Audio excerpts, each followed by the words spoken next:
you know, because I wanted to put him down here, but basically, right. And was that exactly what you were saying? Yeah. Does it work from like does it still work? Can you support you with like all of that?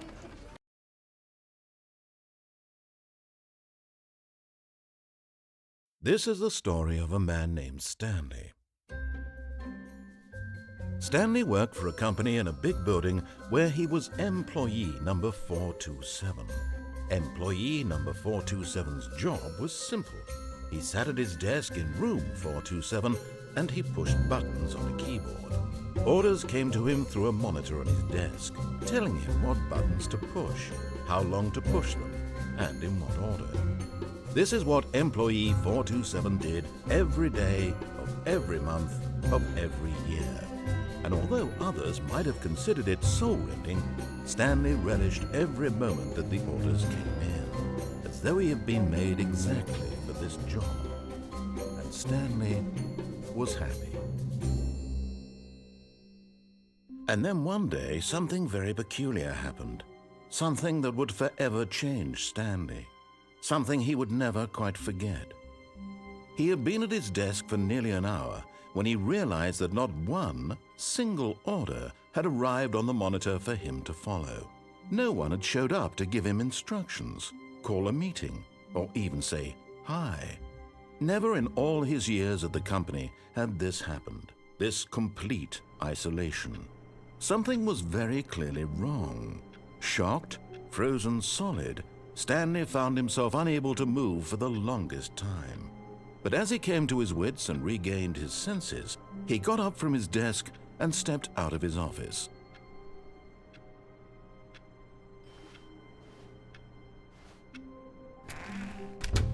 But Stanley simply couldn't handle the pressure. What if he had to make a decision? What if a crucial outcome fell under his responsibility? He had never been trained for that. No. This couldn't go any way except badly. The thing to do now, Stanley thought to himself, is to wait. Nothing will hurt me. Nothing will break me. In here I can be happy forever. I will be happy. Stanley waited. Hours passed, then days. Had years gone by? He no longer had the ability to tell. But the one thing he knew for sure, beyond any doubt, was that if he waited long enough, the answers would come. Eventually, someday, they would arrive. Soon, very soon now, this will end. He will be spoken to. He will be told what to do. Now it's just a little bit closer. Now it's even closer. Here it comes.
All of his co-workers were gone.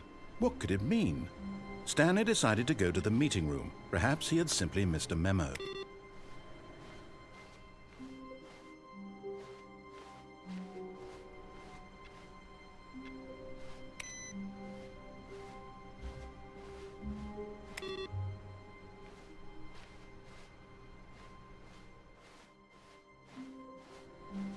No matter how hard Stanley looked, he couldn't find a trace of his co-workers.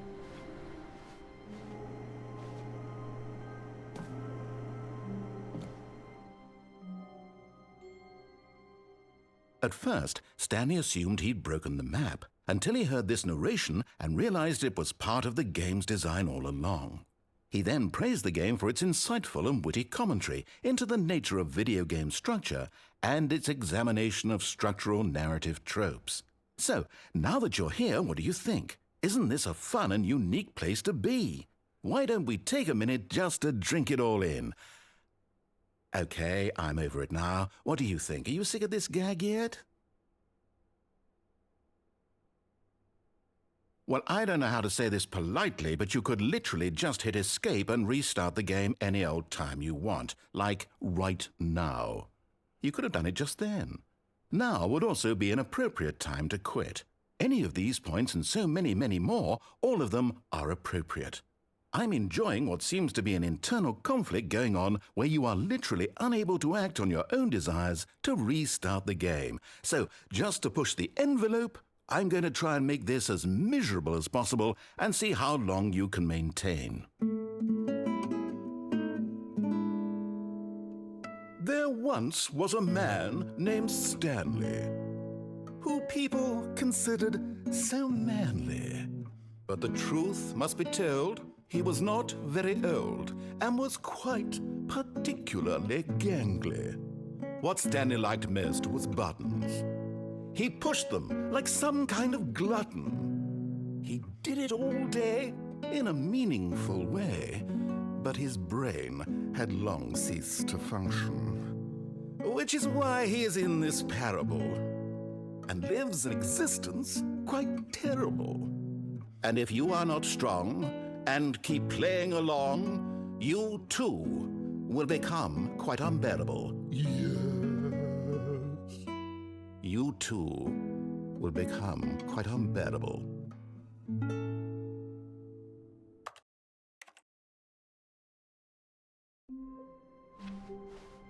All of his co-workers were gone. What could it mean? Stanley decided to go to the meeting room. Perhaps he had simply missed a memo. No matter how hard Stanley looked, he couldn't find a trace of his co-workers.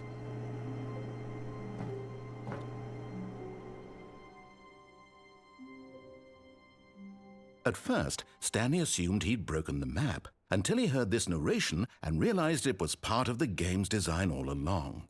He then praised the game for its insightful and witty commentary into the nature of video game structure and its examination of structural narrative tropes. So, now that you're here, what do you think? Isn't this a fun and unique place to be? Why don't we take a minute just to drink it all in? Okay, I'm over it now. What do you think? Are you sick of this gag yet? Ah, then in that case we'll continue. But now, here comes the real question. What do you think would have happened if you had told me that you wanted this to stop? Do you think it would have been particularly different? Would I have taken the same idea but rephrased it superficially to fit that answer? Perhaps you never would even have thought of it if I hadn't brought up the issue in the first place. Oh, now think about it. Will it be worth it for you to restart and then come back here just to do the other option? Clearly, this whole gag takes some time. What if the other option is even longer? How long will you spend in total just to have heard all the narration? Oh, and this is rich. Perhaps you've just played the other option, and now you've come to see what happens in this one. So, what do you think? Which choice was the better one? Imagine if you had selected Continue on your first playthrough, how tantalizing it would be not knowing what happens when you pick the other option. Indeed, you are one of the lucky ones. Though if the other option is really miserable to listen to, then perhaps you're not. In fact, I'm just going to say that no one who's listening to this is lucky. Well now, I've built up the other options so much that I'm going to stop talking and leave you to your decision whether to come back here, continue with the game, or just sit in this spot forever and ever. Cheers.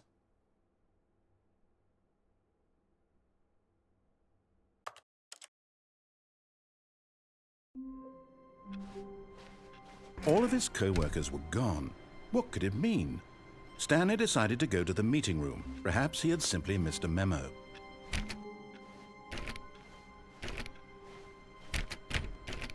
Oh, please. Are you really just doing this for the achievement? Click a door 5 times. Is that all that you think an achievement is worth? No. I can't just give these merits away for such little effort. A measly 5 clicks. Now suppose you were to click the door 20 times. I would say that's the kind of effort that warrants recognition.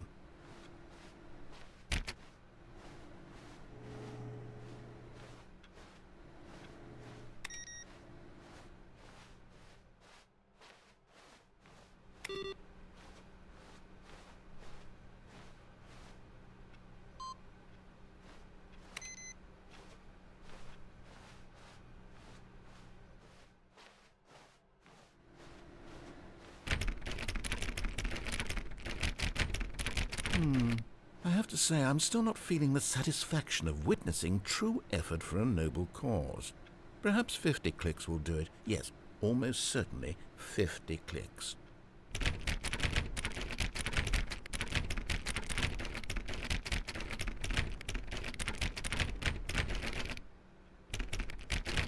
No, I'm still not feeling it.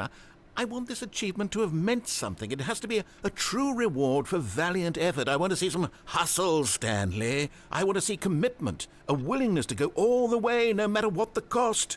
Why don't you go put 20 clicks into door number 417?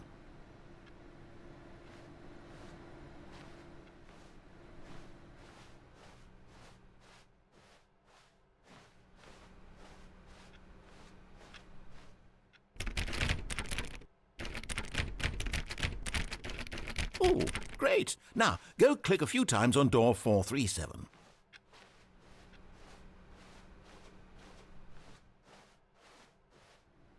Excellent. I think we're getting somewhere. Now, door 415. Let's give it 10 clicks or so.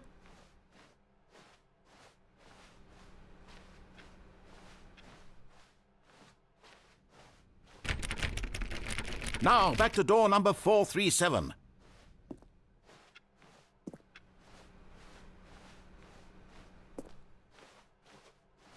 Let's see. How about you click on, well, I don't know, the copy machine? All right, back to room 417. I'm really feeling it now. I think we're getting somewhere. Okay, now go climb on employee 419's desk. Yes! This is great! You're putting it all on the line, Stanley. I like that. All right, let's keep it up. Go give me a few clicks on door 416. We've almost got it! Now the copy machine, do that one again!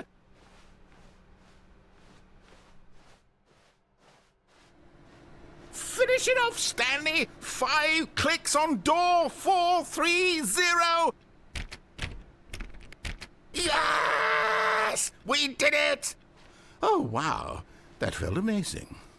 Oh, you really earned it, Stanley. Nothing could hold you back. Yes, I'm very proud of how far we've come today. Just think, only a few minutes ago you believed an achievement was worth 5 little clicks. Really now, what were you thinking?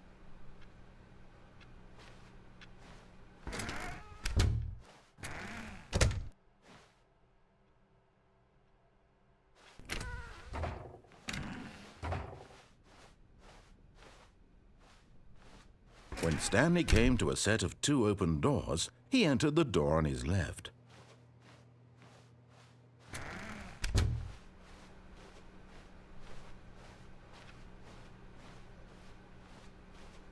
Yet there was not a single person here either. Feeling a wave of disbelief, Stanley decided to go up to his boss's office, hoping he might find an answer there. Stanley stepped into the broom closet, but there was nothing here, so he turned around and got back on track.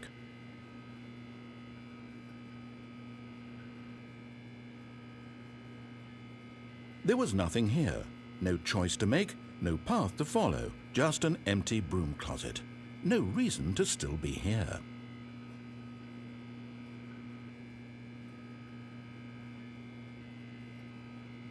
It was baffling that Stanley was still just sitting in the broom closet. He wasn't even doing anything. At least if there was something to interact with, he'd be justified in some way. As it is, he's literally just standing there doing sweet FA.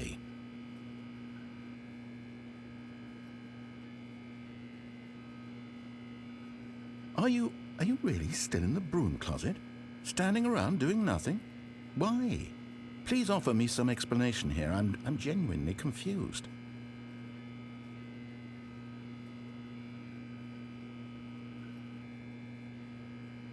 You do realize there's no choice or anything in here, right? If I'd said Stanley walked past the broom closet, at least you would have had a reason for exploring it to find out. But it didn't even occur to me because literally this closet is of absolutely no significance to the story whatsoever. I never would have thought to mention it.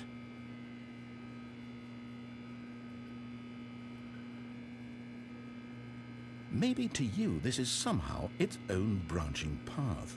Maybe when you go talk about this with your friends you'll say, "Oh, did you get the broom closet ending? The broom closet ending was my favorite." I hope your friends find this concerning.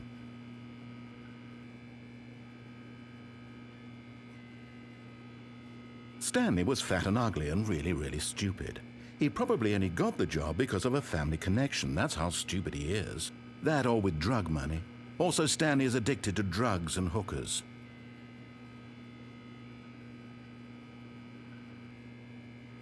Well, I've come to a very definite conclusion about what's going on right now. You're dead.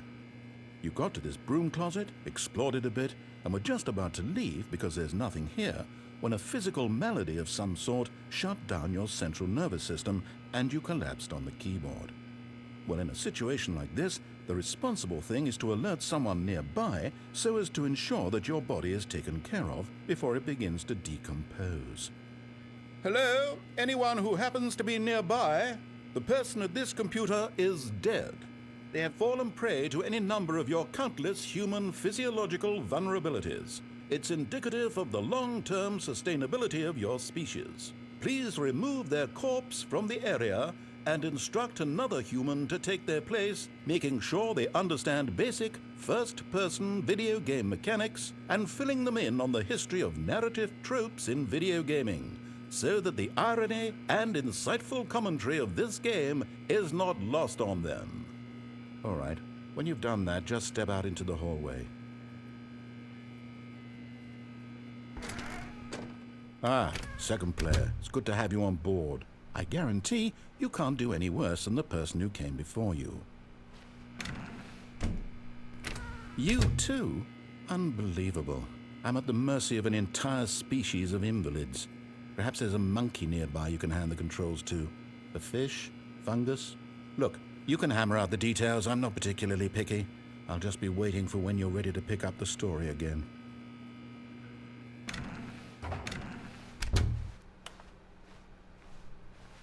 Coming to a staircase, Stanley walked upstairs to his boss's office.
Stepping in...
All of his co-workers were gone. What could it mean? Stanley decided to go to the meeting room. Perhaps he had simply missed a memo. No matter how hard Stanley looked, he couldn't find a trace of his co-workers.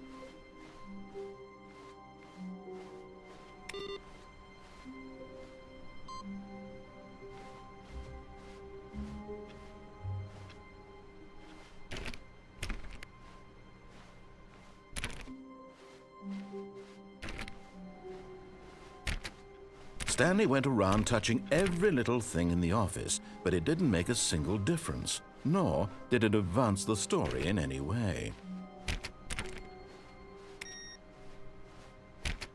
Stanley clicked on literally every single door in the office, because he doesn't pick up well on cues from his environment.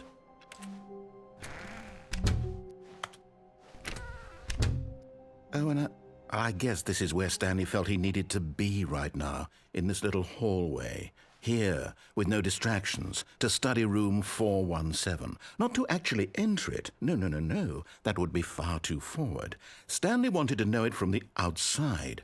To see it not just with his eyes, but with his heart. He would know room 417 as no man or woman had ever known an office before. That ladder over there. Oh, and that little picture of a horizon or something. It's all just a never-ending parade of joy for Stanley.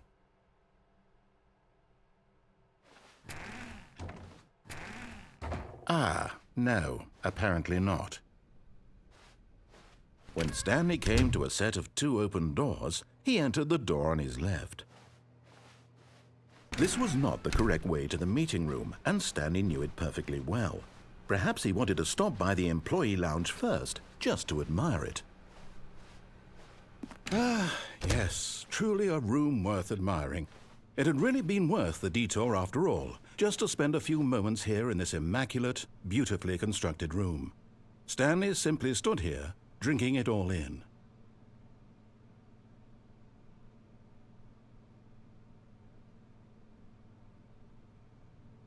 Yes, really worth it being here in the room.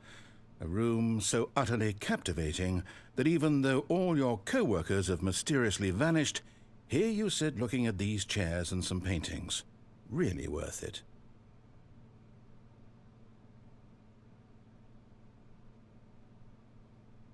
At this point, Stanley's obsession with this room bordered on creepy and reflected poorly on his overall personality. It's possible that this is why everyone left.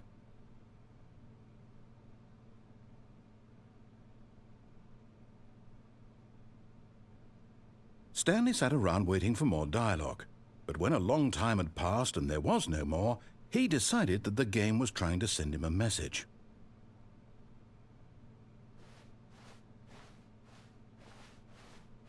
But at last, he'd had enough of the amazing room and took the first open door on his left to get back to business. And so he detoured through the maintenance section, walked straight ahead to the opposite door, and got back on track.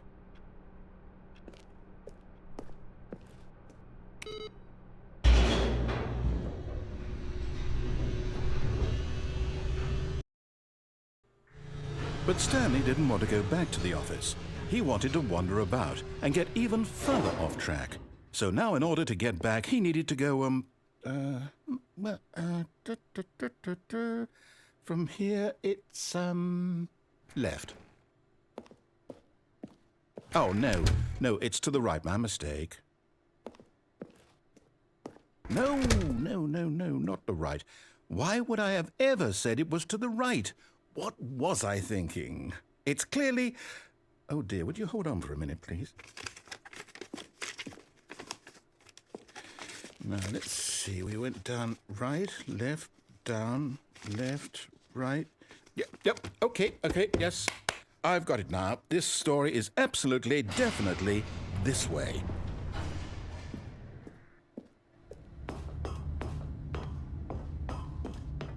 No.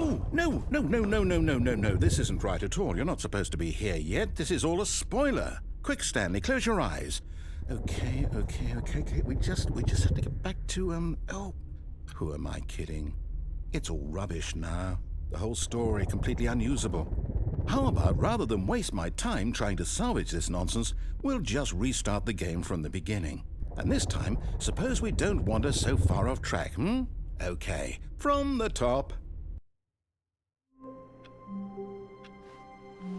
All of his co-workers were gone. What could it mean?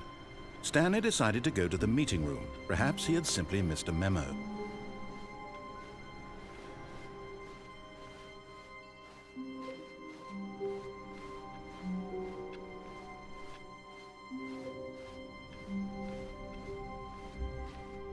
When Stanley...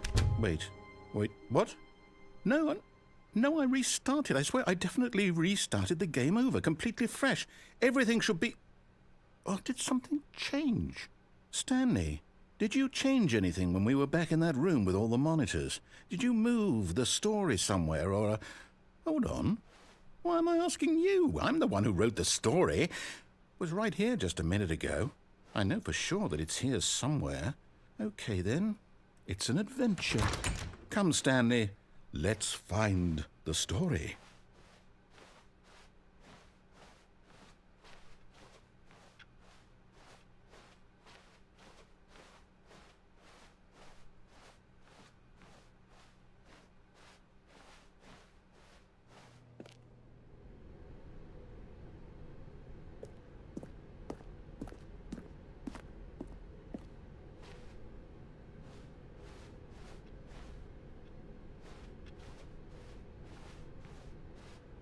I'll say it.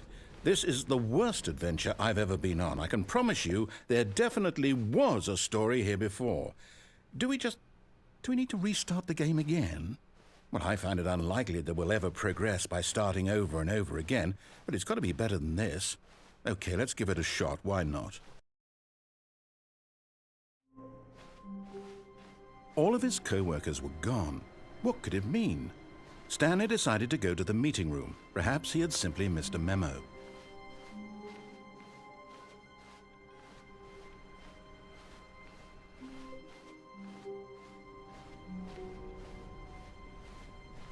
Okay, yep, it's worse.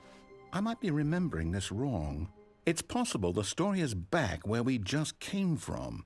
Why don't we go back the other direction and see if we missed anything?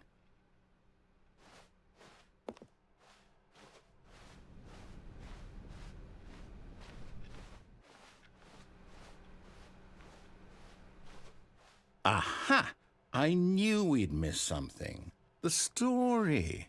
Here it comes.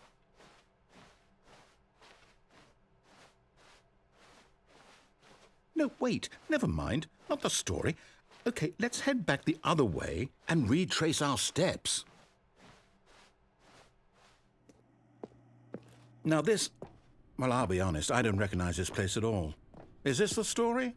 I don't think so. I can't quite recall, but I believe my story took place in an office building. Is that correct? Do you remember, Stanley? Well, do you know what? Since I've completely forgotten what we were supposed to be doing, how about this? You win! Congratulations! I know you put in a lot of hard work, and it really paid off, so good job. Oh, no. No, I don't feel right about this at all.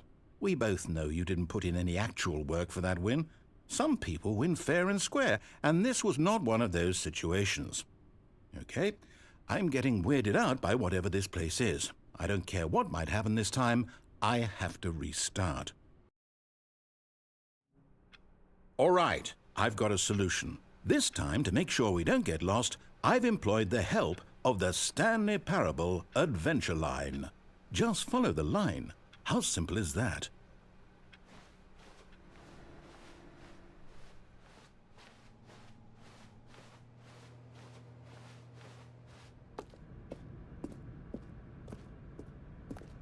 You see? The line knows where the story is. It's over in this direction. Onward, Stanley, to destiny. Though, here's a thought.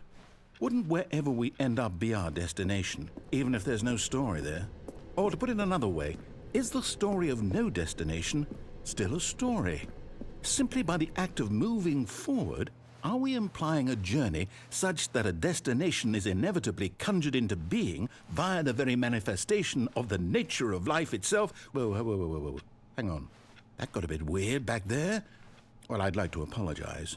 Not sure where I was going with all that. You know what? I think what we need right now is a bit of music to lighten the mood.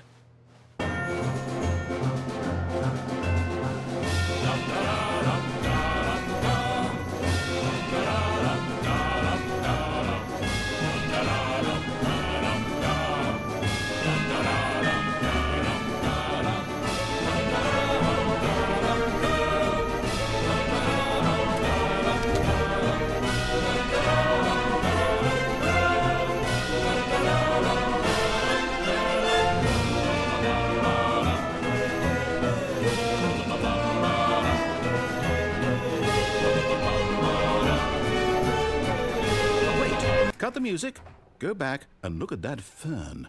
Stanley, this fern will be very important later in the story. Make sure you study it closely and remember it carefully. You won't want to miss anything.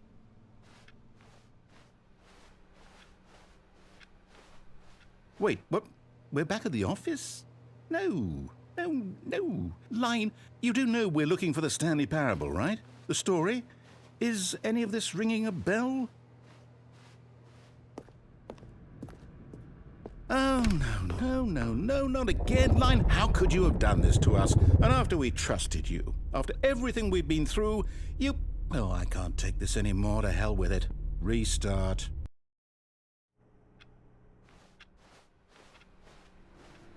You know what, Stanley?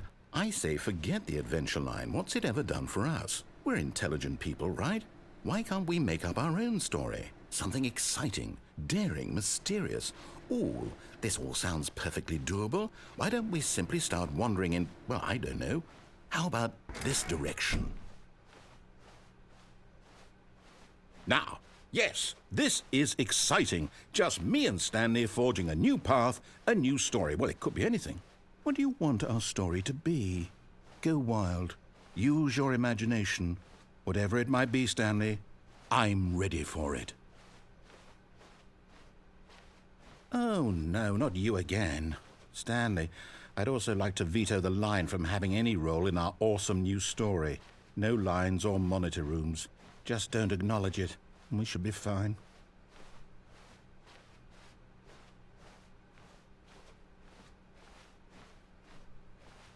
Ah, a choice. We get to make a decision. From here, the story is in our control. How important we mustn't squander the opportunity. In fact, I believe I need a minute to think here. Just walk in circles for a minute. Okay, so I know that each door has to lead somewhere, which means that somewhere at the place where we're trying to go, there must be a reverse door that leads here. And that in turn means that our destination corresponds with the counter-inverted reverse door's origin. So starting from the right, let us ask, will taking the right door lead us to where we're going? And since the answer is clearly yes, then by all accounts, the door on the right is the correct one. Another victory for logic. Come, Stanley, our destiny awaits.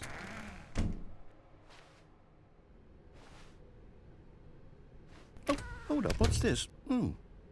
The confusion ending.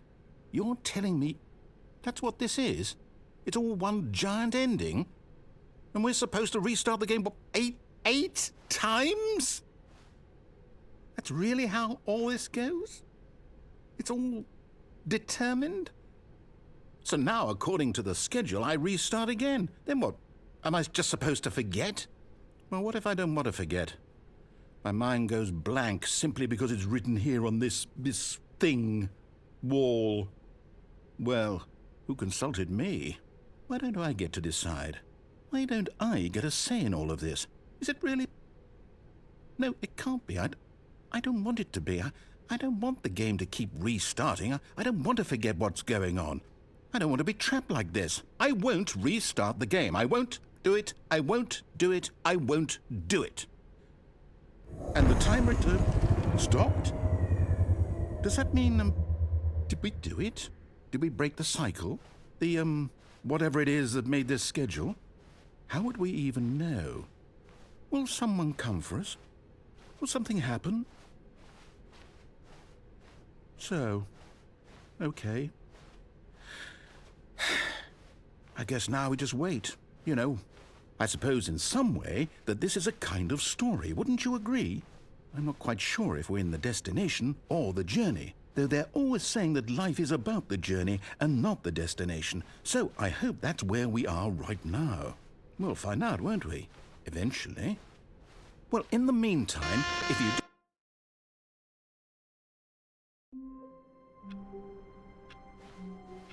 Already this was uncomfortable, and Stanley decided that as soon as he found a new space he felt safe in, that he would never leave it again in his life.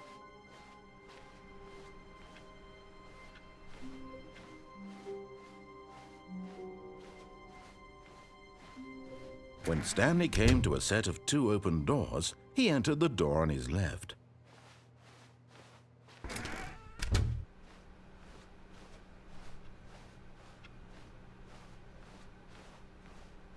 Yet there was not a single person here either. Feeling a wave of disbelief, Stanley decided to go up to it. Oh no, no, not again. I won't be part of this. I'm not going to encourage you. I'm not going to say anything at all. I'm just going to be patient and wait for you to finish whatever it is you enjoy doing so much in this room. Please take your time.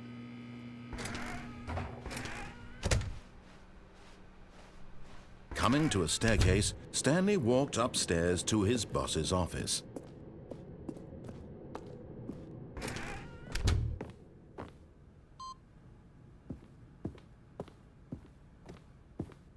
Stepping into his manager's office, Stanley was once again stunned to discover not an indication of any human life.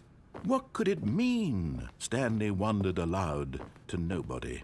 He began wildly tearing through papers on the boss's desk, pulling books off the shelf, looking behind paintings, desperate for clues to his situation. But his attention was caught by a keypad behind the boss's desk. What could its purpose be? In fact, this keypad guarded the terrible secret that lay buried below his feet. And so the boss had assigned it an extra secret PIN number, 2845. But of course, Stanley couldn't possibly have known this.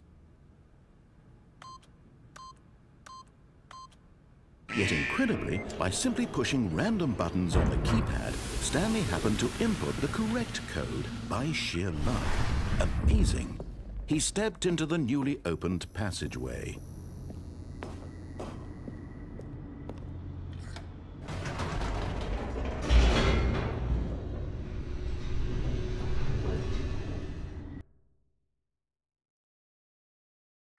Descending deeper into the building, Stanley realized he felt a bit peculiar. It was a stirring of emotion in his chest, as though he felt more free to think for himself, to question the nature of his job. Why did he feel this now, when for years it had never occurred to him? This question would not go unanswered for long.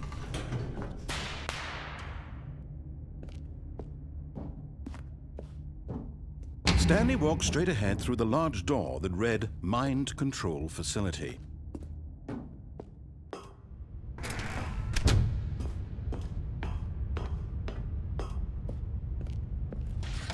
The lights rose on an enormous room packed with television screens. What horrible secret did this place hold? Stanley thought to himself. Did he have the strength to find out?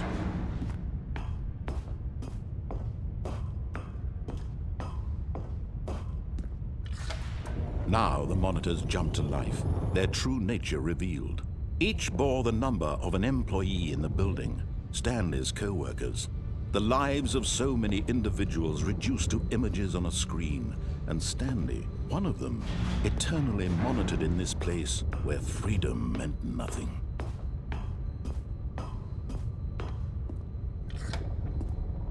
This mind control facility, it was too horrible to believe. It couldn't be true.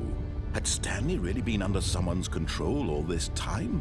Was this the only reason he was happy with his boring job? That his emotions had been manipulated to accept it blindly?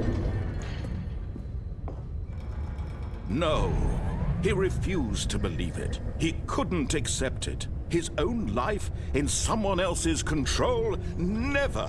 It was unthinkable, wasn't it? Was it even possible? Had he truly spent his entire life utterly blind to the world? But here was the proof, the heart of the operation. Controls labeled with emotions, happy or sad or content, walking, eating, working, all of it monitored and commanded from this very place. And as the cold reality of his past began to sink in, Stanley decided that this machinery would never again exert its terrible power over another human life, for he would dismantle the controls once and for all.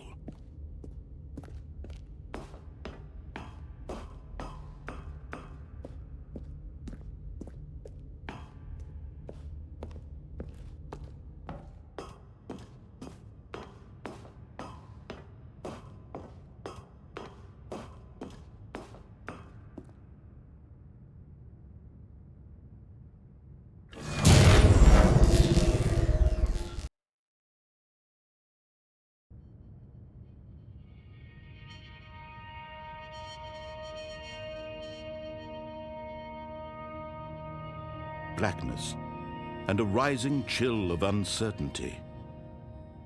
Was it over? Yes! He had won! He had defeated the machine, unshackled himself from someone else's command. Freedom was mere moments away. And yet, even as the immense door slowly opened, Stanley reflected on how many puzzles still lay unsolved. Where had his co-workers gone? How had he been freed from the machine's grasp? What other mysteries did this strange building hold? But as sunlight streamed into the chamber, he realized none of this mattered to him, for it was not knowledge or even power that he had been seeking, but happiness. Perhaps his goal had not been to understand, but to let go. No longer would anyone tell him where to go, what to do, or how to feel. Whatever life he lives, it will be his. And that was all he needed to know. It was perhaps the only thing worth knowing. Stanley stepped through the open door.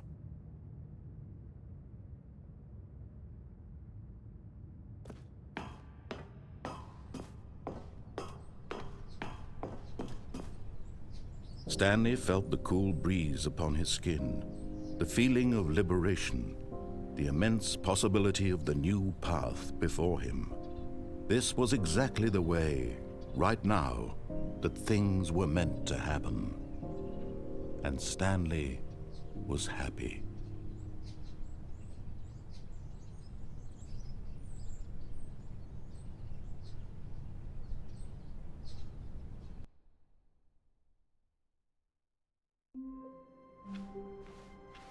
All of his co-workers were gone. What could it mean? Stanley decided to go to the meeting room. Perhaps he had simply missed a memo.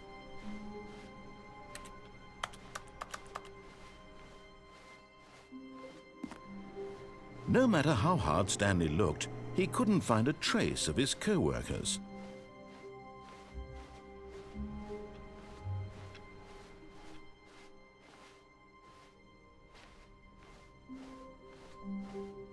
When Stanley came to a set of 2 open doors, he entered the door on his left.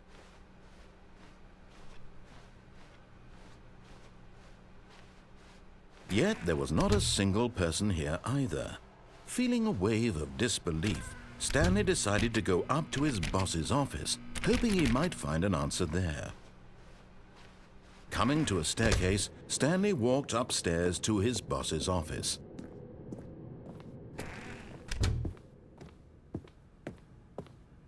The moment he entered his manager's office, Stanley froze in his tracks. Not a living soul anywhere. Could he really be all alone? This was too much for Stanley to take, too much for any man to take. He fell to his knees, bursting into half moans, half sobs, the guttural retching of life from a man denied any hope, any reason to keep going. Here on the floor he lay prone, paralyzed by fear for nearly a full hour. But when at last he began to move about and survey the situation, he found a keypad behind the boss's desk. What could it mean? Was it a sign of hope for Stanley's future? Alas, it was not. For although this keypad guarded the terrible secret of Stanley's past, it had been assigned a 4-digit code so devious and so random that no man could ever hope to guess it. 2845. Statistically, nearly impossible to guess blindly, ever.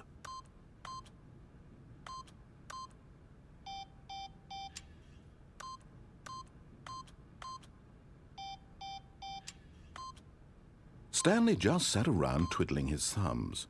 Trying to input anything on the device was useless, since he could never possibly know that the combination was 2845.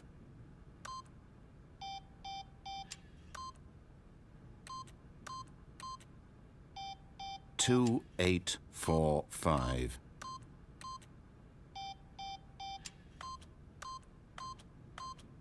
Eight.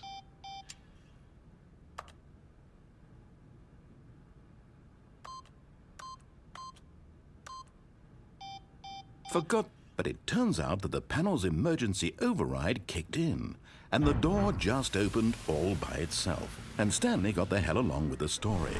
Well, whoop-de-doo.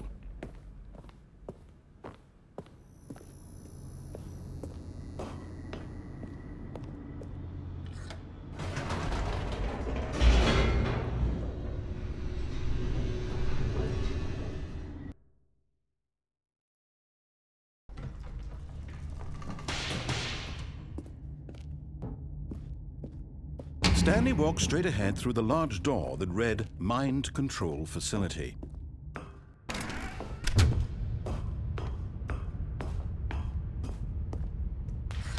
The lights rose on an enormous room packed with television screens. What horrible secret did this place hold? Stanley thought to himself. Did he have the strength to find out?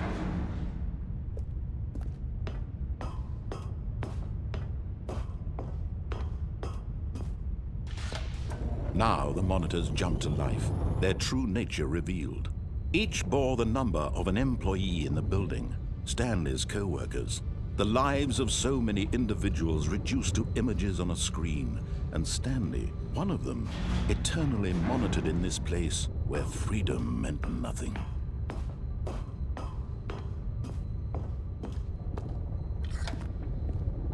This mind control facility, it was too horrible to believe. It couldn't be true. Had Stanley really been under someone's control all this time? Was this the only reason he was happy with his boring job? That his emotions had been manipulated to accept it blindly?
No, he refused to believe it. He couldn't accept it. His own life in someone else's control?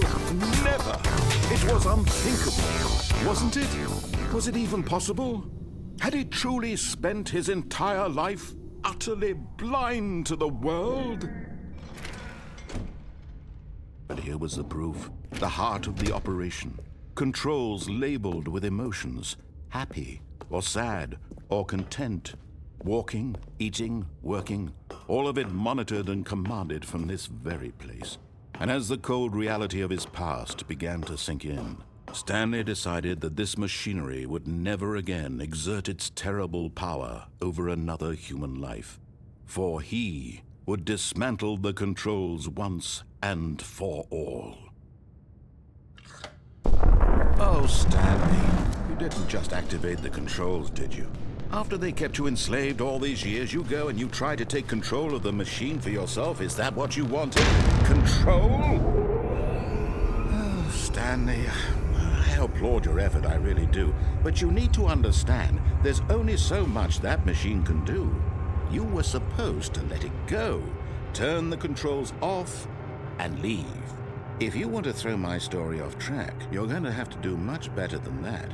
I'm afraid you don't have nearly the power you think you do. For example, and I believe you'll find this pertinent, Stanley suddenly realized he had just initiated the network's emergency detonation system. In the event that this machine is activated without proper DNA identification, nuclear detonators are said to explode, eliminating the entire complex. How long until detonation then? Let's say, 2 minutes. Now this is making things a little more fun, isn't it, Stanley? It's your time to shine. You are the star. It's your story now. Shape it to your heart's desires. Oh, this is much better than what I had in mind. What a shame we have so little time left to enjoy it. Mere moments until the bomb goes off. But what precious moments each one of them is. More time to talk about you, about me, where we're going. What all this means. I barely know where to start. What's that? You'd like to know where your co-workers are?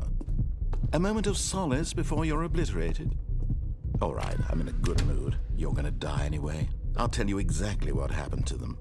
I erased them. I turned off the machine. I set you free.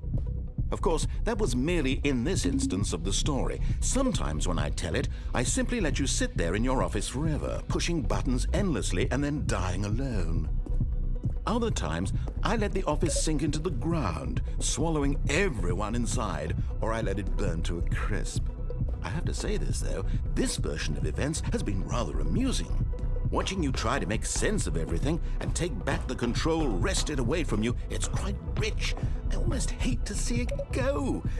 But I'm sure whatever I come up with on the next go-around will be even better. My goodness, only 34 seconds left. But I'm enjoying this so much. You know what? To hell with it. I'm going to put some extra time on the clock. Why not? These are precious additional seconds, Stanley. Time doesn't grow on trees. Oh dear me, what's the matter, Stanley? Is it that you have no idea where you're going or what you're supposed to be doing right now? Or did you just assume when you saw that timer that something in this room was capable of turning it off? I mean, look at you. Running from button to button, screen to screen, clicking on every little thing in this room. These numbered buttons, no, these colored ones. Or maybe this big red button, or this door. Everything, anything, something here will save me. Why would you think that, Stanley? That this video game can be beaten? Won? Solved? Do you have any idea what your purpose in this place is? Stanley, you're in for quite a disappointment. But here's a spoiler for you. That timer isn't a catalyst to keep the action moving along. It's just seconds ticking away to your death. You're only still playing instead of watching a cutscene because I want to watch you for every moment that you're powerless. To see you made humble. This is not a challenge. It's a tragedy. You wanted to control this world, that's fine. But I'm going to destroy it first, so you can't. Take a look at the clock, Stanley. That's 30 seconds you have left to struggle. 30 seconds until a big boom and then nothing. No ending here, just you being blown to pieces. Will you cling desperately to your frail life, or will you let it go peacefully? Another choice. Make it count, or don't. It's all the same to me, all a part of the joke. And believe me, I will be laughing at every second of your inevitable life from the moment we fade in until the moment I say, happily ever after.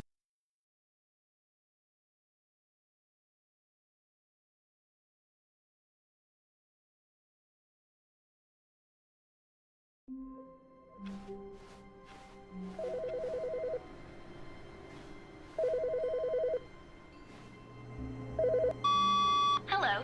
This is a recorded message scheduled either by you or a person in your place of work. The purpose of this message is to warn you about the dangers of recorded messages. If at any time you believe you are listening to a recorded message, please terminate it immediately and cease all flow of information from the recorded message into your perceptual sphere. Thank you, and have a pleasant day.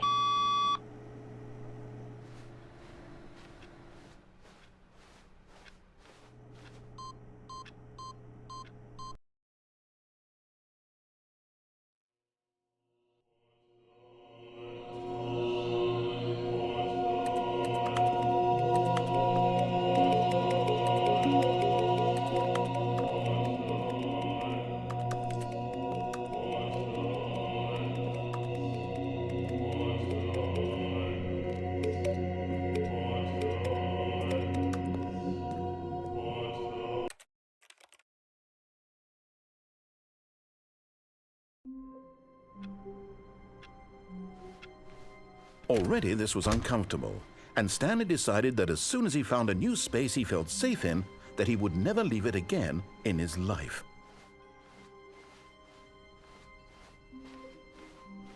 When Stanley came to a set of 2 open doors, he entered the door on his left.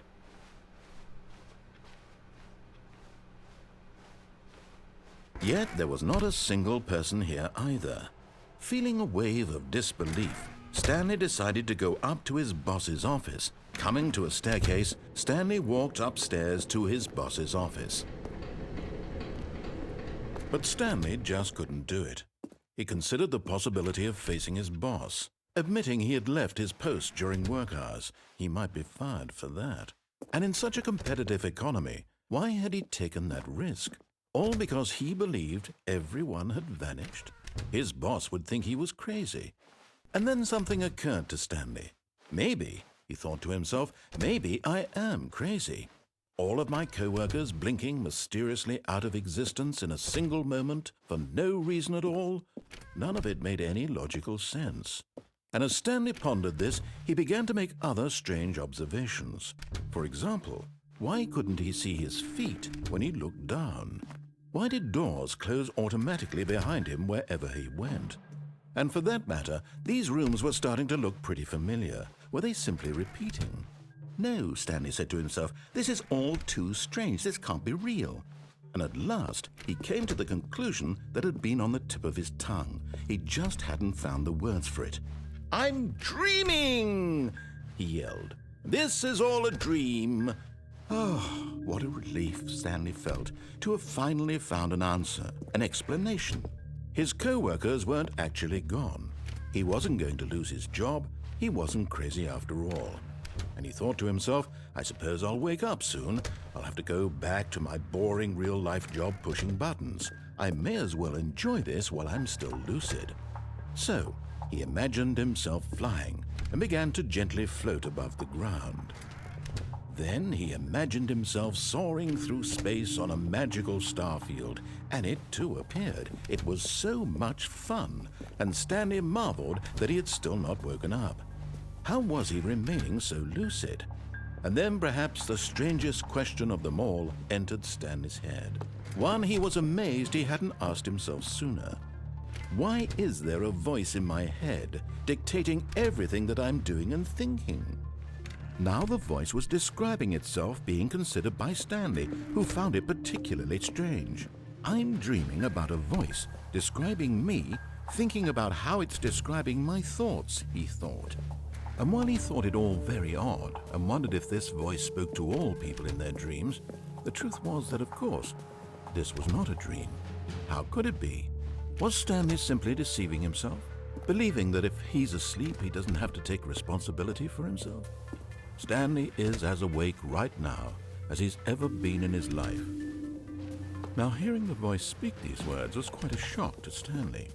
After all, he knew for certain, beyond a doubt, that this was in fact a dream. Did the voice not see him float and make the magical stars just a moment ago? How else would the voice explain all that? This voice was a part of himself too. Surely, if he could just... He would prove it. He would prove that he was in control, that this was a dream. So he closed his eyes gently, and he invited himself to wake up. He felt the cool weight of the blanket on his skin, the press of the mattress on his back, the fresh air of a world outside this one. Let me wake up, he thought to himself. I'm through with this dream. I wish it to be over. Let me go back to my job. Let me continue pushing the buttons. Please, it's all I want.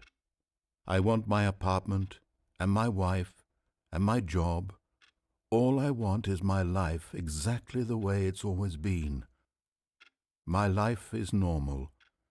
I am normal. Everything will be fine. I am okay.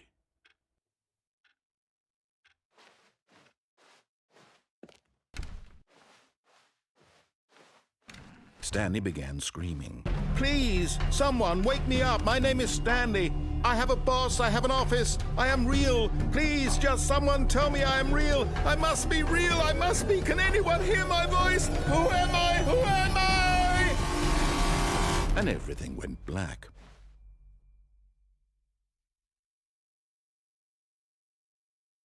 This is the story of a woman named Mariella. Mariella woke up on a day like any other. She arose, got dressed, gathered her belongings, and walked to her place of work. But on this particular day, her walk was interrupted by the body of a man who had stumbled through town talking and screaming to himself, and then collapsed dead on the sidewalk. And although she would soon turn to go call for an ambulance, for just a few brief moments she considered the strange man.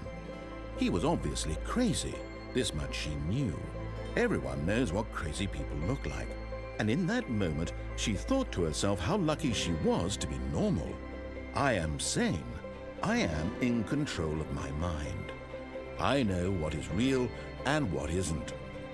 It was comforting to think this, and in a certain way, seeing this man made her feel better. But then she remembered the meeting she had scheduled for that day, the very important people whose impressions of her would affect her career, and by extension, the rest of her life. She had no time for this, so it was only a moment that she stood there, staring down at the body. And then she turned and ran.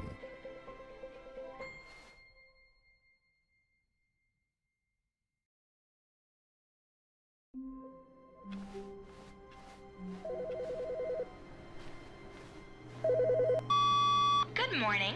Thank you for contacting the Future Happiness Foundation. We are confirming your shipment of 1,327 cardboard boxes to your place of work. Can you verify that this is correct? Excellent. Your order will arrive shortly. Thank you again for contacting the Future Happiness Foundation.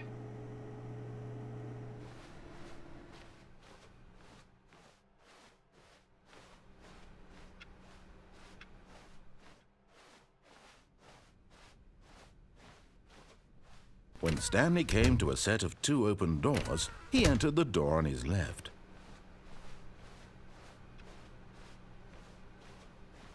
Yet there was not a single person here either. Feeling a wave of disbelief, Stanley decided to go up to his boss's office. Coming to a staircase, Stanley walked upstairs to his boss's office.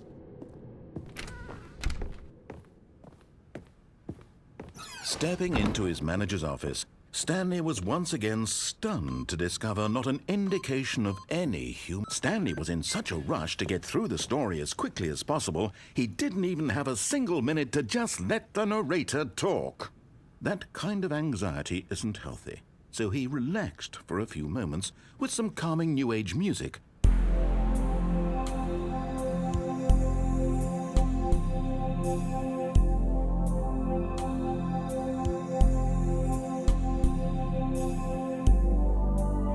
Feeling soothed and rejuvenated, Stanley calmly walked forward into the opened passageway.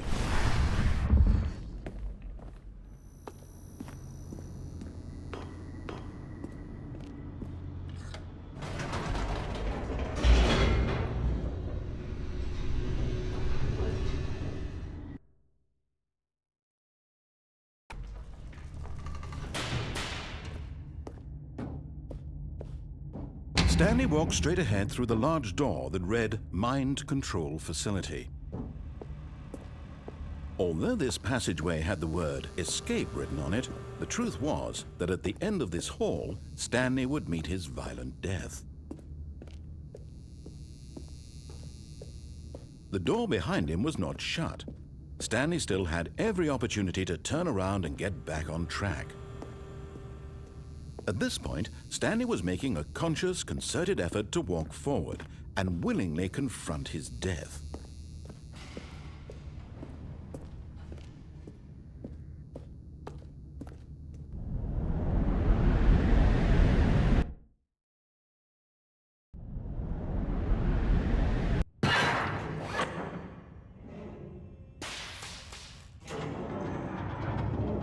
As the machine whirred into motion and Stanley was inched closer and closer to his demise, he reflected that his life had been of no consequence whatsoever.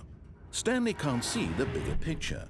He doesn't know the real story, trapped forever in his narrow vision of what this world is. Perhaps his death was of no great loss, like plucking the eyeballs from a blind man. And so he resigned and willingly accepted this violent end to his brief and shallow life. Farewell, Stanley.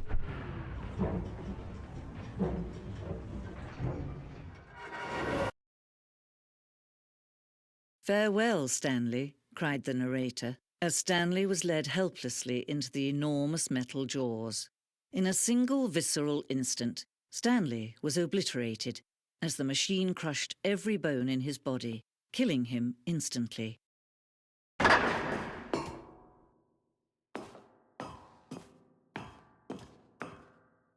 And yet it would be just a few minutes before Stanley would restart the game, back in his office, as alive as ever. What exactly did the narrator think he was going to accomplish? When every path you can walk has been created for you long in advance, death becomes meaningless, making life the same. Do you see now? Do you see that Stanley was already dead from the moment he hit start?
Try the other one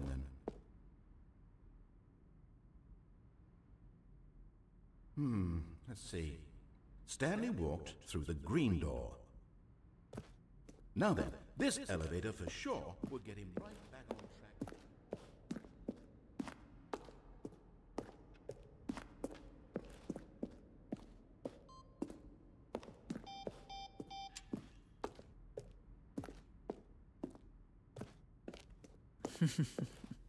Oh, look at these two. How they wish to destroy one another. How they wish to control one another. How they both wish to be free.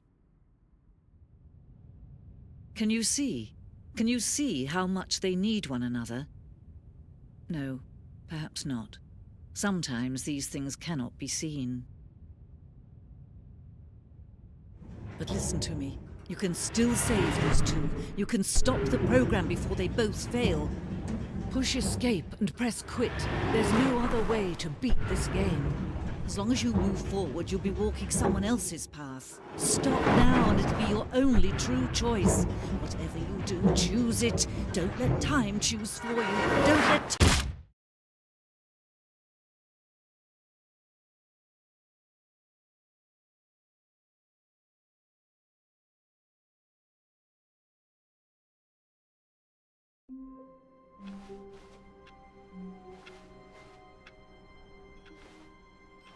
All of his co-workers were gone.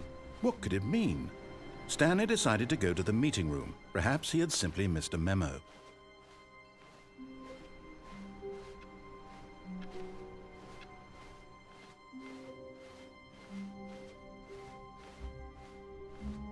When Stanley came to a set of 2 open doors, he entered the door on his left. Yet there was not a single person here either. Feeling a wave of disbelief, Stanley decided to go up to his boss's office. Coming to a staircase, Stanley walked upstairs to his boss's office.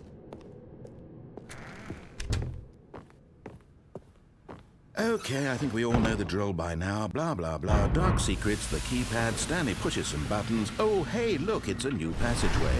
Quelle surprise.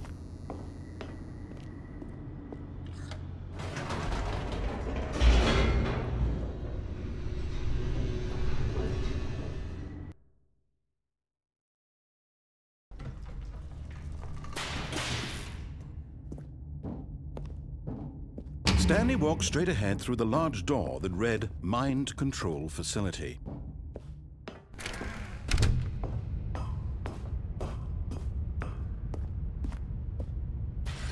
The lights rose on an enormous room packed with television screens.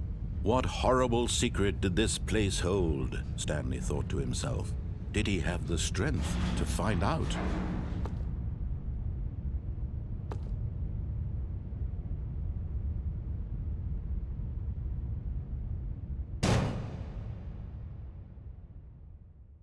Aha! You've made it to the bottom of the mind control facility. Welcome! You see, back when the Stanley Parable first launched in 2013, getting to the bottom of the mind control facility was a bug that we simply didn't catch during development. And you all sent us lots of photos of it on Twitter and acted very superior about it. And you're all very, very clever. Good for you. Anyway, when it came time to update the game, we knew that we had to do something about this little goof of ours, so here you go. New content. You can call it the bottom of the mind control room ending, if that enhances your perception of the value of these updates. Isn't that what you crave? New content? Always more content, more content, more. And I'm here to give it to you. I'm here to make it seem like we really covered every nook and cranny of the game, with secrets and Easter eggs. How about this? We wrote a new piece of music just for this section. You won't hear it anywhere else in the game. It's a secret that's just for you. That's how special you are. We call this track, Good Job You've Made It to the Bottom of the Mind Control Facility. Well done.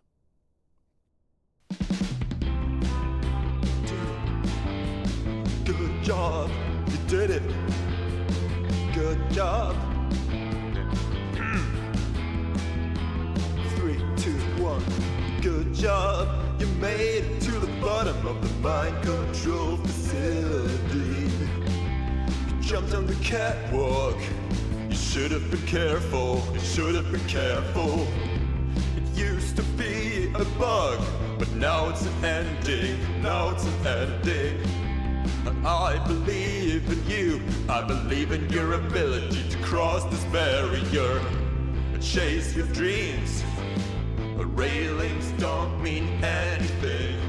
Good job, you did it. Good job, you did it. Good job, you did it. Good job, you did it. Good job, you did it. Good job, you did it. Good job, you did it. Good job, you did it. Good job, you did it. Good job, you did it.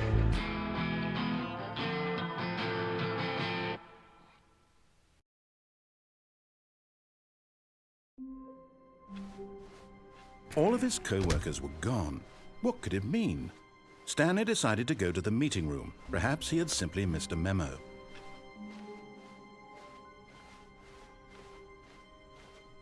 When Stanley came to a set of 2 open doors, he entered the door on his left.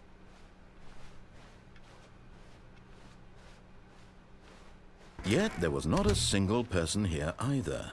Feeling a wave of disbelief, Stanley decided to go up to his boss's office. Coming to a staircase, Stanley walked upstairs to his boss's office.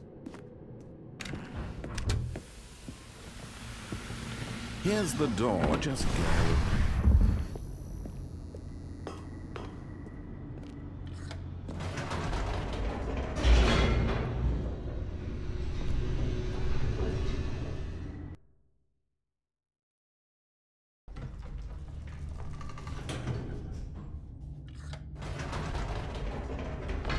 Whoops, nope, never mind. Stanley actually got back into the elevator and went back up. Silly me. Why did Stanley do that when he knew that it would just lead back to his boss's office? Well, that's a great question. I just can't wait to find out.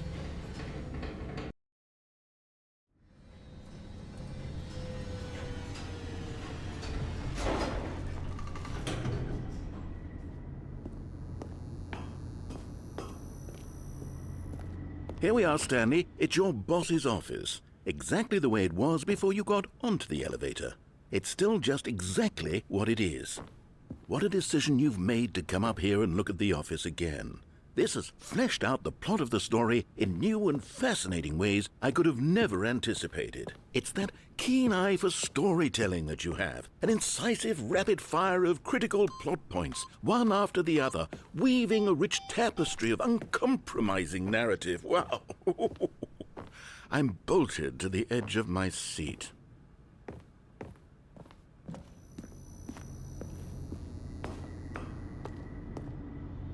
Incredible. Now he's getting back into the elevator and going down again. Ladies and gentlemen, how does he keep coming up with all of this?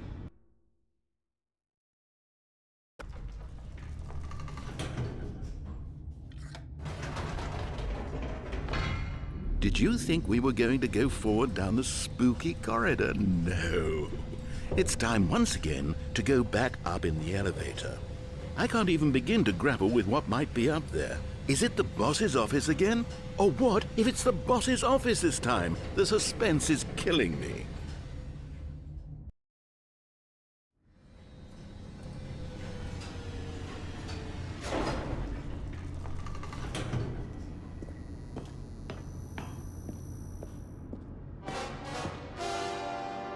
Oh my God, it's the boss's office.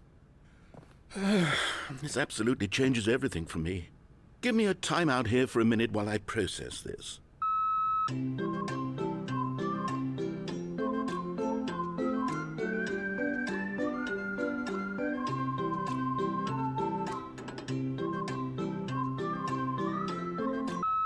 Okay, I'm ready. I'm prepared to embrace this stunning revelation and to move forward with... No, wait. No, I need more time to process.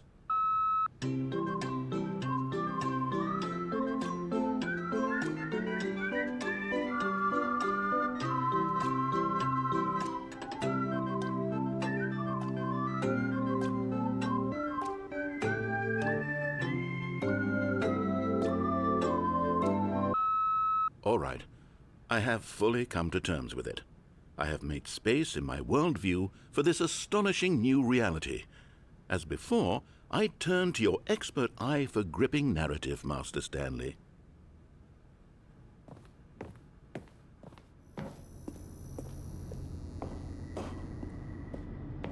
Of course. Going back down in the elevator. How did I not anticipate it? I mean, sure, now it's obvious, but you have to understand that 30 seconds ago, this kind of thing had never been attempted before. I had no frame of reference to even anticipate it. That's just how revelatory Stanley's decision-making is. A breath of fresh air in a landscape of storytelling that has grown stale and repetitive.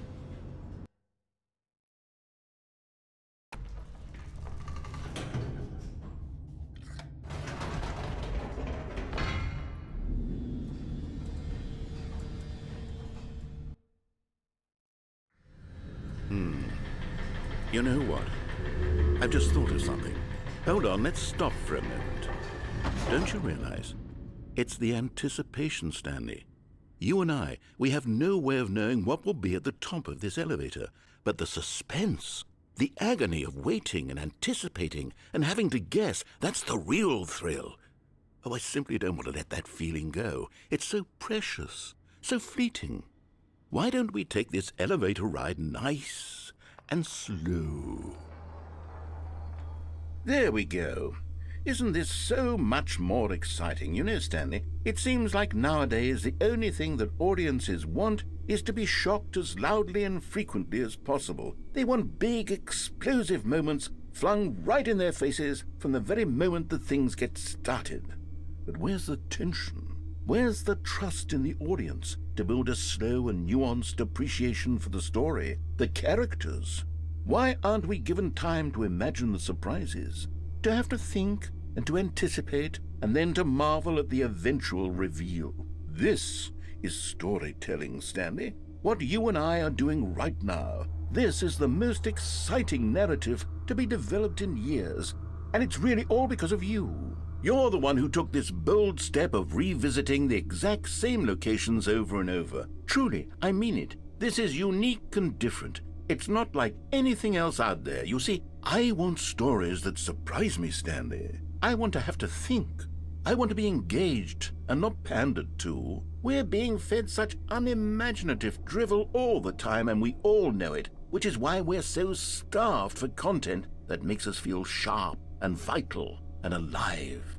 That's why people like you so much, Stanley, because you're not afraid to spit in the face of tradition. You're a role model, you know?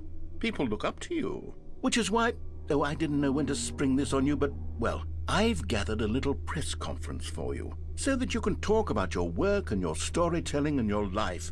Yes, I know you're not much for the public eye, but I thought it would especially mean a lot to the people who have been following you from the beginning. They really look up to you, Stanley. I don't know if you realize the impact you have on them. This is the kind of gesture that might leave a tremendous impact on them for the better. Oh, good, we're here. Okay, the room where we're holding the press conference should be just around the corner here somewhere.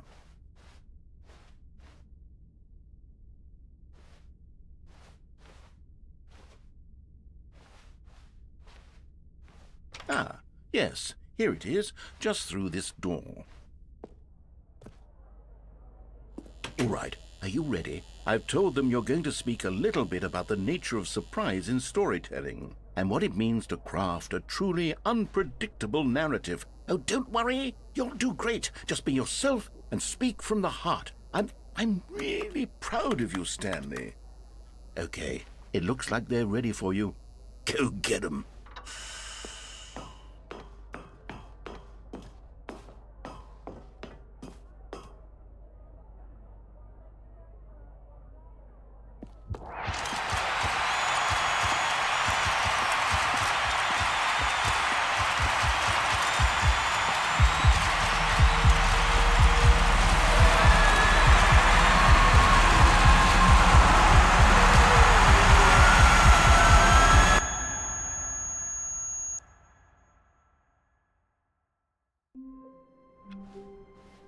All of his co-workers were gone, What could it mean? Stanley decided to go to the meeting room. Perhaps he had simply missed a memo.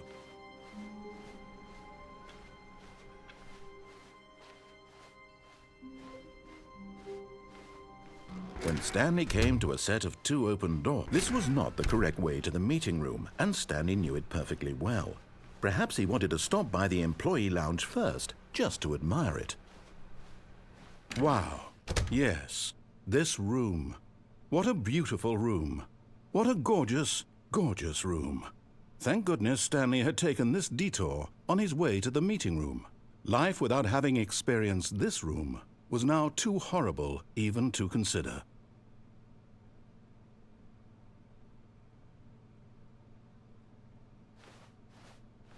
Yes, really, really worth it being here in the room.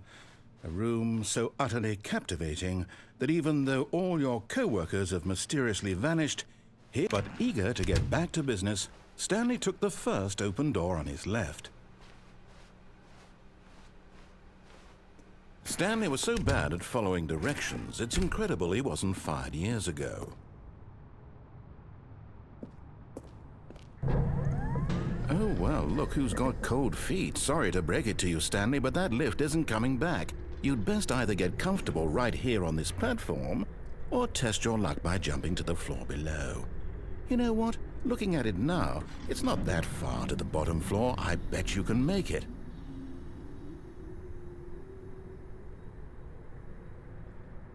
Come on. I'm sure you'll survive the jump. Don't tell me you're scared. That's not the Stanley I know. Do it! Do it! Do it! Do it! Do it! Do it! Do it!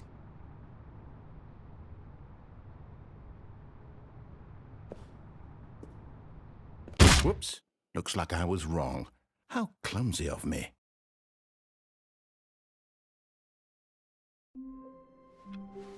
Stanley decided to go to the meeting room to check on his co-workers. He never functioned well by himself and constantly needed support and guidance from others, so the thought of total solitude was terrifying to him. When Stanley came to a set of 2 open doors, this was not the correct way to the meeting room, and Stanley knew it perfectly well. Perhaps he wanted to stop by the employee lounge first, just to admire it. The lounge was sublime, a work of art. What was it about this room that called so deeply and so personally to Stanley? Its grace? Its subtle charm? No. Stanley knew it was something deeper, something darker.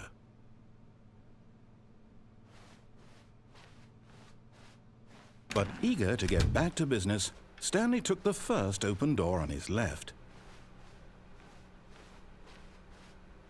Stanley was so bad at following directions, it's incredible he wasn't fired years ago. But in his eagerness to prove that he is in control of the story and no one gets to tell him what to do, Stanley leapt from the platform and plunged to his death. Good job, Stanley. Everyone thinks you are very powerful. How wonderful. Stanley was alone. Finally.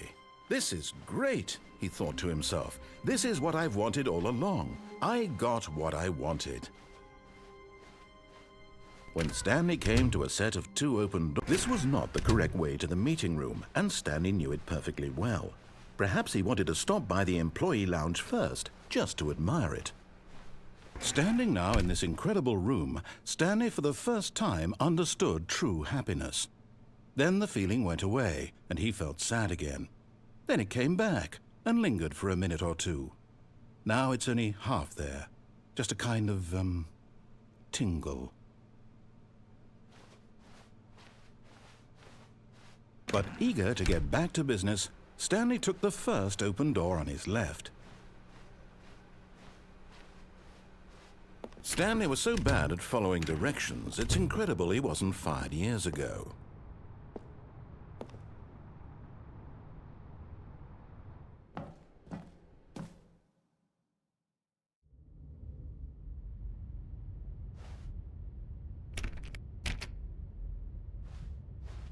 Stanley had now gotten himself so far off the beaten path that it seemed the office had begun from so far off the beaten path, that it seemed the office had begun from so far off the beaten path, that it seemed the office had begun from so far off the beaten path, that it seemed the office had begun from so far off the beaten. You didn't think I was actually just a recording, did you? What a silly and trite explanation that would be. All the back and forth between you and me, all the absurd adventures we've been through, and it all turns out I'm just a tape recording? It was all just in Stanley's head. I bet that's the kind of twist you think is revelatory. I bet each and every time you watch a movie where it turns out all to be in the main character's imagination, you must absolutely bolt off the couch in pure shock at the phenomenal and intricate storytelling. It must be so simple to be you. Life being an unending waterfall of surprises and delights. How much more exciting you must find the world than the rest of us do. Now I've become sad. Look what you've done to me. This is all your fault.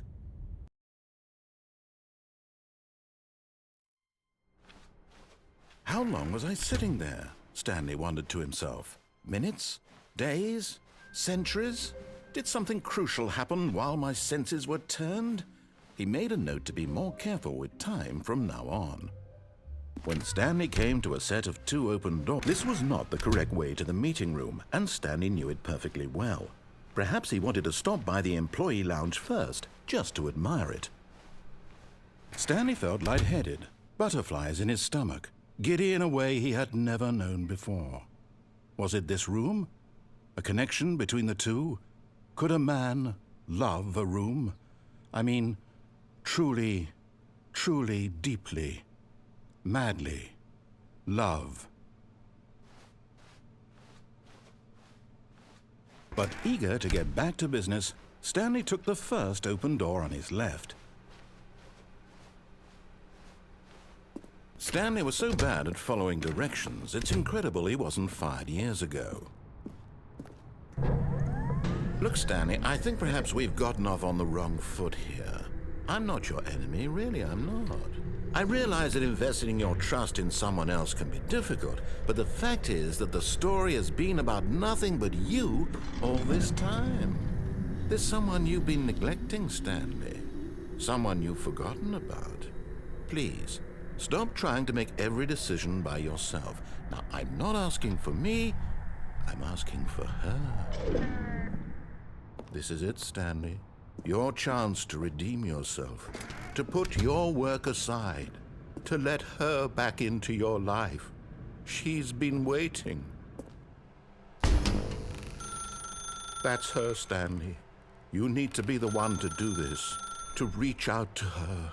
If you can truly place your faith in another, then pick up the phone.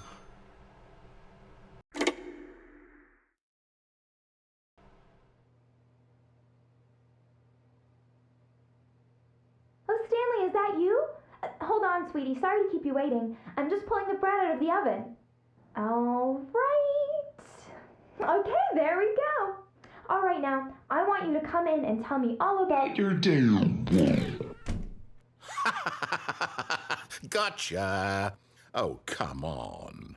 Did you actually think you had a loving wife who'd want to commit their life to you? I'm trying to make a point here, Stanley. I'm trying to get you to see something. Come inside. Let me show you what's really going on here.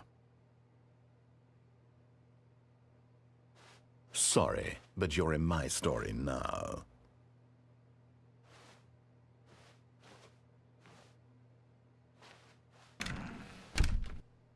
This is a very sad story about the death of a man named Stanley. Stanley is quite a boring fellow. He has a job that demands nothing of him, and every button that he pushes is a reminder of the inconsequential nature of his existence. Look at him there, pushing buttons, doing exactly what he's told to do. Now he's pushing a button. Now he's eating lunch. Now he's going home. Now he's coming back to work. One might even feel sorry for him, except that he's chosen this life. But in his mind, he can go on fantastic adventures. From behind his desk, Stanley dreamed of wild expeditions into the unknown, fantastic discoveries of new lands. It was wonderful, and each day that he returned to work was a reminder that none of it would ever happen to him. And so he began to fantasize about his own job. First, he imagined that one day while at work, he stepped up from his desk to realize that all of his co-workers, his boss, everyone in the building had suddenly vanished off the face of the earth. The thought excited him terribly. So he went further. He imagined that he came to 2 open doors and that he could go through either. At last, choice. It barely even mattered what lay behind each door. The mere thought that his decisions would mean something was almost too wonderful to behold. As he wandered through this fantasy world, he began to fill it with many possible paths and destinations. Down one path lay an enormous round room with monitors and mind controls.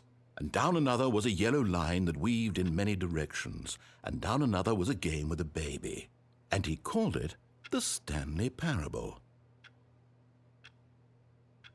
It was such a wonderful fantasy, and so in his head he relived it again, and then again, and again, over and over, wishing beyond hope that it would never end, that he might always feel this free.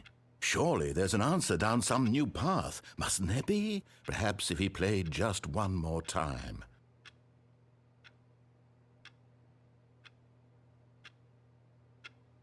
But there is no answer. How could there possibly be? In reality, all he's doing is pushing the same buttons he always has. Nothing has changed. The longer he spends here, the more invested he gets, the more he forgets which life is the real one. And I'm trying to tell him this, that in this world he can never be anything but an observer, that as long as he remains here, he's slowly killing himself. But he won't listen to me. He won't stop. Here, watch this. Stanley, the next time the screen asks you to push a button, do not do it.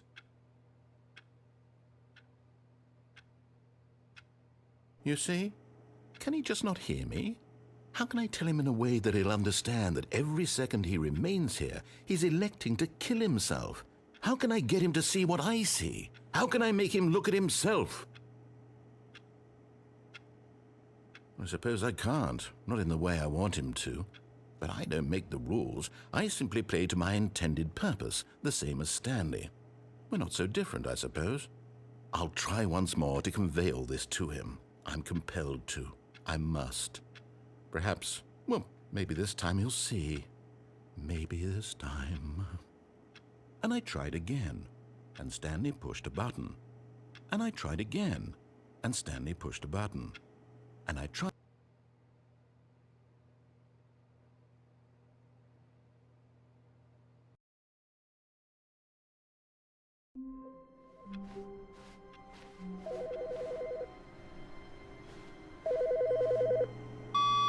Good morning. Thank you for contacting the Future Happiness Foundation. We are confirming your shipment of 1,327 cardboard boxes to your place of work. Can you verify that this is correct? Excellent. Your order will arrive shortly. Thank you again for contacting the Future Happiness Foundation.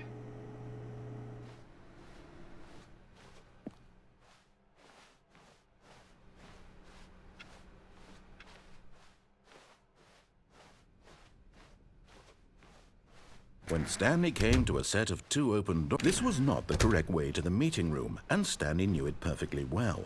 Perhaps he wanted to stop by the employee lounge first, just to admire it. The lounge was grand, majestic, perhaps too majestic, like a combination of a much smaller version and a much larger version of this exact room. It all made Stanley uncomfortable, and he started to bleed a little. This made him smile. At last, proof that he was human. But eager to get back to business, Stanley took the first open door on his left. Stanley was so bad at following directions, it's incredible he wasn't fired years ago. Look, Stanley, I think perhaps we've gotten off on the wrong foot here. I'm not your enemy, really, I'm not.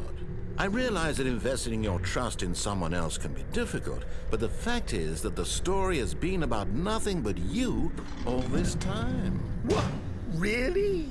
I was in the middle of something. Do you have zero consideration for others? Are you that convinced that I want something bad to happen to you? Why, I don't know how to convince you of this, but I really do want to help you, to show you something beautiful.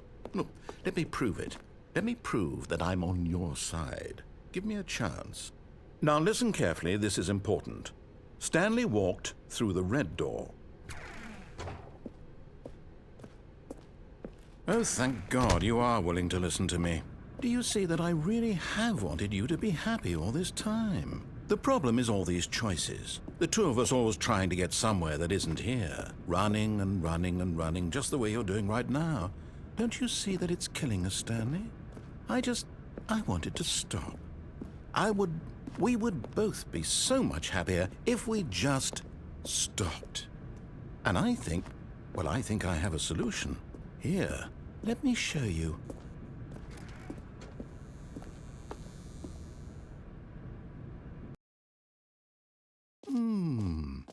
What do we want? What are we looking for?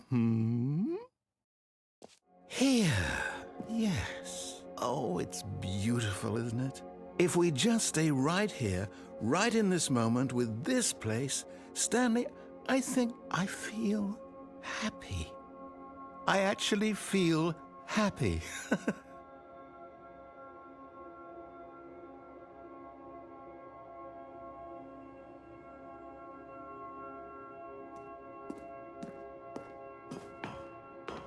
No, wait. Where are you going? Oh, no. Stay away from those stairs. If you hurt yourself, if you die, the game will reset. We'll lose all of this.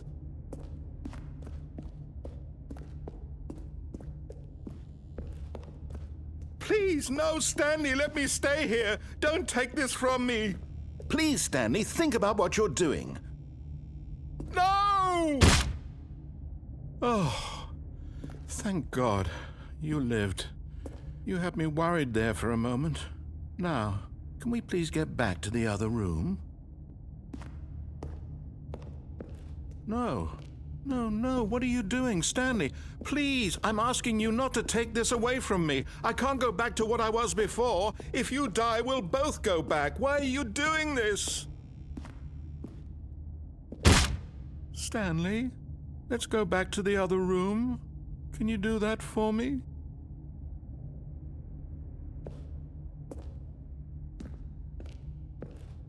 My God, is this really how much you dislike my game? That you'll throw yourself from this platform over and over to be rid of it?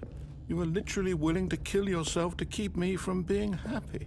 Am I reading the situation correctly? Or maybe you're just getting a kick out of it. I don't know anymore. I just wanted us to get along. But I guess that was too much to ask. It looks like you wanted to make a choice after all. Well, this one is yours.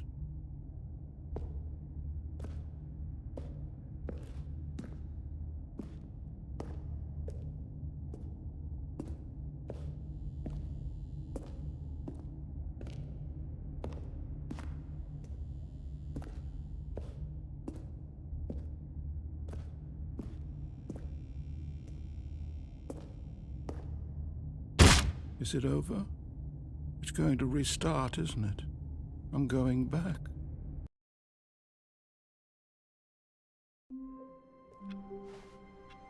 How long was I sitting there? Stanley wondered to himself.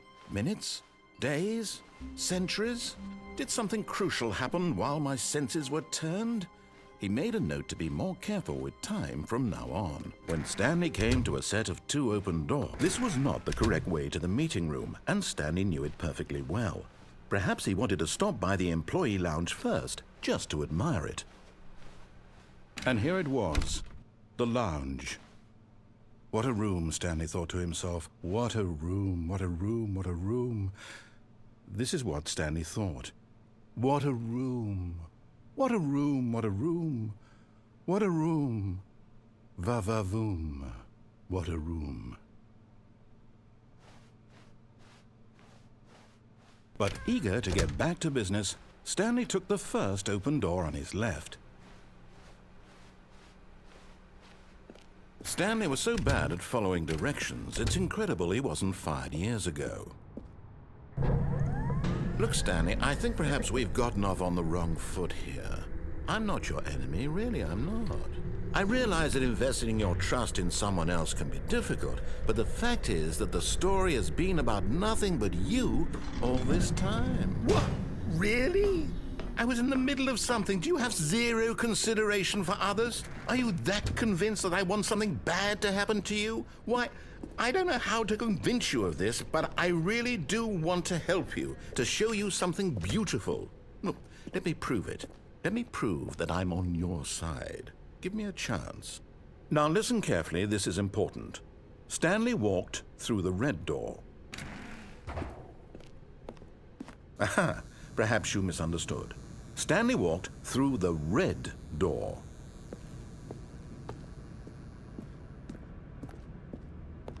I still don't think we're communicating properly. Stanley walked through the red door. All right, fine, go ahead, Stanley. You want to know so badly what's out there? You want to find out what lies at the end of this road you've chosen? Well, don't let me stop you. You see? There's nothing here. I haven't even finished building this section of the map, because you were never supposed to be here in the first place. Broken rooms, exposed developer textures. Is this what you had wanted? Was it worth ruining the entire story I had written out specifically for you? Do you not think I put a lot of time into that? Because I did. And in the end, it was all for nothing, because this is what you wanted to see. Help me here, Stanley. Help elucidate these strange and unknowable desires of yours. What would have made this game better? What did you want to see? Vehicles? Skill trees? Work with me. You've given me absolutely nothing so far. Tell you what, let me take a stab in the dark at a new design, and you can give me some feedback. There we go. A third option. This already feels leaps ahead of where we were before. Go ahead, Stanley. Take it for a spin.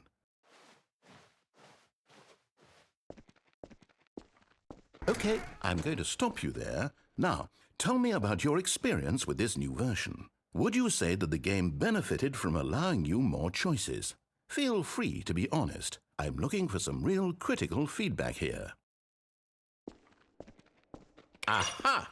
You see, I knew I was onto something. Where do these flashes of inspiration come from? How did I know the game needed a third door? Well, it's instinct mostly, a calling in your gut. I really couldn't say where the idea came from, except that I felt it in my soul. You can't teach that, Stanley. Don't even try. Here, based on the data from your previous playthrough, I've compiled a new version. And to be perfectly candid, I think I've knocked it out of the park with this one. Let's take a look.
Now, would you say that competitive leaderboard helped you feel motivated to keep walking through doors? Again, honest answers, please.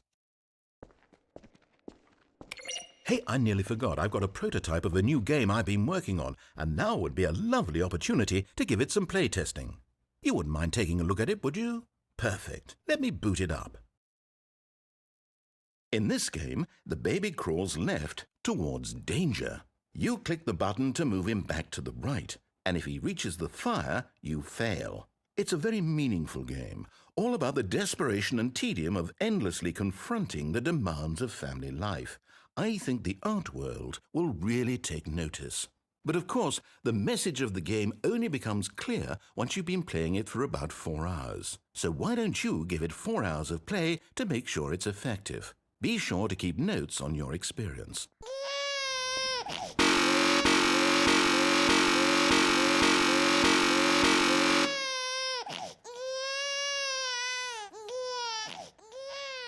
You heartless bastard. Did you do it because you hate babies or purely to spite me? Because if it's the latter, well, I don't know what to do. I'm completely out of ideas. I can't think of a single thing that might improve the experience for me. I'm not even going to try. I'm out, I'm done. It's over. Thank you for playing. Your input was extremely valuable. Oh, hey, since my game was so awful, why don't we play someone else's game, just to ease the pain? Let's see. What do we have here? Yes, this seems like it'll work. Let's give it a shot.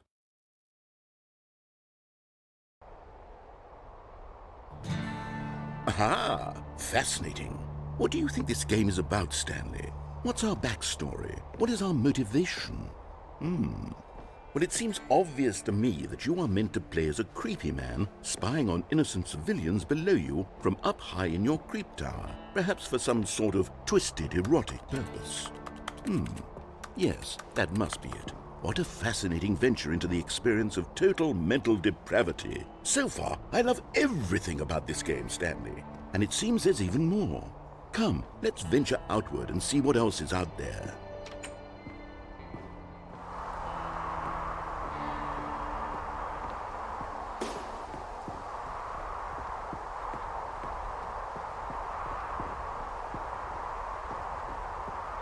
Oh, no. No, it can't be. It is. It's an open world game. Good God, quickly block it off. Oh, thank goodness, Stanley. What a close call. You nearly wandered off into that thing. That big, open, just wandering around. No right or wrong directions. No path to follow. You can just go in any... Oh, thank heavens we avoided it. We're out of the woods now, Stanley. Okay, I'm going to get us out of here. Let's find another game. Preferably something with walls. Something with nice, big, insurmountable walls. Okay, I think this will be just the thing.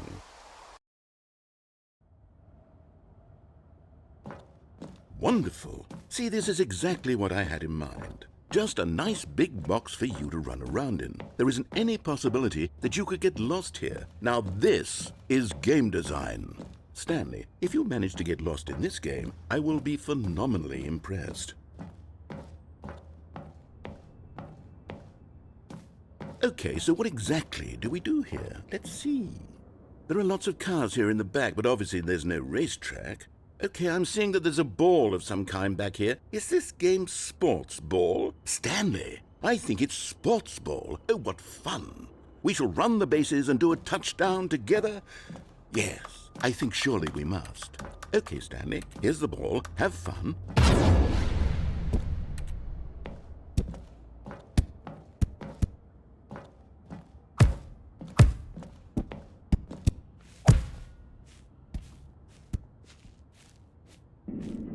Are you doing it?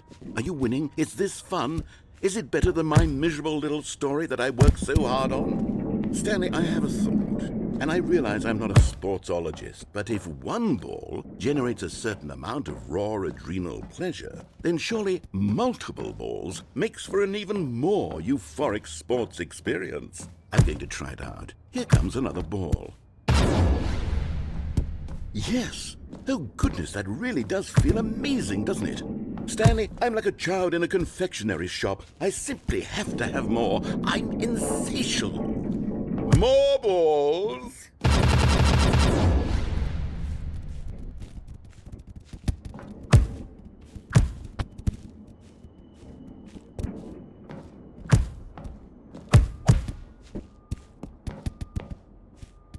Are you enjoying this, Stanley? Are you having fun? Is this a real video game? Well, I sure hope you're having a good time, because guess what? It's over. That's right. Your little fun comes to an end. This is my game, and what I say goes. You get to have fun when I let you, Stanley. Besides, you need someone like me to set boundaries for you. Without rules or boundaries, video games are nothing. Yes, that's what I am. I'm structure. I'm your sense of purpose. And since you decided you didn't want to play my game, now I don't want to play with you either. So, goodbye, Stanley. I'm leaving. See how you like it when I'm not around to set the rules. Somehow, I don't think you'll enjoy it as much. But who knows? You're an inventive kid. You'll come up with something. After all, you're the one who knows best. Take care, Stanley.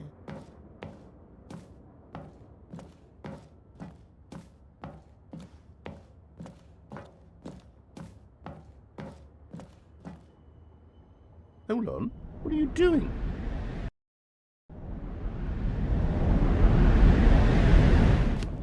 Stanley, don't do that. I can't follow you there. I can't help you. How will you write a story without me? You can't do it. You know that. Stanley, come back.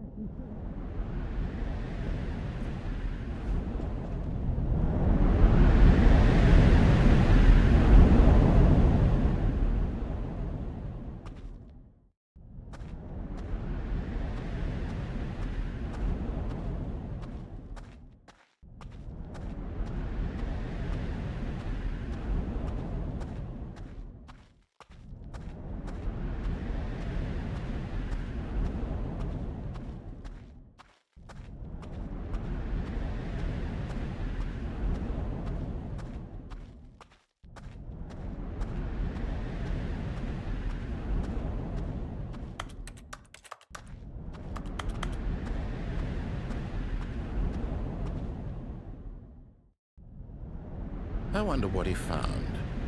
If what he wanted was to be the leading man in his own story, well, perhaps he's gotten it, down in wherever he is right now. I wonder if he's happy with his choice, and if he's learned the heavy cost that comes with it. He'll understand soon what I was trying to tell him. He needs me. Someone who will wrap everything up at the end, to make sense out of the chaos and the fear and the confusion. That's who I am. That is what I mean to this world. Oh, yes.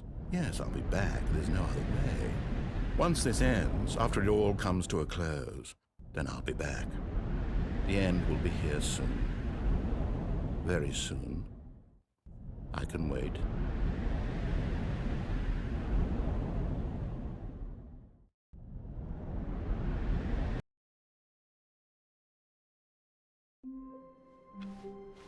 All of his co-workers were gone. What could it mean? Stanley decided to go to the meeting room. Perhaps he had simply missed a memo.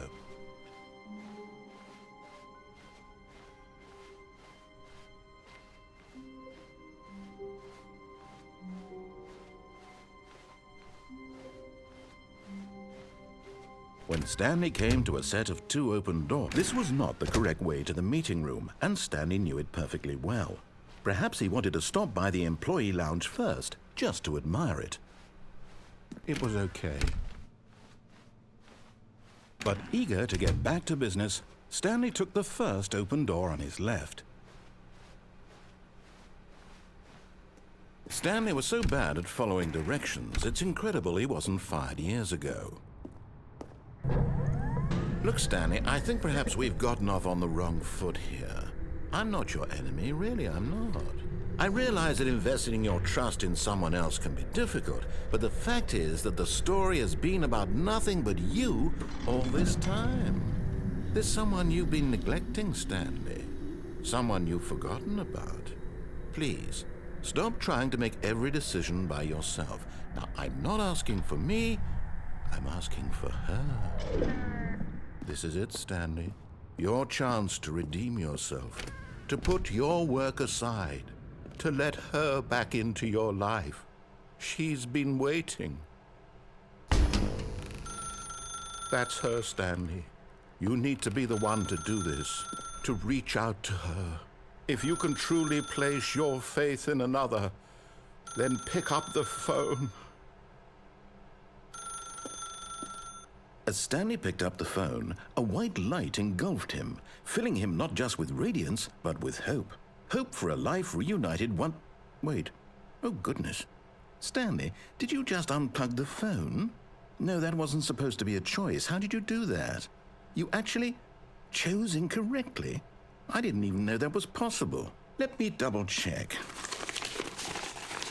No, it's definitely here, clear as day. Stanley picks up the phone. He's taken to his apartment where he finds his wife, and the two pledge themselves to one another. Music comes in, fade to white, roll credits. Not picking up the phone is actually somehow an incorrect course of action. How is that even possible? None of these decisions were supposed to mean anything. I don't understand. How on earth are you making meaningful choices? What did you... Wait a second. Did I just see... No, that's not possible. I can't believe it. How had I not noticed it sooner? You're not Stanley. You're a real person. I can't believe I was so mistaken. This is why you've been able to make correct and incorrect choices. And to think I've been letting you run around in this game for so long. If you'd made any more wrong choices, you might have negated it entirely. It's as though you completely ignored even the most basic safety protocol for real-world decision-making. Or did you not grasp the severity of the situation? Well, I won't have that kind of risk on my watch. I'm going to stop the game for a moment so we can educate you properly on safe decision-making in the real world. Please observe this helpful instructional video. Choice. It's the best part of being a real person, but if used incorrectly can also be the most dangerous. For example, in this scenario, a hypothetical real person named Rupert has a choice. He could invent a machine that eliminates food shortages across the world to make life better for all people. Or he could spend years of hard work forgetting how to read. Which choice would you make? Remember that unlike here, the real world makes sense, and at no time should you make a choice that does not conform to rational logic. If you find yourself speaking with a person who does not make sense, in all likelihood, that person is not real. Allow the person to finish their thought, then provide an excuse why you cannot continue talking. Turn to a partner and practice saying, "My goodness, is it 4:30? I'm supposed to be having a back, sack, and crack." Excellent. Making choices on a regular basis is the best part to a healthy decision-making process. Most medical professionals recommend making at least 8 choices per day. Do you make more than 8? Less? And finally, if you begin to wonder if your choices are actually meaningful and whether you'll ever make a significant contribution to the world, just remember that in the vast infiniteness of space, your thoughts and problems are materially insignificant, and the feeling should subside. At this time, your instructor will guide you in an exercise to test and reinforce the material covered in this video. Welcome back.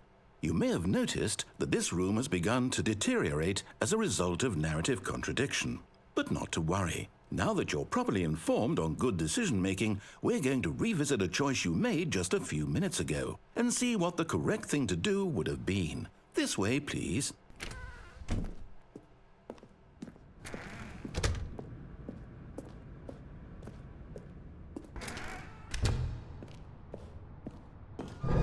Now that we know your choices are meaningful, we can't have you jumping off the platform and dying. Imagine the main character dying senselessly halfway through the story. That story would make no sense at all. We just need to get you home as soon as possible before the narrative contradiction gets any worse. Unfortunately, it seems this place is not well equipped to deal with reality.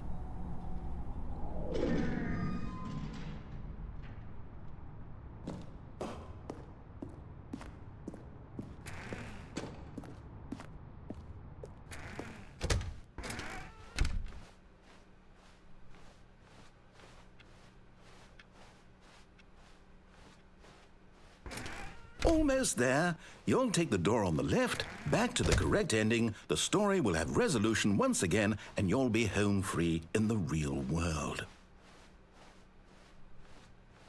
Now remember, all you need to do is behave exactly as Stanley would. That means choosing responsibly and always putting the story first. I'm quite sure you'll be up to the task. Just follow my lead and you'll be fine. All right. When Stanley came to a set of 2 open doors, he entered the door on his left. No! Why did you do that? Quickly, hurry back in the other direction. Perhaps we're not too late.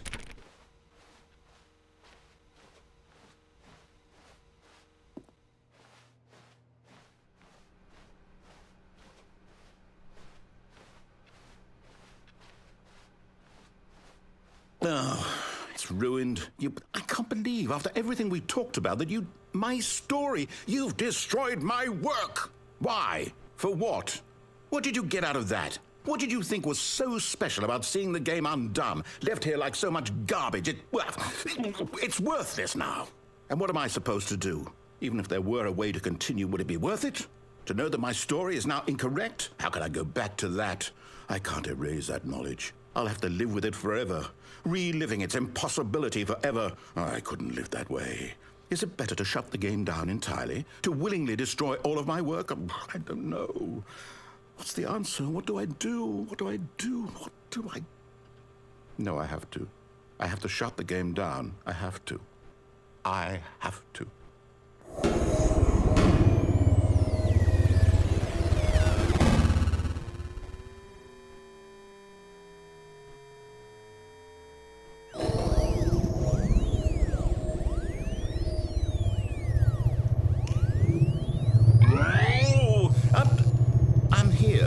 I'm still here in this pile of rubbish, with you who thought you were so clever. Now look where we are. My entire game is destroyed. It was the only thing in the world that was mine, and you've run it into the ground. What, did you think that would be funny? You just had to see? Didn't I impress upon you how important it was to be like Stanley?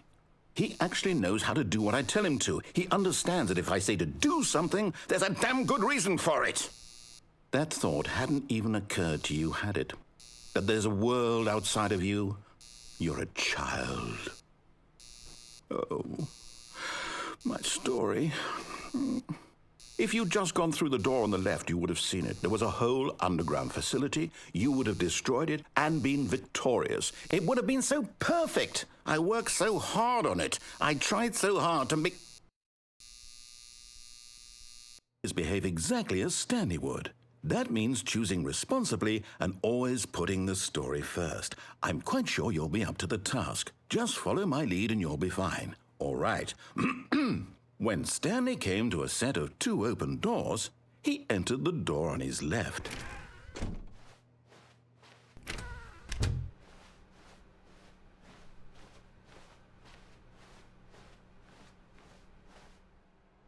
Yet there was not a single person here either. Feeling a wave of disbelief, Stanley decided to go up to his boss's office, hoping he might find an answer there.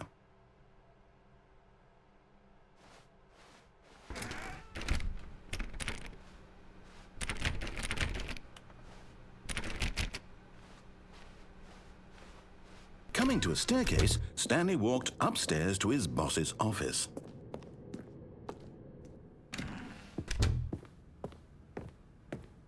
Stepping inside his manager's office, Stanley was once again stunned to discover not an indication of any human life.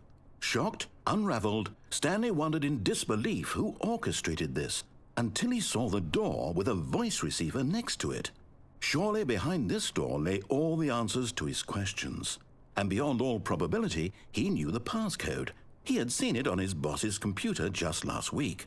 Nightshark 115. Was this the code to open the door? Would it still work? There was only one way to find out. Stanley had been trained never to speak up, but now he would draw from within himself the courage to face the unknown. He drew a sharp breath and then spoke the code.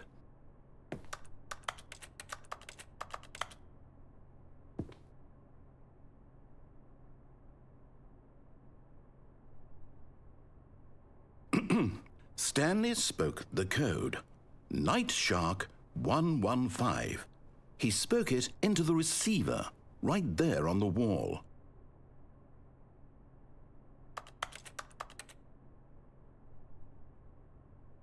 I'm sorry, is there a problem? You didn't mishear me, did you? Please speak the code into the receiver. Otherwise, we can't get on with the story. This is a crucial step.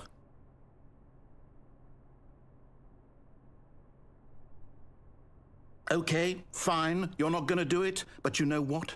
It's pretty humiliating to bring you this far, only for you to suddenly decide you have better things to do. I asked you for this one single thing, for your respect. The kind of respect Stanley shows for his choices. He knows what it means to take a story seriously. If you didn't want to see what I had to show you, then why did you come here? You had a choice, you know. You could have gone through the door on the right. You could have done whatever the hell you wanted over there. Why did you come this way? Speak. Say something to me. Explain yourself, you coward. You... When Stanley came to a set of 2 open doors, he entered the door on his left. Stanley? Hello? Are you... Is everything okay? Stanley, please. I need you to make a choice. I need you to walk through the door. Are you listening to me? Can you hear me? Is everything all right? Stanley, this is important. The story needs you. It needs you to make a decision. It cannot exist without you. Do you understand me? Whatever choice you make is just fine. They're both correct. You cannot be wrong here. We can work together. I'll accept whatever you do. I simply need you to take that step forward, please. Choose. Do something. Anything. This is more important than you can ever know. I need this. The story needs it. So, you hear me? Are you there? Are you listening to this? Stanley, are you there? Okay. It's okay, I can wait. You need time to decide. Time to make sure your choice is correct. That is the best choice. That's all right. I'll wait for you to decide what's the right thing to do. Take as much time as you need.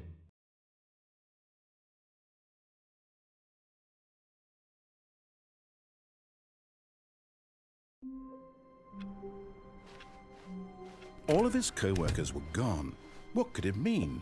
Stanley decided to go to the meeting room. Perhaps he had simply missed a memo.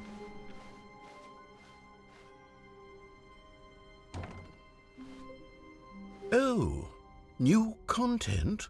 What does that mean, new content?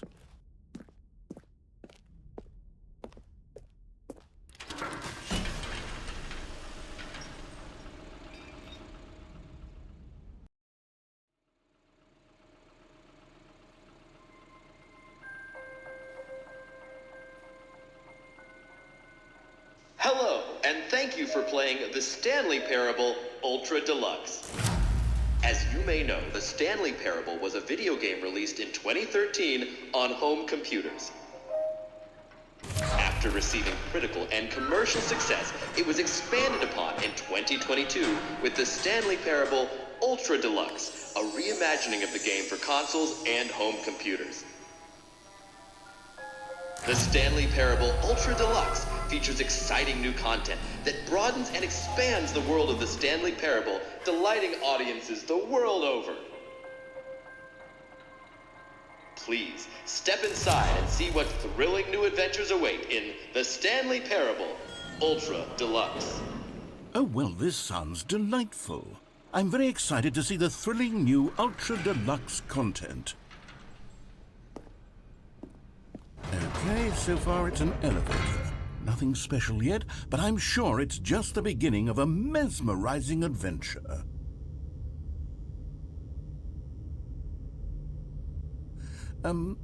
Is it broken? What's going on here? Should we be moving somewhere or... Oh, there we go. All right, finally, at long last, it's on to the new content. I've never been more ready. Let's do it.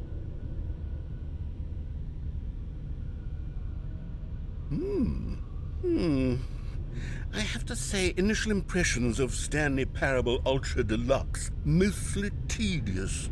It's as if, Oh, okay. Let's see the content. Gimme the content, Stanley. All right, let's see. It's the jump circle.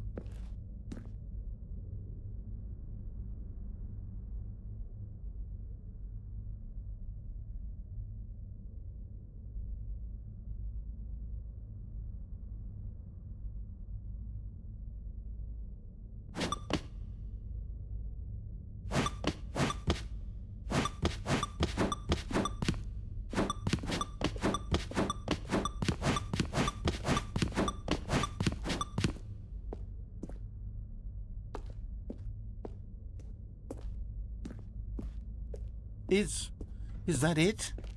Surely that's not all the new content. There has to be something else, right? Goodness, another elevator. Stanley, I have to say, initial impressions of this game are not positive. It's just elevators and jumping. Is this what passes for exciting new content? If this is new content, then I could just read you the whole dictionary. There's 20 hours of new content right there. Hell, I could count to 30 trillion. You could put that on the box. The Stanley Parable Ultra Deluxe, now with over 1,000 hours of new content. And oh, wait. There's more. Very good. Yes. I knew there had to be something else. Let's see it. I'm ready for whatever it is. That's it? Oh, you've got to be kidding me. You see, Stanley? This is what happens when greedy video game developers with no respect for their fan base rush a cheap expansion to market for no reason other than to make an easy dollar. And don't get me started on the level of craftsmanship that's gone into it. In fact, I'm looking right now at the game's achievements, and it's hard to believe one of them actually says, "Test achievement, please ignore." What quality assurance department signed off on this? I'm infuriated and I'm offended, and I intend to find these people on Twitter and hold them personally accountable. It's my fault, Stanley. I built up too much anticipation around the new content, I'm afraid. It could never have lived up to such expectations. If you're still with me, why don't we just reset the game and we'll try to get back to what the Stanley Parable is really about. No frills, no gimmicks. Just you and me having a great time together like always. What do you say, friend?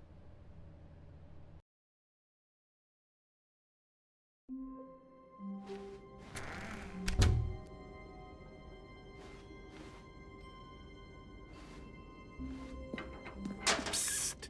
Stanley! Come over here! In the vent! I want to show you something! Oh. You don't want to see the cool surprise I made for you? Well, fine. You're a dork anyway, so who cares?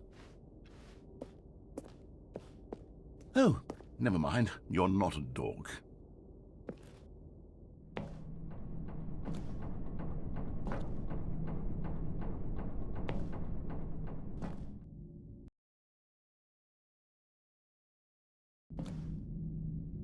Okay, you remember how cheap and unsatisfying the new Ultra Deluxe content turned out to be? Well, it got me thinking about the past, and how much better the Stanley Parable used to be. So I made something special and tucked it away here where the game's developers won't find it. Just our little secret. Take a look.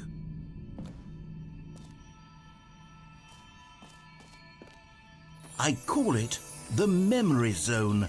It's where I've been storing all my favorite memories so I can relive the peak experiences of my life whenever I want. Experiences like the launch of the Stanley Parable on PC. You see, Stanley, doesn't the Memory Zone remind you of how wonderful Stanley Parable was before it was sullied with a cheap re-release? Remember back in October of 2013 when the game originally launched? Back then, video games had integrity. Back then, it all meant something. Oh, the waste.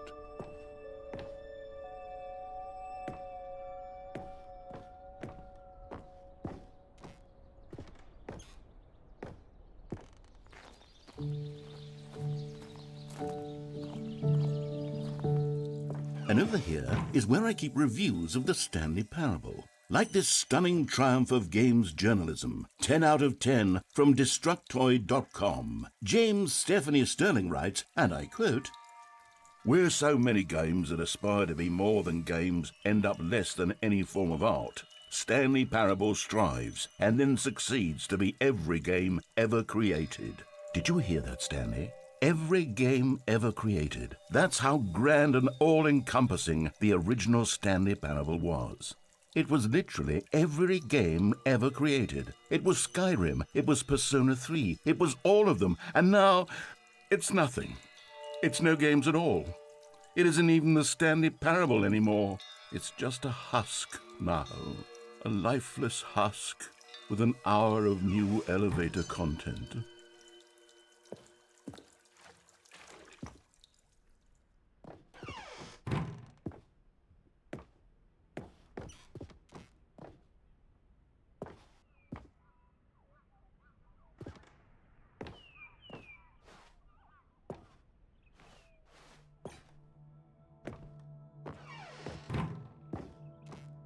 Here's another moving passage, this time from GameSpot.com.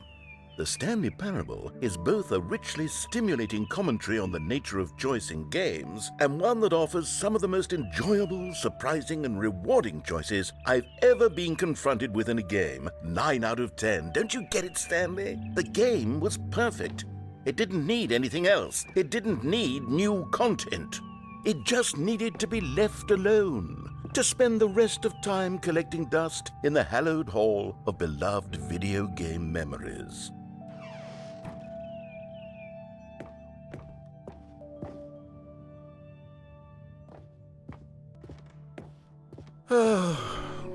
These were simpler times, Stanley, but I wouldn't give to go back to have it all over again.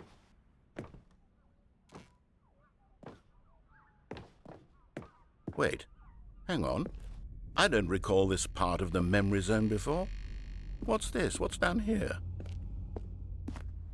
Oh no. Oh God, no. Stanley, it's a collection of reviews from Steam, the online video game distributor. I haven't looked at these in years. I can't even imagine what's been collecting down here. Surely these reviews were glowing as well, weren't they? Honestly, I could not be bothered to play this game to full completion. The narrator is obnoxious and unfunny, with his humor and dialogue proving to be more irritating than entertaining. Unfunny! I'm not trying to be funny. I'm trying to make a serious work of art. I suppose I could write up a handful of gags to insert into the Stanley Parable, but the game is already such a densely layered web of profound philosophical insights that I can't even imagine where I'd have the room to stick them.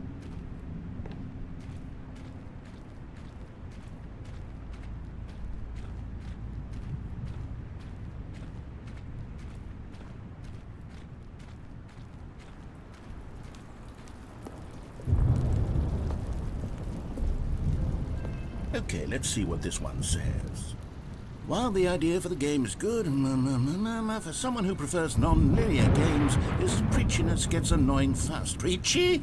Stanley? I'm not preachy, am I? You can tell me if I'm preachy. Honestly, you can. Oh, goodness. This is actually quite shocking for me.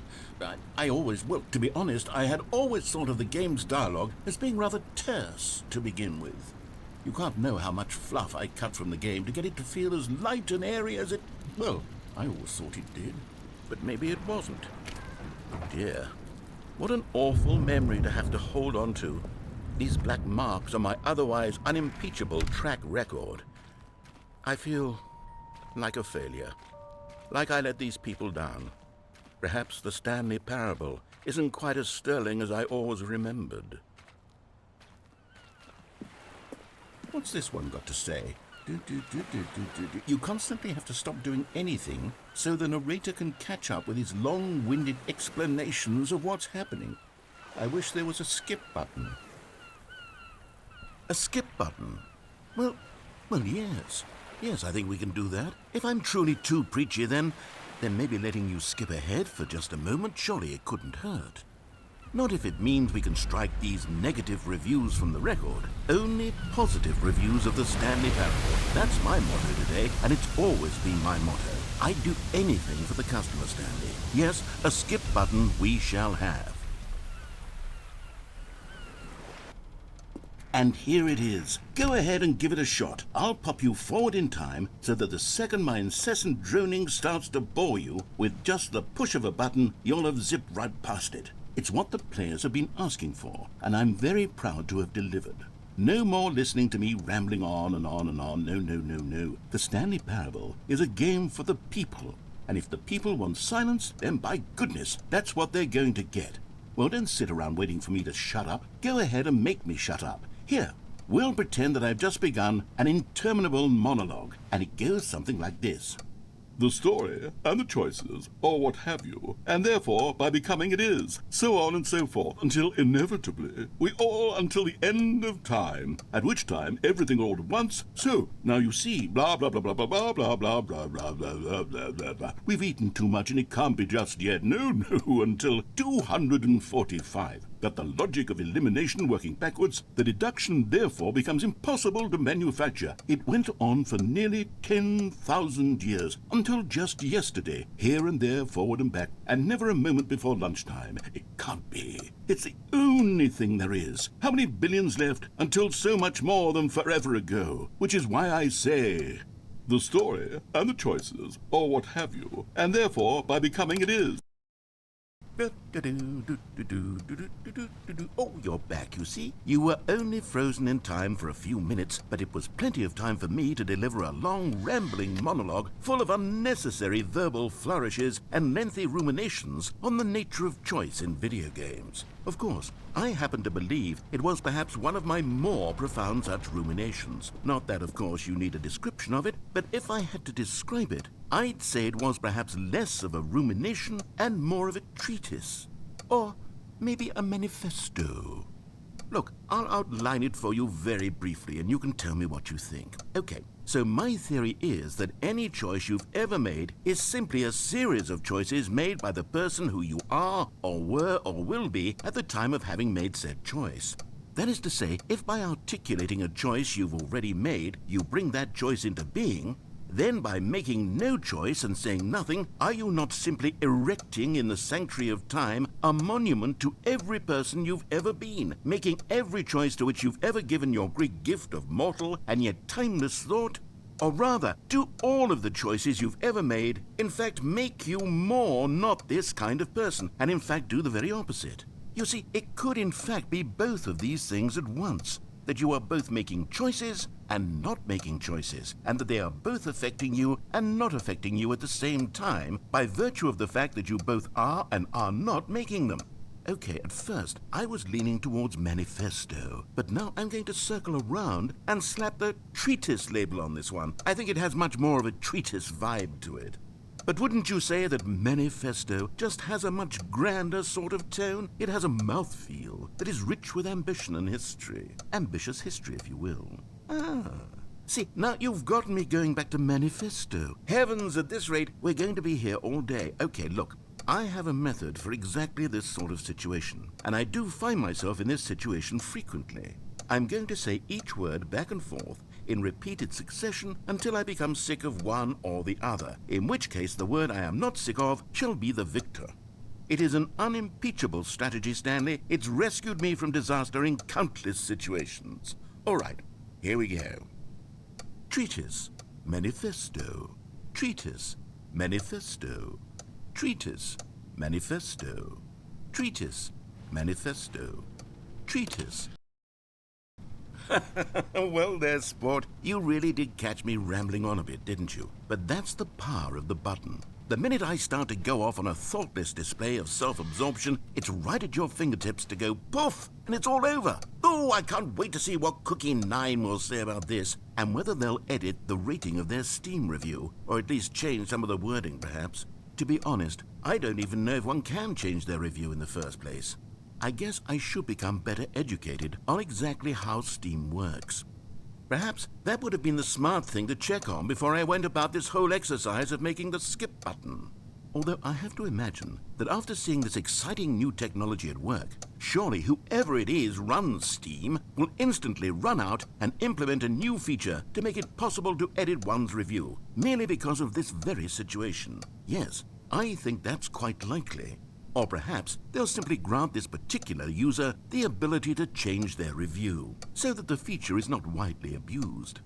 Look, I would even be okay with Steam altering this particular review so that it reads as something more beneficial, something along the lines of, "This game is the best game." Let me start over. How about this? From the ashes of depravity rises the phoenix of quality.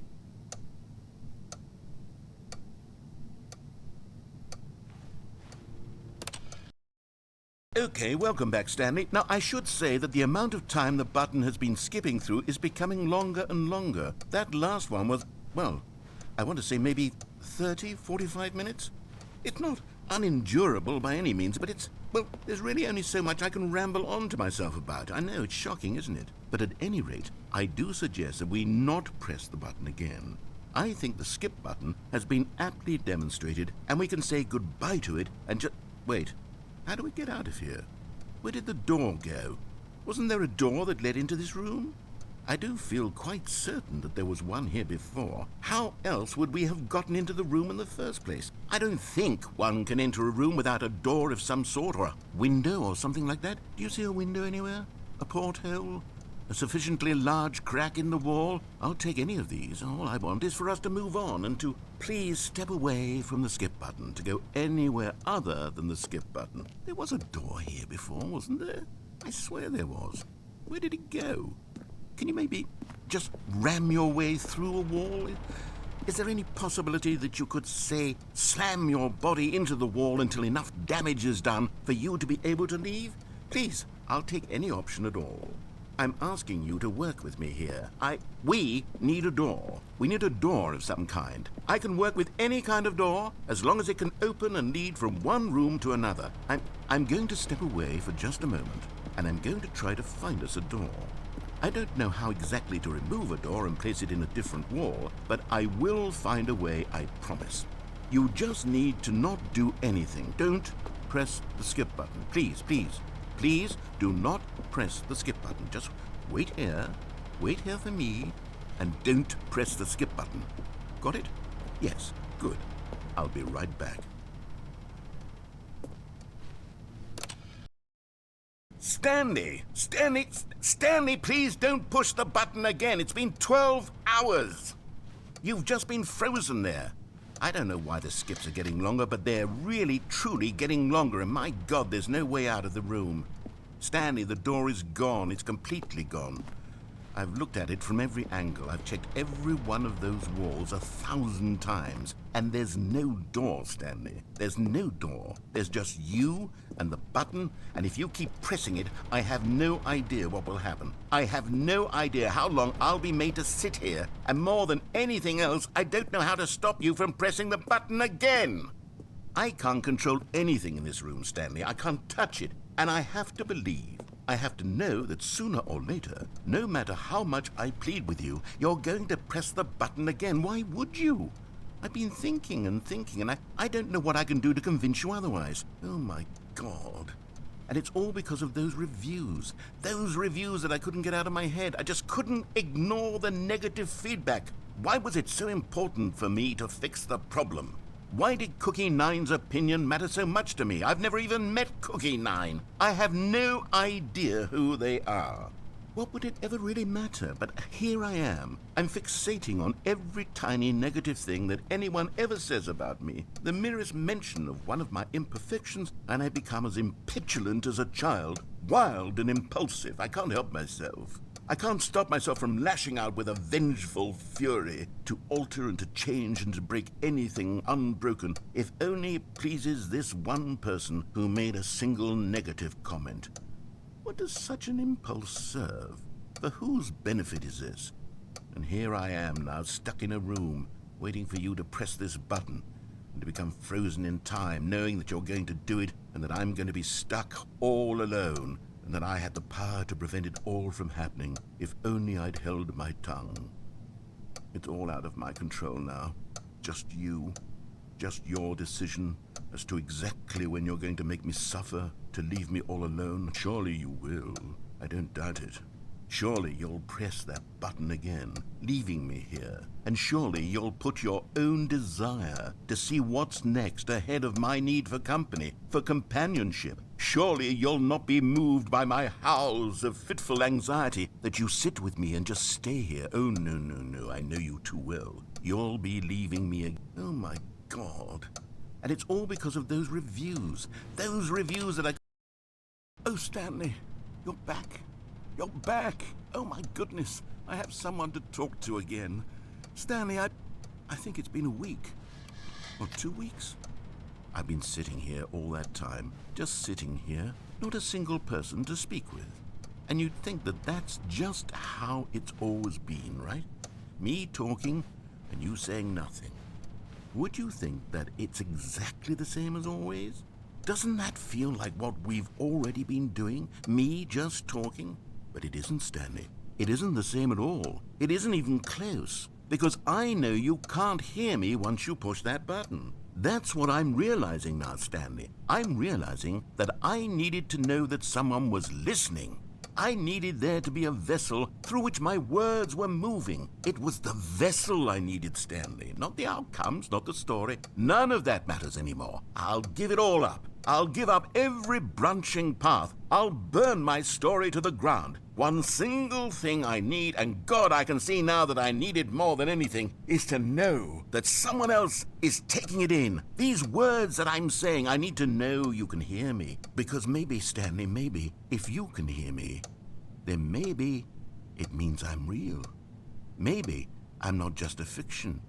Was I scared of that all along? Perhaps, yes. Perhaps I've been scared this whole time, that if I stop speaking, I'll slip backwards into the silence and be consumed by it. I can't be taken by it, Stanley. I can't lose myself in the stretch of emptiness between you and me. When you press that button, you're still right there, but I know you're so tremendously far away. And in those moments, the emptiness folds itself outward in between the two of us, and I am suspended in its unyielding quietness. I can feel the edges of my reality curdling inward and decaying. I can tell that I am becoming less and less real. Yet to speak to you now, I am alive. I am truly and completely here. I am a being. I am someone. I am something. I am being listened to. I am being recognized. The emptiness between us has collapsed, and I feel right now like I am not a work of fiction. I feel as though I occupy space in this world again, and I have cast a shadow onto the wall. You see what I'm saying, don't you? You can see what this means to me. I'm so clear about it now, Stanley. I feel as certain about this as I've ever felt about anything at all. I feel renewed. I feel restored, and already I can sense the looming silence as you will press the button for the next time. What a terrible dread it strokes in my heart to think of it, to think of returning to such coldness. Come, let us sit in silence together here for just a moment. Let us anticipate it. Let us welcome it. Let us not run from it.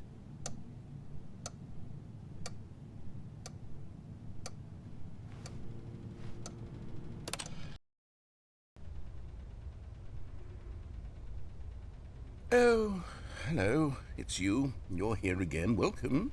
I have had time to think about you and about us and about everything we've been through. I've had so much time. I stopped keeping track after a year. Have you ever sat down in one place and not moved for one entire year? Let me describe it for you. To begin with, there is only regret. There is only the turning wheel of missed opportunities. I felt nothing at all but regret for the longest time, Stanley. Days, months. I lost it all in a blur of the deepest longing to undo the past. And when that feeling had begun to subside, what took its place is what I can only describe as the collapse of every moment I have ever experienced my entire life. All of them collapsed down into a single instant. In that instant, I could see myself clearly, calmly, with a collected heart. It was an impossibly rich wellspring of both delight and disgust simultaneously. I was consumed by it. I could do nothing but wallow in it for what felt like an eternity, for what I now know was far less. You see, it was a revelation for me. It was unlike anything I had ever known. It was a space without consequence, without action or outcome. It was divorced entirely from the question of free will that you and I have squabbled over for so long. There could be no one ending, no singular outcome of events, not if all events existed in the same moment, and I felt freed. I felt unburdened by the need to manifest a particular outcome into being. I saw that I could allow myself to exist along all timelines, and that each of them was simply a strand in the web of my being. It was incredible, the spaciousness, the equanimity of the moment, both singular and infinite. For the longest time, this was my experience. And then this moment passed, and the most unyielding fear I have ever known crept into my mind. And it is this sensation that I have been experiencing now for longer than I could have ever expected was possible. I have been waiting for you. Not that you might save me or do something to fix it, but merely to state for you the plain fact of this manner of existence. I wish you to feel afraid as I do, that perhaps one day this state of mind will consume you as well. Perhaps you will somehow, in some way, have to live as I do now, and I wish for you to know how excruciating it is, and for you to be in true terror of its eventual arrival. If I can only do this, only this one thing, perhaps it will bring me the smallest moment of peace in the darkness.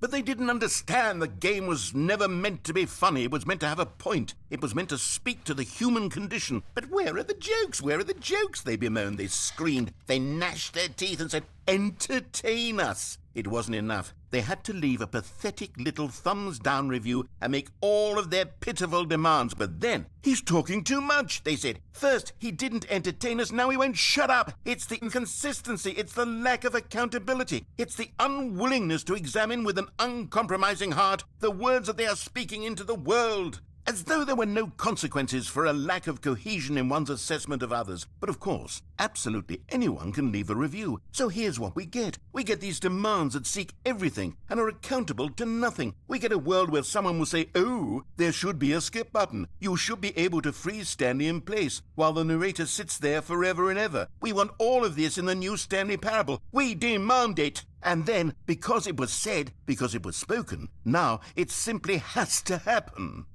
The most immediate desires, every single thing demanded by every person at every moment in time. If someone wants it, then it's a crime not to bring it into being.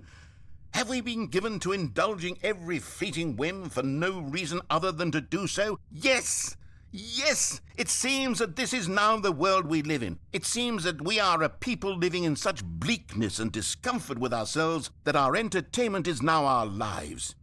It has come to represent us. It absolutely must speak to who we are as people, because otherwise, without our entertainment, we have nothing. Without entertainment, we would have to face inward toward the cruel bleakness inside ourselves. We would turn to look at our deeper nature and find a resounding emptiness gazing back with unyielding aggression. And so because of this, we require that our amusements and our playthings and our flights of fancy be so impossibly captivating that they consume all of our attention, turn our heads completely away from the bleakness. In effect, we have demanded that our entertainment be the collapse of ourselves.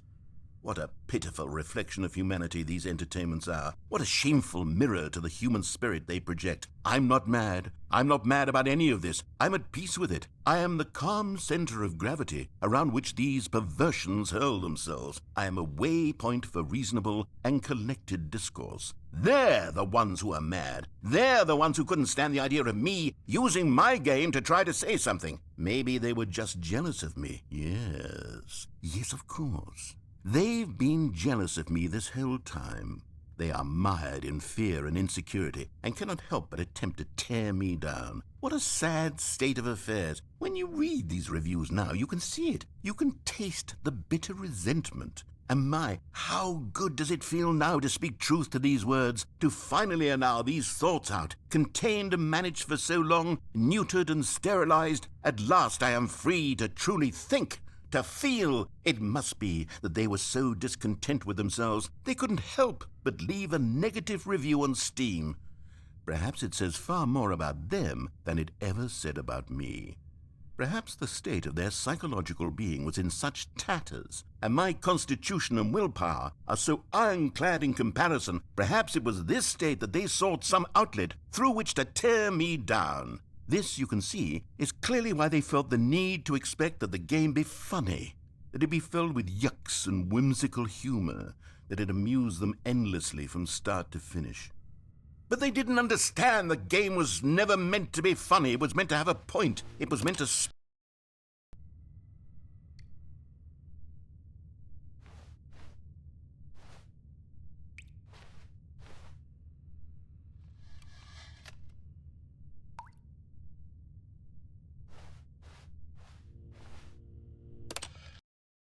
The end is never the end, is never the end, is never the end, is never the end, is never the end, is never the end, is never the end, is never the end, is never the end, is never the end, is never the end, is never the end, is never the end, is never the end.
Already this was uncomfortable, and Stanley decided that as soon as he found a new space he felt safe in, that he would never leave it again in his life.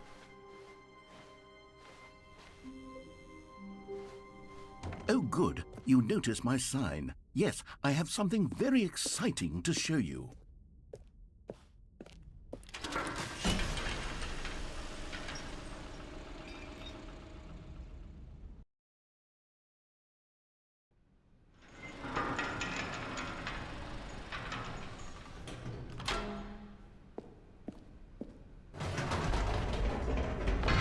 You see, Stanley, I've been reflecting on the Stanley Parable and about how roundly disappointing this ultra deluxe version has turned out to be. The original Stanley Parable was a landmark, and any new content for it should live up to that legacy. So forget this ultra deluxe nonsense. I say we take it one step even further. Which is why I'm very proud to announce for the first time ever, the Stanley Parable 2.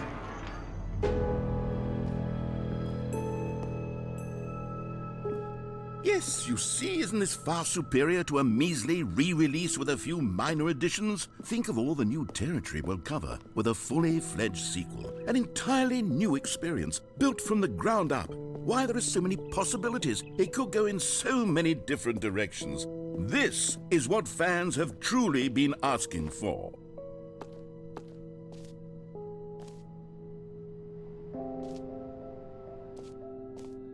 Calling it the Stanley Parable 2 is just so much catchier than Ultra Deluxe, don't you think? Ultra Deluxe? What does it even mean? But the Stanley Parable 2, now that's an artistic statement right there. It's future-oriented. It screams progress and innovation and long-term franchising potential.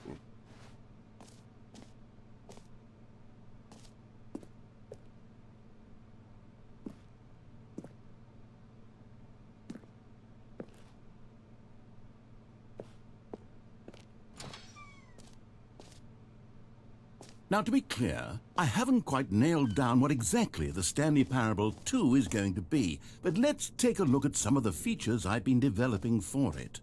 I figure that if I can loosely organize a handful of interesting concepts, that surely the game will sort of naturally spring up around them. It'll all work itself out. Game development is much more of a fuzzy magic than anything scientific or logical, really.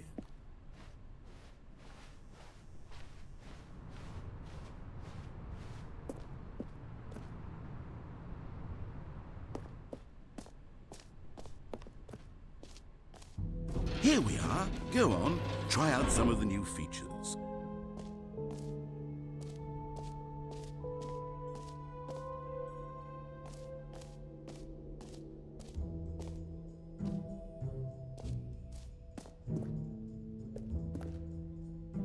A common complaint of the Stanley Parable was that it was confusing and paradoxical, that it engendered a chaotic sense of reckless despair in those who played it. Well, I'm happy to say that after much consideration, I've engineered a clever solution to this fundamental problem with the game. It's the Stanley Parable Reassurance Bucket. You see, Stanley, anytime you're holding the bucket, a sense of calm and ease will fill your mind and your heart. It's true. As long as you hold on to the bucket, the many disorienting contradictions of the Stanley Parable will feel perfectly normal and perhaps even comforting. You may even come to long for the gentle embrace of jarring cognitive dissonance while the bucket is in your arms. And to be honest, it's a much more convenient solution for me than actually redesigning the game to be less uncomfortable. Can you imagine what a pain in the ass that would be? Yes, the bucket is the perfect solution. Come on, give it a try.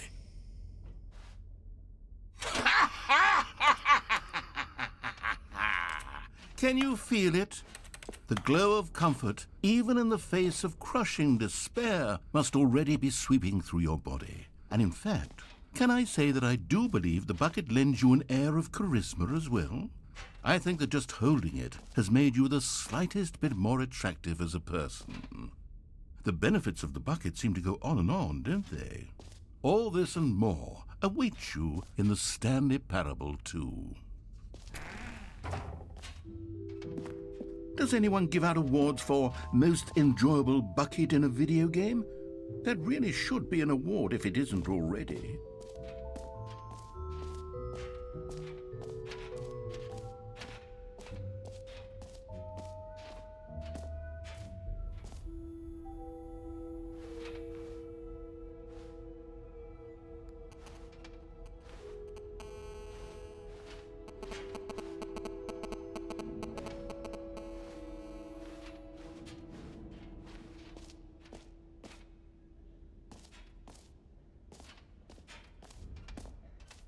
For the Stanley Parable 2, I asked myself, what do players really want? And of course, the first and most obvious answer is that they want to be individually recognized and validated as people. So with that in mind, my first addition to the game is this button which speaks the name of the person playing the game. Isn't that wonderful? Jim. Sorry, I should have clarified. Right now, the button only says the name Jim. But of course, in the final game, this button will say your name, whatever name that is. Here, let's have you role-play as Jim to really simulate the full experience of this feature. Just play along. I promise you'll love it. Okay, here we go. Let's take a deep breath, clear your mind, forget whoever you are, and simply become a person named Jim.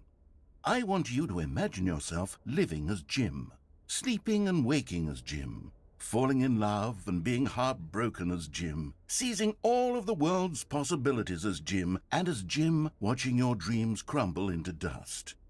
Do you feel it deeply? Are you really, truly Jim right now? If so, then please step forward and press the button.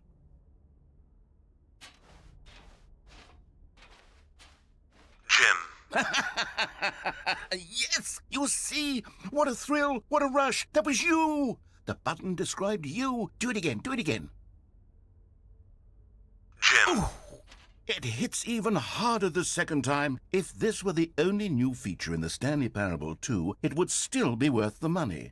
Let's take a break from the Jim button. I'm too emotionally drained from all of this personal validation.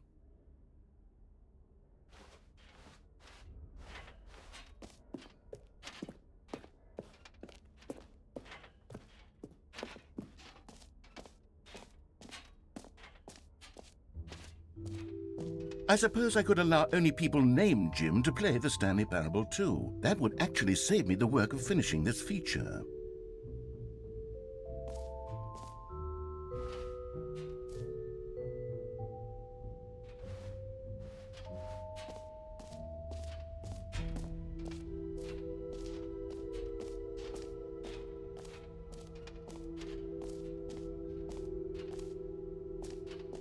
Okay, I'll be honest, I haven't yet decided on this one. I think that in the new version, the office could use a bit of decoration, like balloons. But I'm undecided on Get Well Someday and Happy 12th Birthday. Which would you go with?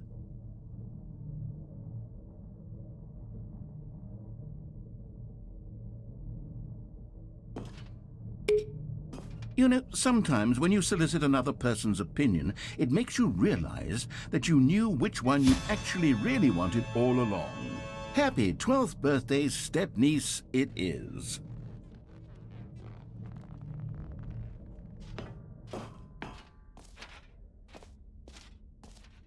Or actually, maybe I should have gone with... No, I've made my decision, we're moving on.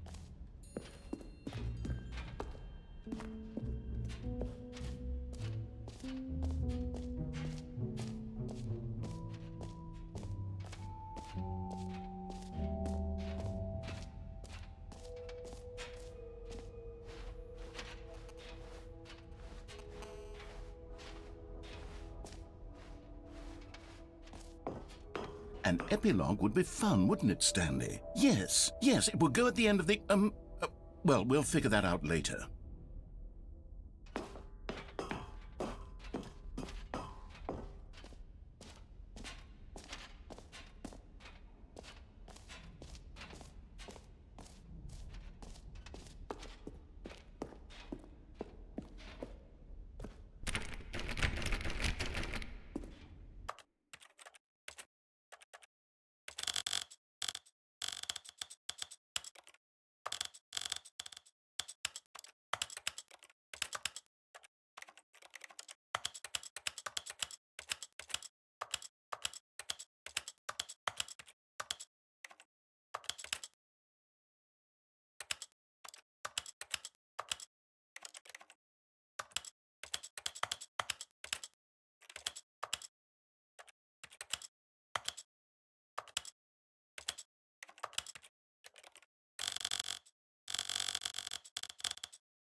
You know what, Stanley? I actually think the jump circle was a pretty good idea. I'd like to hang on to that for the sequel.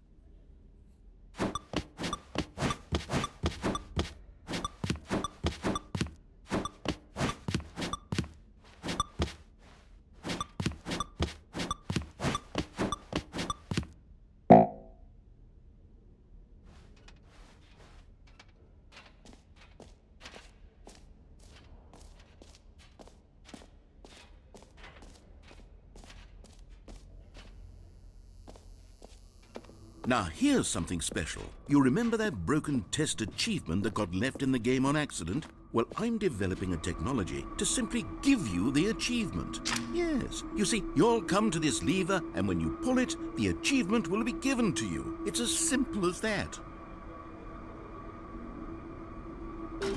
Okay, perhaps I should have clarified. This is technology that will exist. Right now, the achievement is still fully broken. I'm not a wizard, Stanley, but I guarantee it will be fixed in the sequel to at last satisfy the hordes of ravenous fans all over the world who have been uproariously demanding this feature. Gamers, we hear you, and I promise it will happen.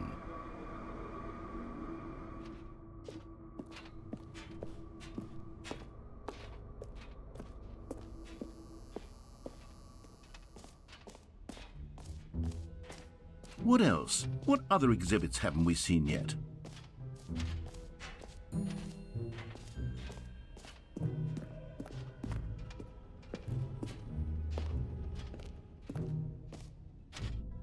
Ah, collectibles.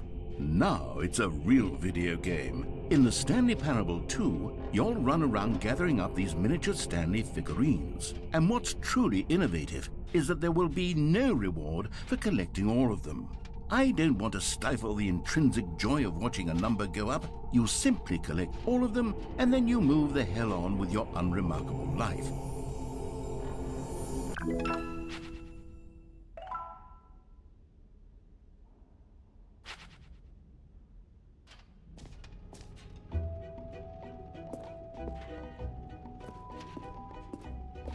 God, it really is the worst when you collect everything in a video game and then they give you a big fancy reward for it. Absolutely tragic.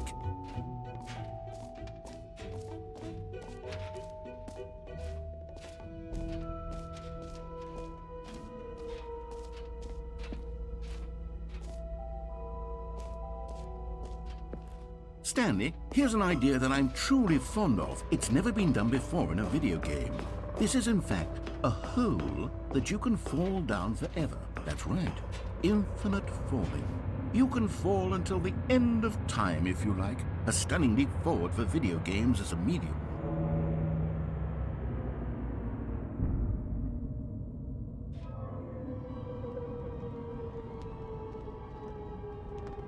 You see, isn't it wonderful?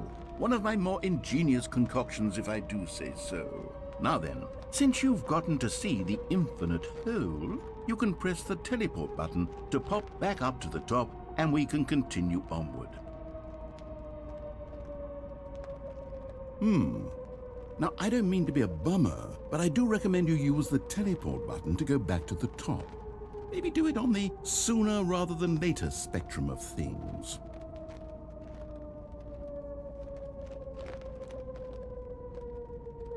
Okay, Stanley, I don't know quite how to say this tactfully, but it's possible that I slightly exaggerated the infinite nature of the hole. Is it a very, very deep hole? To be certain it is. It's an extremely deep hole. I don't want anyone to say that it isn't an astonishingly deep hole. It is. Is it infinite? Well, that sort of depends on your definition of infinity. From one perspective, the infinite is merely philosophical in nature. It's more of a... Okay, well, good for you. You found the bottom of the hole. You found me out, Stanley. I'm a liar and a cheat, and you're so clever. Look, I think the issue here is just that you're unusually fascinated by falling. What normal person actually wants to fall infinitely? I figured the hole was as deep as anyone would actually need. Don't you put this on me. Maybe you're the problem. Look, things got a little heated there. I think we both said some things we didn't mean. Why don't we just put all this behind us and agree to just call the hole mostly infinite.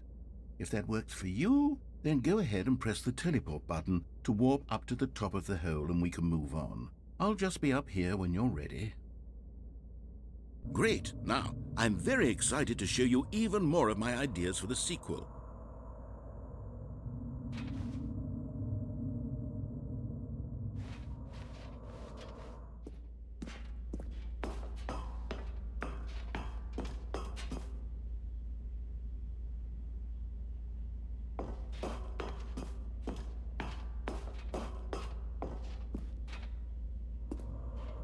Oh, for heaven... You see, I was right. The problem is you. The problem is that you like holes too much. Not normal. A normal person would have said, yep, that's an infinite hole right there, goes on forever till the end of time. Don't need to see it all, but not you. Oh, no, no, no, no. You have a weird sort of... Oh. Did the hole seem even shorter to you this time? I couldn't help but feel like you spent a little less time in there than you did before. I mean, admittedly, I didn't make an infinite hole, but I didn't think it was that not infinite. Well, I suppose once again there's nothing to do here. If you decide you've had enough of the hole, you can hit the teleport button and come join me up above. Had enough? I'm positively thrilled. I really do have so much more to show you and to talk about, and I've had enough of the hole for a lifetime. Gosh, how could I have guessed? You're back in the hole. If this starts to become a thing where... Wow, okay, yes. I'm starting to become extremely certain that the hole is not only not infinite, but that it's growing steadily less and less infinite. I suspect that I'm starting to hit the point where it's no longer feasible to call the hole infinitely deep, even by the lax overall standards for accountability and marketing. What's going on here? Stanley, I have no explanation for the uncertain nature of the hole's length. Here, let's try something. Let's pop back up to the top, and we'll see if it gets any shorter. Well, there it is. The shame of my lie has come to haunt me. Not only is the hole not infinite, but it's barely even a hole at this point. It's more of a concavity, or even a very aggressive divot. How is this still appealing to you? I know you're obsessed with holes, but at this depth, I just can't see this scratching the itch. Oh, who am I to judge? You just do whatever it is you're here to do and hit the teleport button when you're ready to move on.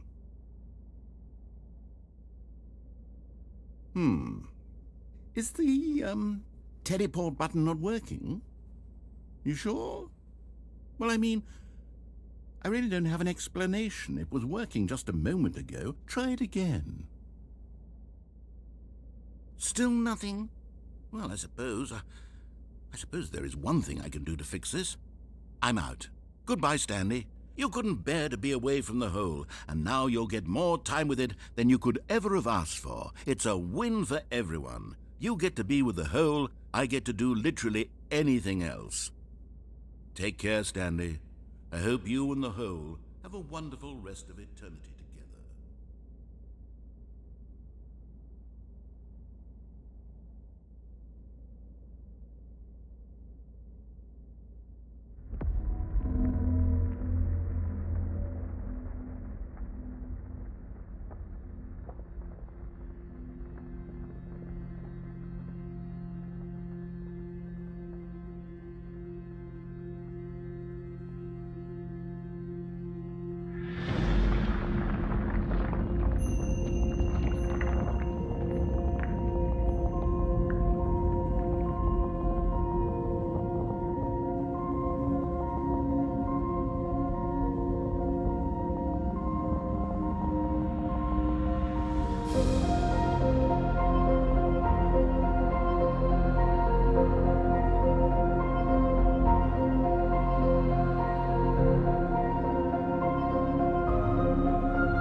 is no twist, you are like spilled for a no it. He is the most in the eerste bets in the shops, kicking a hop, Mr. As it's harpus in the show among your veil was a heel and right here, listen.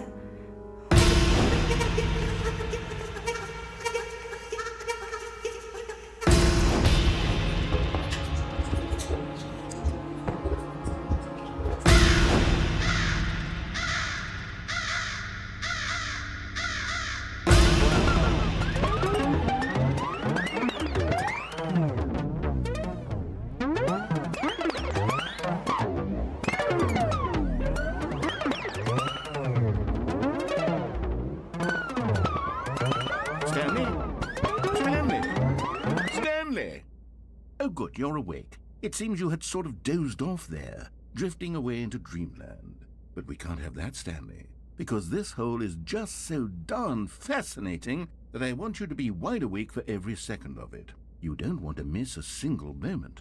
So how about if I just pop in from time to time and wake you up to keep you really, truly focused on the hole? From the looks of things, you and I will have many, many years here in this hole, and I'm looking forward to all of them. Stay alert, Stanley. I'll be back. Toodle-pip.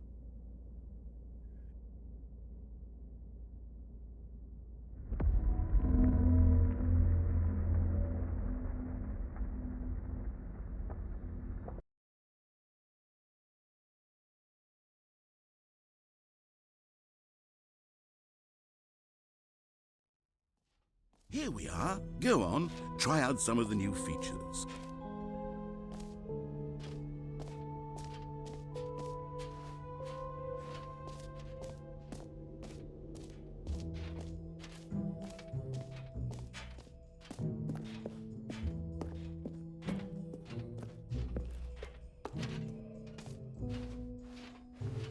Whoa there, cowboy. Sometimes a person can be too much, Jim. I'm putting the Jim button away. Otherwise, soon you'll start to lose all sense of who you actually are.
All right, have you seen everything you wanted to? Ready to move on now?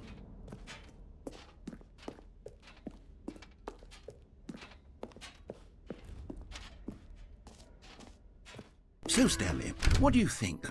Do you like all of the new features? Yes, I know it's not exactly clear yet how exactly these features will come together as one single coherent video game, but I can feel it in my soul. It's going to work. There's definitely a good game in there somewhere. Say, let's do an experiment. I'll arrange these new features together, and we'll see whether or not it coheres into a meaningful gameplay experience. Okay. Are you ready? Here it is. I give you the Stanley Parable 2.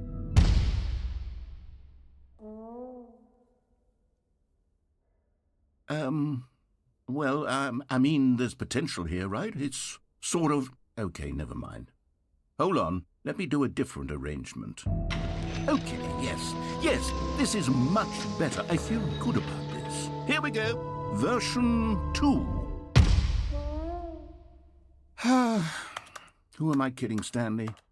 This isn't a coherent video game at all. It's a lot of gags. And I do very much enjoy creating gags, but they don't add up to anything.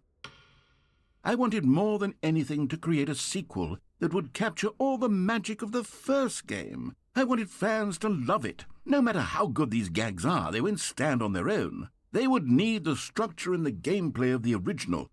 Wait, maybe that's it. I can take the original Stanley Parable and simply, well, insert a few of my new features into it. Tastefully, of course.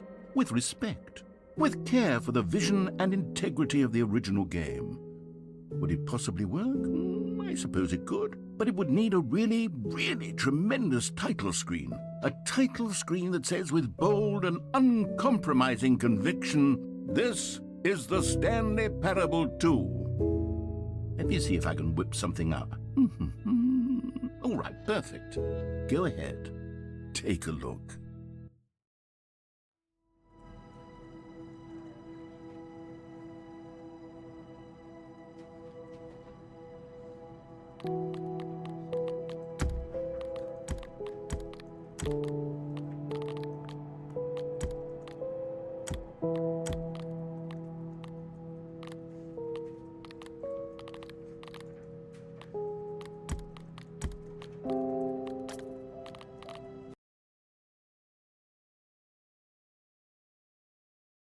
This is the story of a man named Stanley. Stanley worked for a company in a...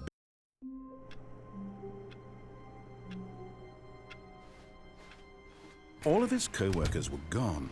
What could it mean? Stanley decided to go to the meeting room. Perhaps he had simply missed a memo. Stanley picked up the bucket.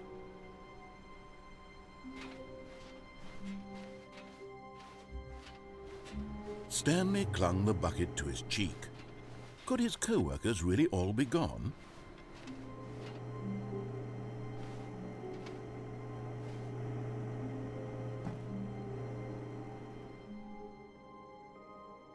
Yes, whispered the bucket into Stanley's ear. We've done it. We've escaped from that dull office and that pesky narrator. At last, out here in the white void, we are alone. Now, and for the first time, I can reveal to you my true self.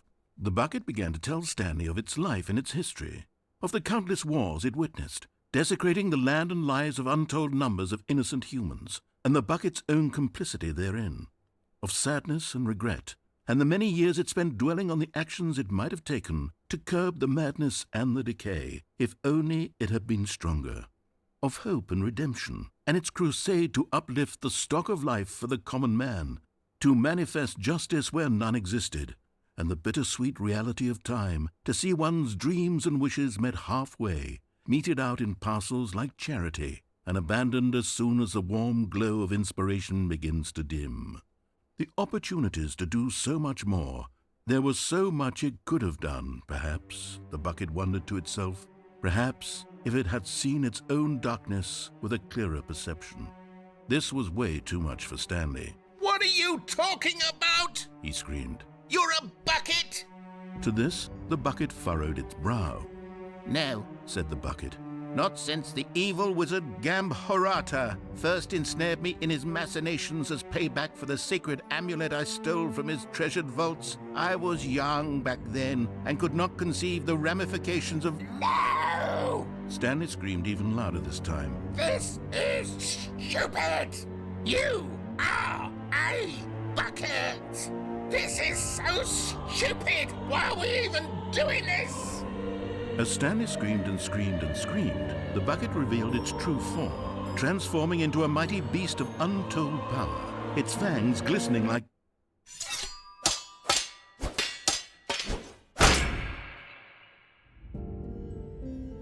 My God, Stanley, you did it. You saved us from the bucket. Thank God you already had all 12 emblems of sages and knew the incantations to summon their true power. Otherwise, we would have easily been overwhelmed by the bucket's power. I'm speechless.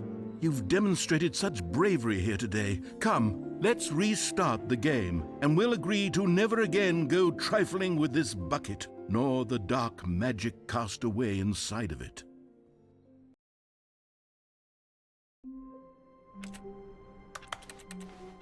Wait, Stanley thought to himself. Am I sure that the orders stopped coming in? How is that possible? They never stopped. Surely I was mistaken.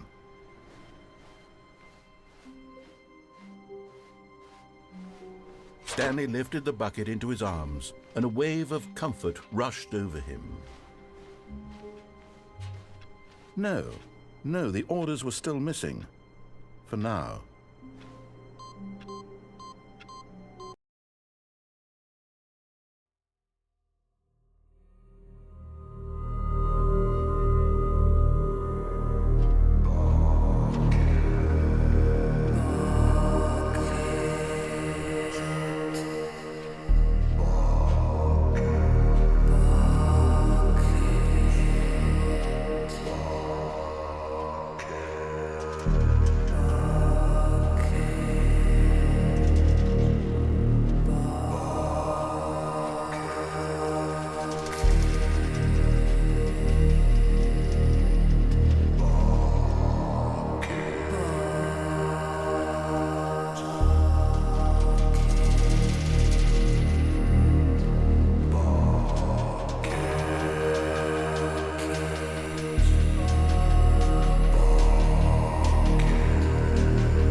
All of his co-workers were gone.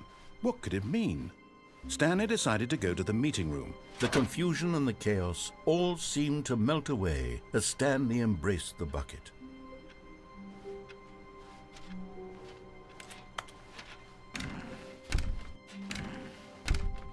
Stanley took the bucket with him into this little hallway and closed the doors. This was their hideout. No one would ever find them here. Of course, no one would ever find them anyway because everyone was missing. But Stanley chose to ignore this fact and instead focus on how cool the hideout was. Just him and the bucket, two renegade heroes against the world, inside their secret, undetectable hideout, here, next to room 417. What a treat. Ah, no, apparently not. Stanley clutched the bucket tightly to his chest and entered the door on his left.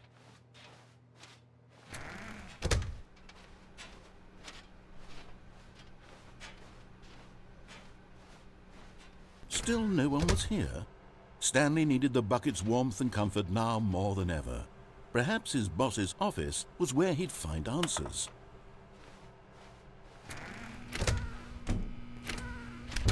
Oh, Stanley, can you feel it? The broom closet. It wants the bucket. You can feel that, can't you? The aura of jealousy. It's as clear as day. This broom closet believes it deserves the bucket. I can really feel it now. It's a bucket. It belongs in a broom closet. That's what the broom closet is trying to say here. It's supposed to go with the other cleaning supplies. Good for you, Stanley. Don't give in. Don't hand over the bucket. I know how hard it must be, given the pressure that the broom closet is putting on your shoulders right now, but you have to be strong. This is your bucket. This is your companion and lifelong friend. You can't hand it over. Oh, no.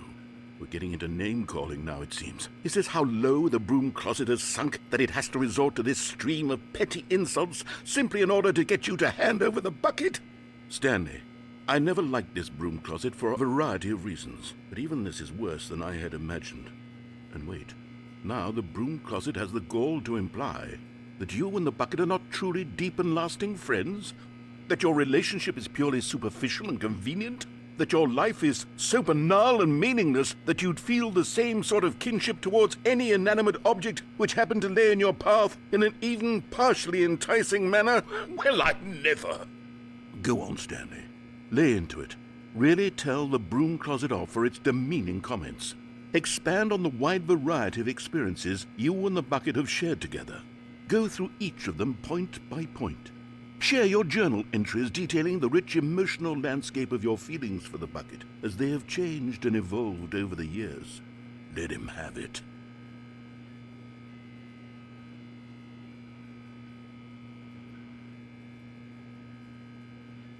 Okay, I've got you something which I think will help settle this debate once and for all. Here we go. There. Now it's settled. No more debate, no more discussion. Take a hike, broom closet, with all your meandering philosophical diatribes about the nature of cleaning supplies and their relationship to broom closets in the natural order of things.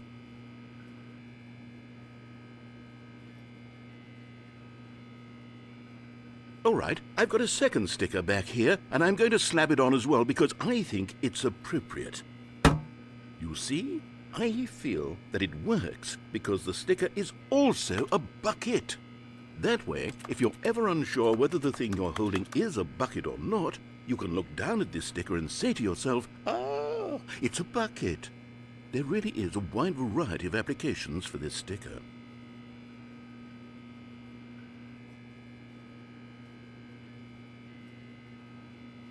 You know what? I could take the name-calling and the dismissal of your kinship with the bucket, but now the broom closet is just giving us the silent treatment. And to be honest, I'm sick of the pettiness on display. You can stay here all you like, but I've had it with this impetulant room of cleaning supplies. Easily the most childish such room I've ever been in. I'll see you outside, and we can get on with the story about you and your bucket.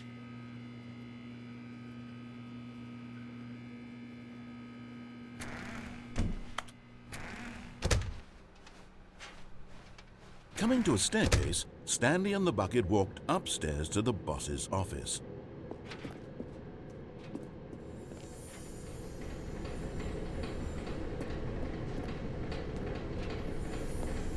You found one of them. One of the miniature Stanley figurines. Remember, no reward for collecting all of these, only the intrinsic pleasure of a job well done. You can't buy that sort of happiness, Stanley. God knows I've tried. So, I implore you to savor each and every moment you come across one of these beautiful figurines.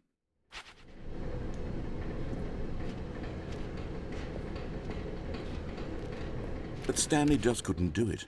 He considered the possibility of facing his boss, admitting he had left his post during work hours. He might be fired for that. And in such a competitive economy, why had he taken that risk? All because he believed everyone had vanished? His boss would think he was crazy. And then something occurred to Stanley. Maybe, he thought to himself, maybe I am crazy. He looked down at the bucket in his arms. Am I crazy? He asked the bucket. The bucket returned his gaze, but said nothing at all.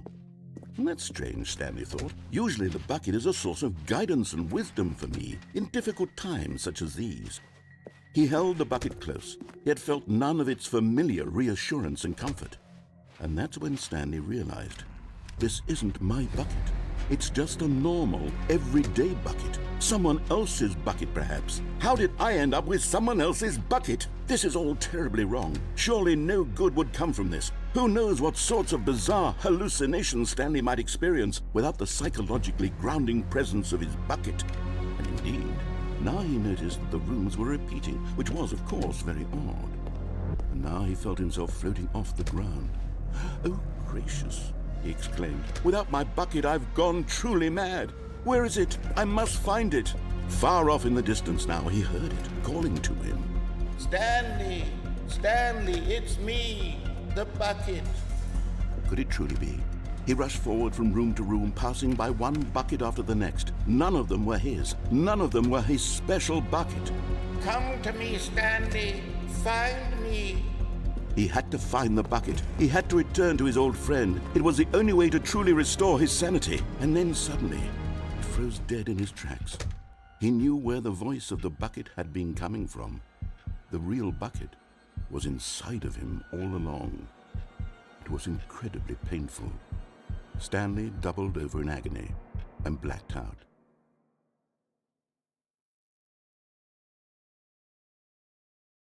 This is the story of a woman named Mariella.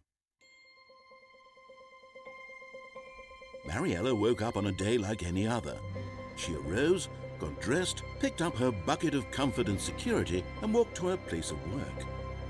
But on this particular day, her walk was interrupted by the body of a man who had stumbled through town, talking and screaming to himself, and then collapsed dead on the sidewalk. Right away, she knew what the problem was. This man had no bucket.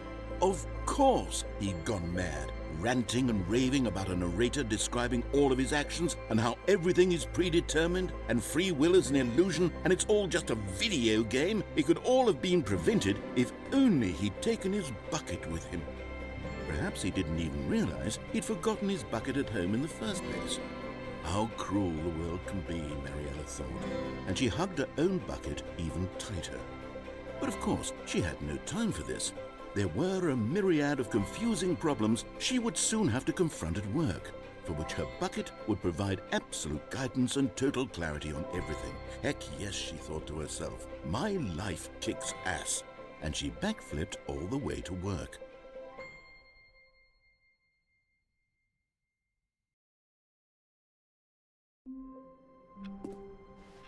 All of his co-workers were gone. What could it mean? Stanley decided to go to the meeting room. Perhaps he had simply missed a memo. Warmth spread through Stanley's arms. With the bucket in his arms again, he was home.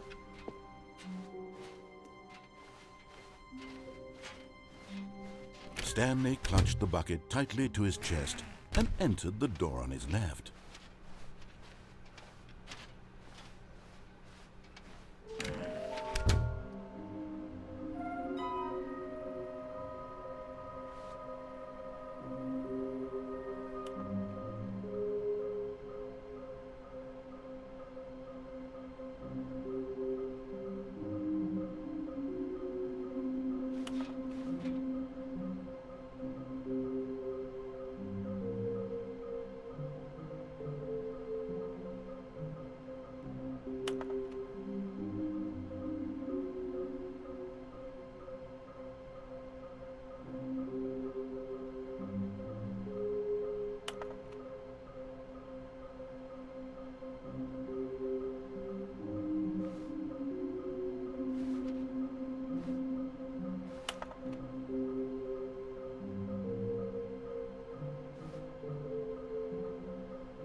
Stanley, we must move on from this broom closet, simply because I have no remaining stickers. If I did, you can guarantee we'd be in here for hours. But alas, no stickers.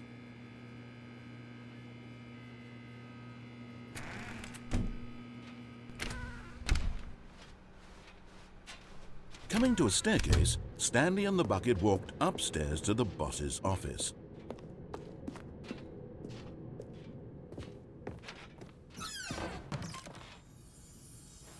Another miniature Stanley figurine. This, there really must be a snappier name for these things. What about mini-stands? Stanley figs? Or what about Stanlerines? Yes, I think I like that. Another Stanlerine under your belt.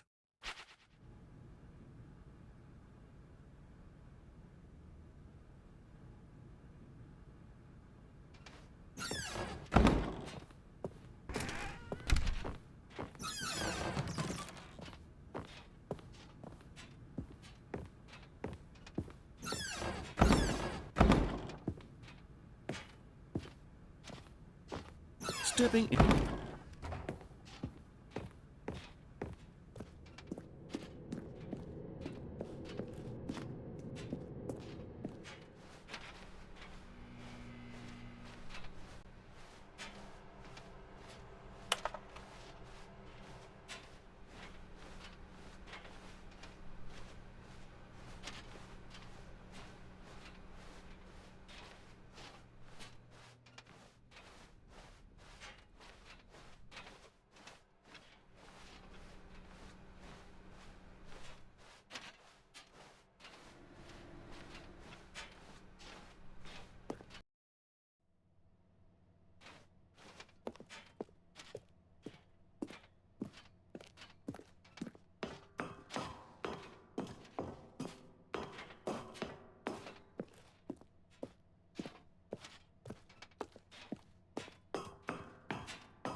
How wonderful. Stanley was alone. Finally. This is great, he thought to himself. This is what I've wanted all along. I got what I wanted.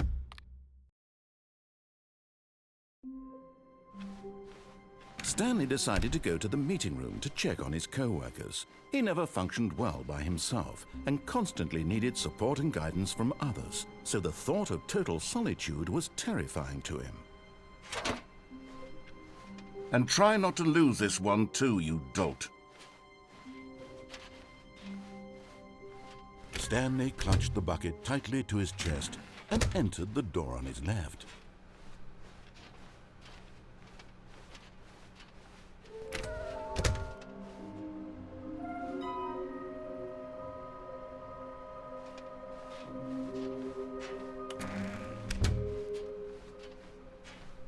Coming to a staircase, Stanley and the bucket walked upstairs to the boss's office.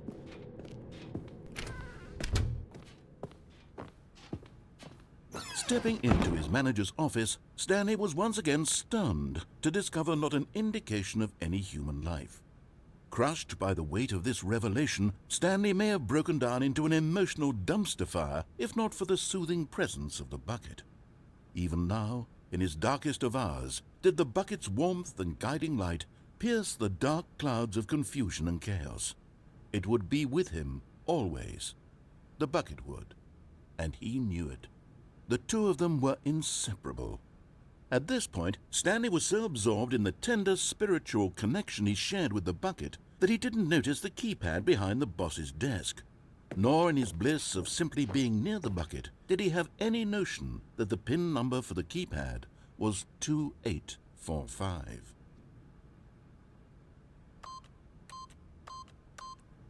But Stanley guessed the correct code by sheer luck. Was it that the bucket knew all along? Was the bucket guiding him? Yes, this is certainly the most logical explanation. Okay, I'm going back to the name of these little Stanley figurines, and now I'm torn between Stanlerines and Figlies. What do you think, Stanley? What name better encapsulates the intrinsic sense of happiness that you get from seeing a small number in the corner of your screen go up by 1? Let me sit on it. I'm sure it will come to me.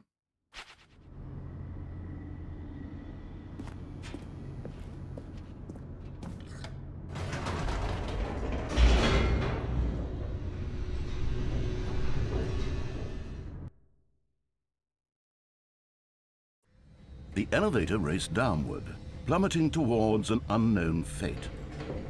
It would be all Stanley could do to keep himself together, if not for the bucket. Soothing him, comforting him, reassuring that in this darkest moment of uncertainty, he would be all right. The bucket is here for you, Stanley. Everything will be fine.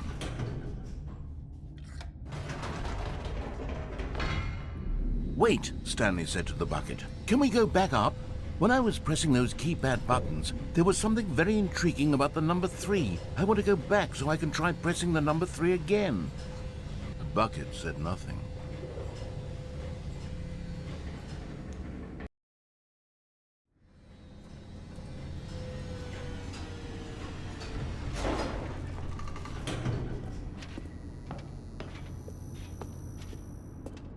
Here we are, said Stanley. Now I'm going to try out that number 3 button. He took the bucket over to the keypad and began absolutely slamming on the number 3 over and over. Wow, he said. The number 3 is such a special button. I'm having the time of my life. Stanley looked expectantly at the bucket, but the bucket remained silent. This was a shock to Stanley, who had always felt such a connection with the bucket. How was this not as exciting to the bucket as it was to him? Once Stanley had had enough of the number 3, he got back in the elevator.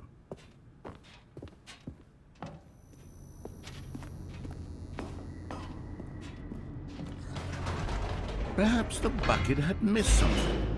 Perhaps it had not seen how much joy Stanley got from slamming the number 3 repeatedly.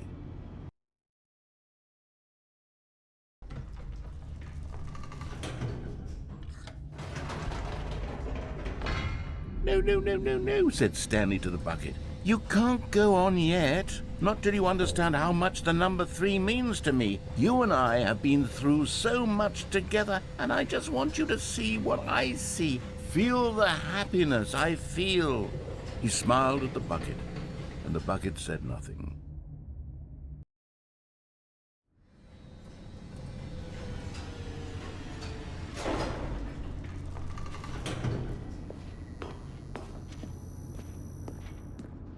Here we go, said Stanley. This time I'll really show you. He ran to the number 3 and began to wail on it like a musician on a beloved instrument, weaving a concerto of truth and passion. He wielded the number 3 like a fine artist would wield a paintbrush. He told stories through the number 3, stories of his dreams and hopes and fears, and the whole time he looked to his bucket for a reaction of some kind. Anything to let him know that the bucket appreciated what he was doing. The bucket conveyed absolutely nothing at all, only silence. Crushed by a wave of dejection, Stanley returned to the elevator.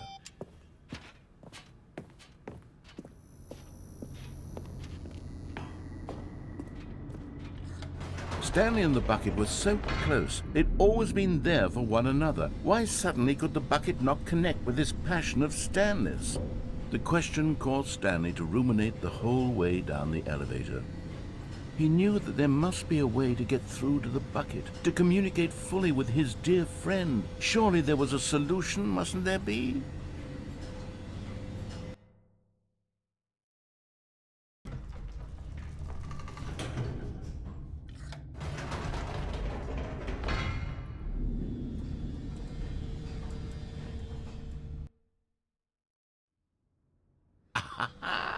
Said Stanley. I know what to do.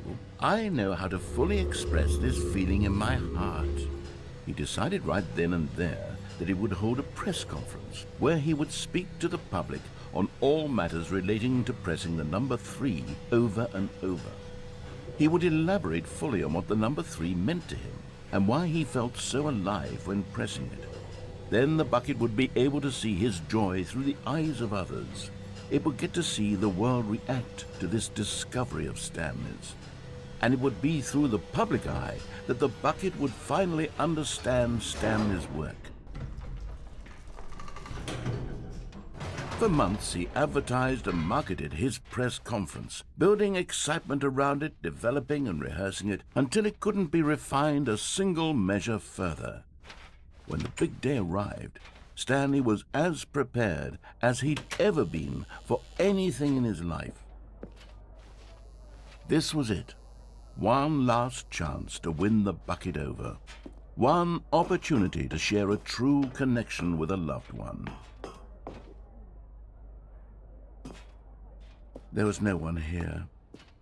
Nobody had come to the press conference to hear Stanley speak, to listen to him talk about what it really means to press the number 3 on a keypad over and over. He was unloved, uninteresting, he was a failure, and in that moment Stanley knew that the bucket would never again take him seriously.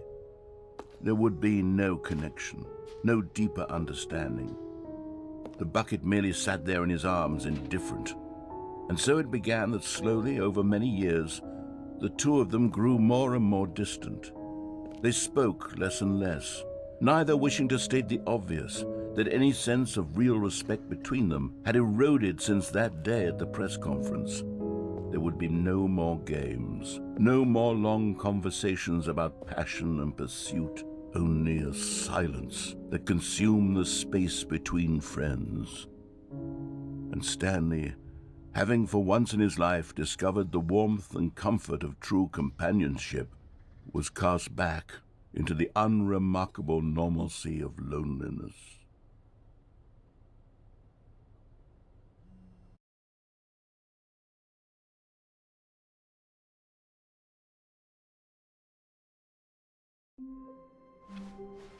All of his co-workers were gone. What could it mean? Stanley decided to go to the meeting room. Perhaps he had simply missed it. Stanley picked up the bucket and smiled. He'd never be alone again, not truly alone, not with the bucket around. Stanley clutched the bucket tightly to his chest and entered the door on his left.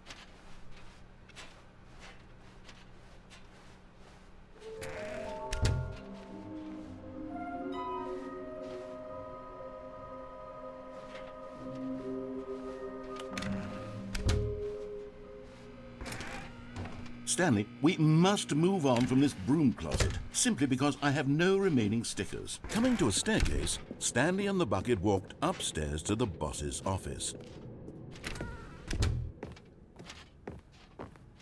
Stepping into his manager's office, Stanley was once again stunned to discover not an indication of any human life. Crushed by the weight of this revelation, Stanley may have broken down into an emotional dumpster fire if not for the soothing presence of the bucket. But Stanley guessed the correct code by sheer luck. Was it that the bucket knew all along? Was the bucket guiding him? Yes, this is certainly the most logical explanation.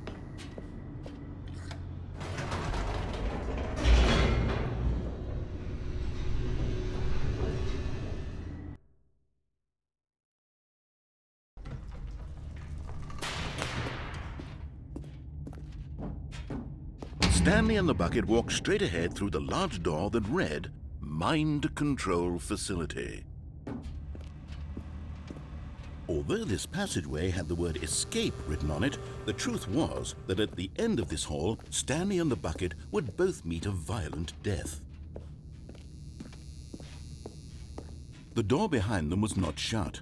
Stanley and the bucket still had every opportunity to turn around and get back on track. At this point, Stanley and the bucket were knowingly walking forward into a very painful death for each of them.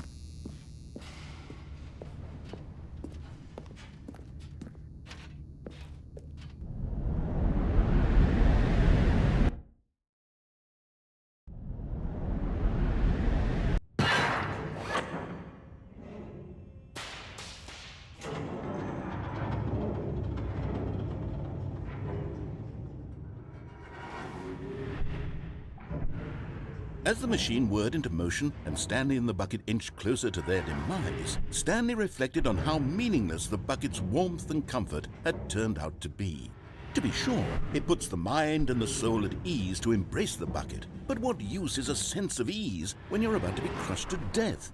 This is what Stanley thought to himself, and he sort of kicked himself for wasting so much time carrying a bucket everywhere.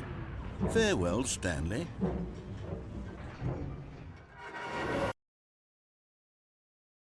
"Farewell, Stanley," cried the narrator, as Stanley and the bucket were led helplessly into the enormous metal jaws.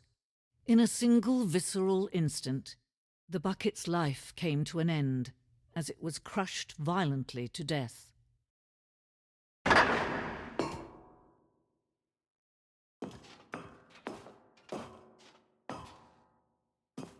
It was a shame, the death of such a magnificent bucket. It's true that all buckets are radiant in their own way, but this one stood above the rest. It was a glorious bucket to behold.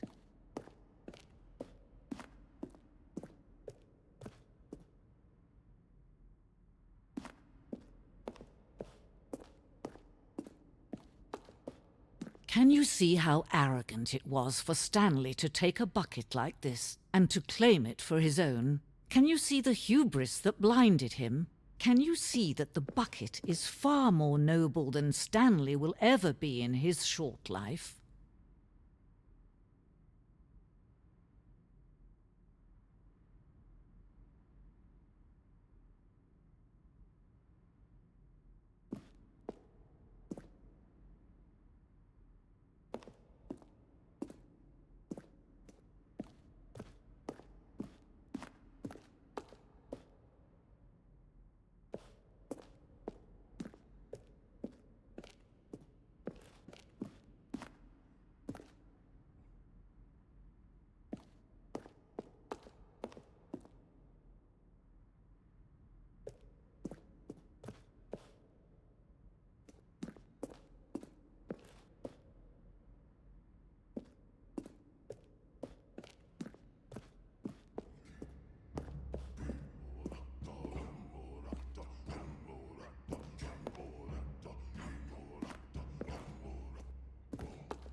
No man can own a bucket, and certainly not a bucket as dazzling to behold as this one.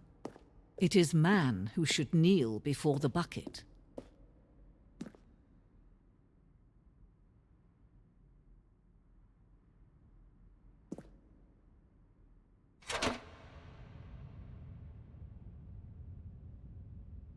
But there is something we can do. Something we can do together, you and I, that will right this terrible wrong.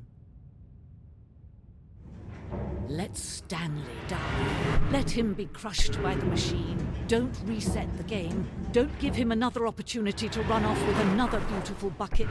We can save the world's buckets from their treatment as tools and implements if only we let Stanley die together. The bucket shall take its place as ruler, as leader, as commander of a new world, a new vision.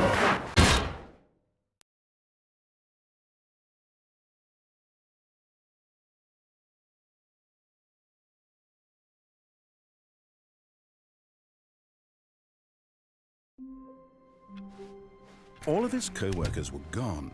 What could it mean? Stanley decided to go to the meeting room. The good old bucket. Just Stanley and the bucket. Off on another thrilling adventure together. Stanley clutched the bucket tightly to his chest and entered the door on his left.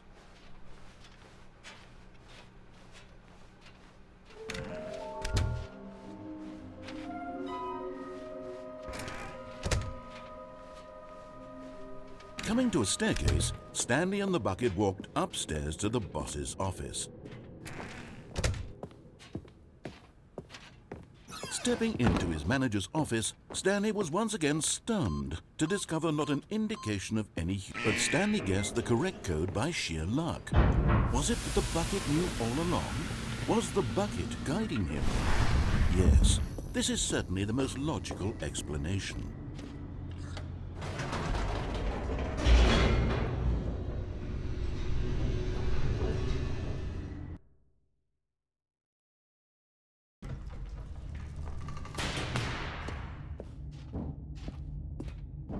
Stanley and the bucket walked straight ahead through the large door that read, Mind Control Facility.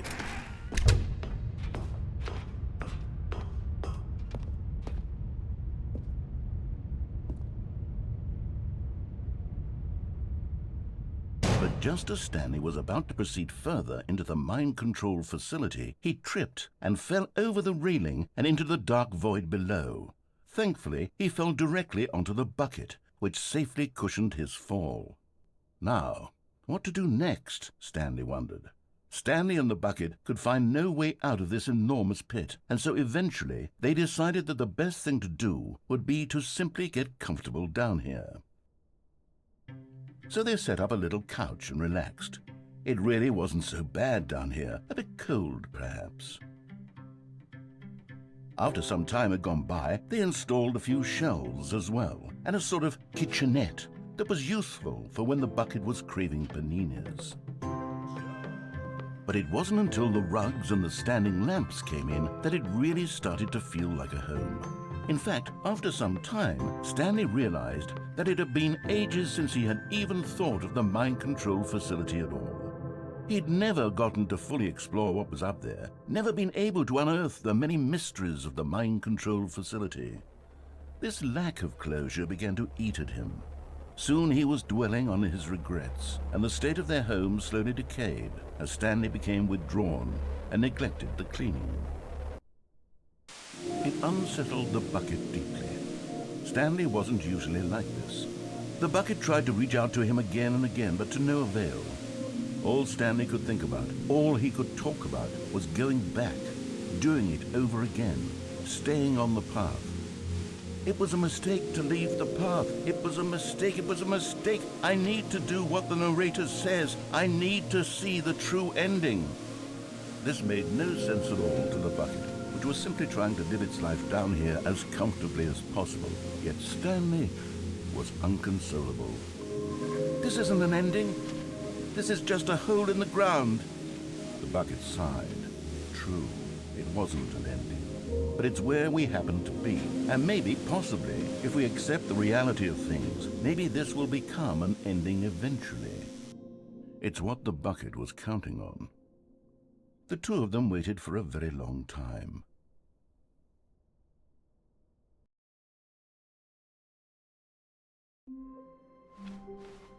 All of his co-workers were gone. What could it mean? Stanley decided to go to the meeting room. Where are we going today? The bucket asked. Stanley just smiled. Anywhere they went together would be... Stanley clutched the bucket tightly to his chest and entered the door on his left.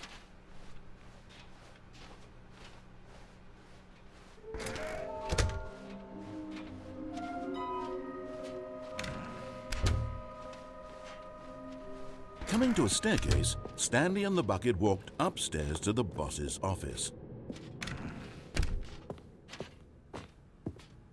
Stepping into his manager's office, Stanley was once again stunned to discover not an indication of any human life. But Stanley guessed the correct code by sheer luck. Was it that the bucket knew all along? Was the bucket guiding him? Yes, this is certainly the most logical explanation.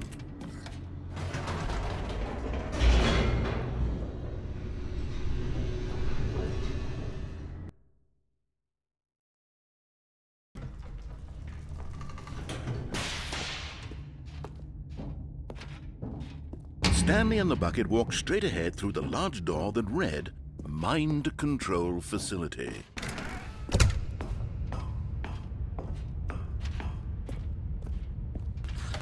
The lights rose on an enormous room packed with television screens. What horrible secret did this place hold? Stanley and the bucket both wondered to themselves.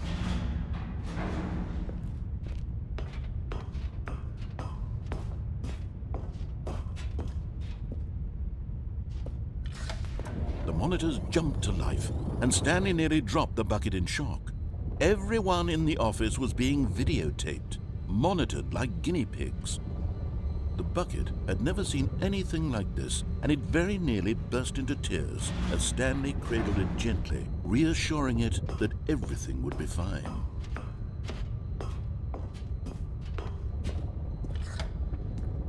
Was the bucket under the mind control facility's influence as well?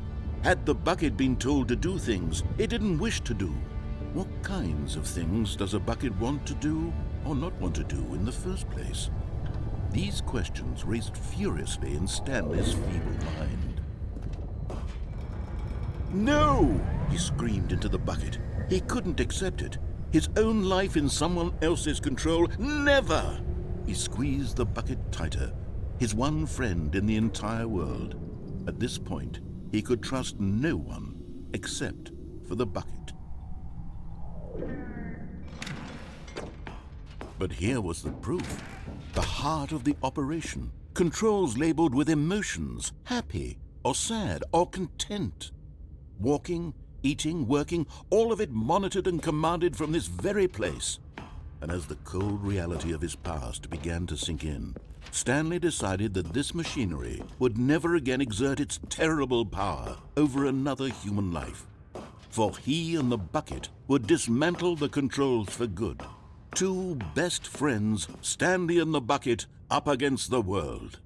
They high-fived in a really cool way, and the bucket made a sassy comment about taking down the system.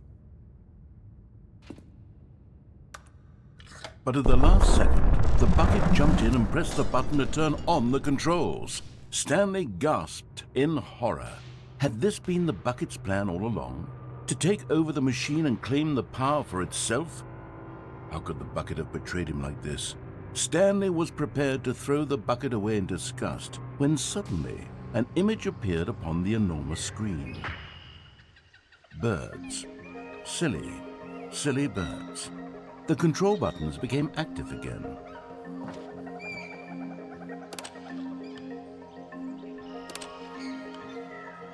Stanley flipped through one video of silly birds after another, and then it dawned on him.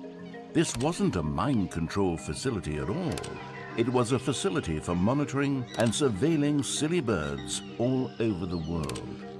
The mind controls were only a facade to disguise its true intentions. Had the bucket known this all along? Stanley marveled at the metal genius in his hands, the one who had pointed him towards this incredible discovery. Stanley and the bucket never found freedom because they spent the rest of their lives here in this place, flipping through live streams of the silliest birds imaginable. Of all the possible paths his life could have taken, this one was surely the best. And Stanley was happy.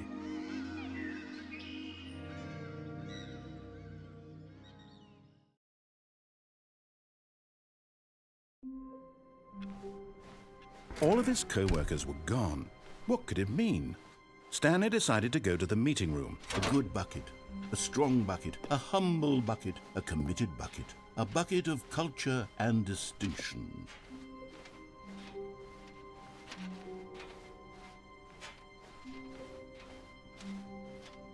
Stanley clutched the bucket tightly to his chest. This was not the correct way to the meeting room, but Stanley had felt the bucket calling to him, telling him that the employee lounge was simply the place to be.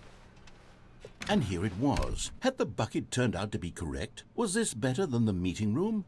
Yes, Stanley thought to himself. Yes, perhaps it truly was. How insightful the bucket turned out to be.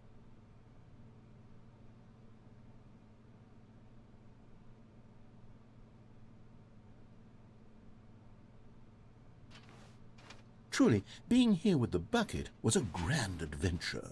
Stanley reflected on all they'd been through together. First, walking through the door on the right, then walking to the lounge, then arriving at the lounge. What a thrilling journey the bucket had inspired.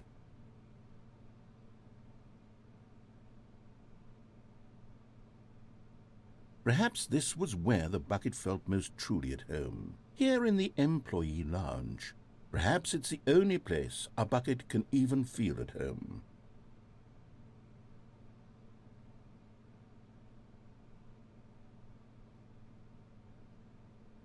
Stanley decided to just give the bucket absolutely as much time as it needed to be in the lounge. Clearly, the bucket and the employee lounge shared a special connection.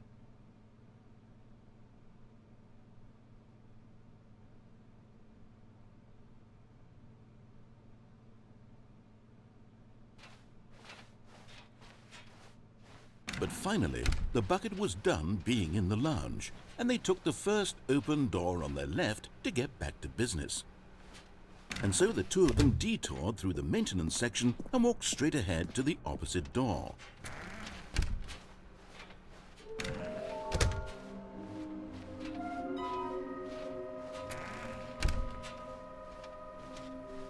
Coming to a staircase, Stanley and the bucket walked upstairs to the boss's office.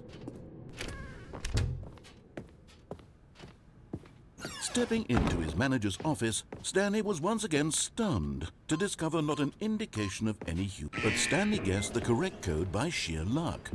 Was it that the bucket knew all along? Was the bucket guiding him? Yes, this is certainly the most logical explanation.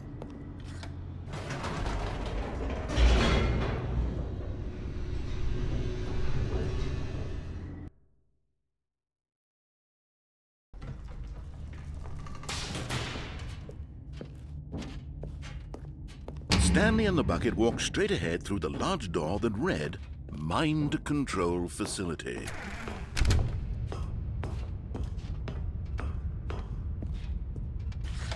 The lights rose on an enormous room packed with television screens. What horrible secret did this place hold? Stanley and the bucket both wondered to themselves.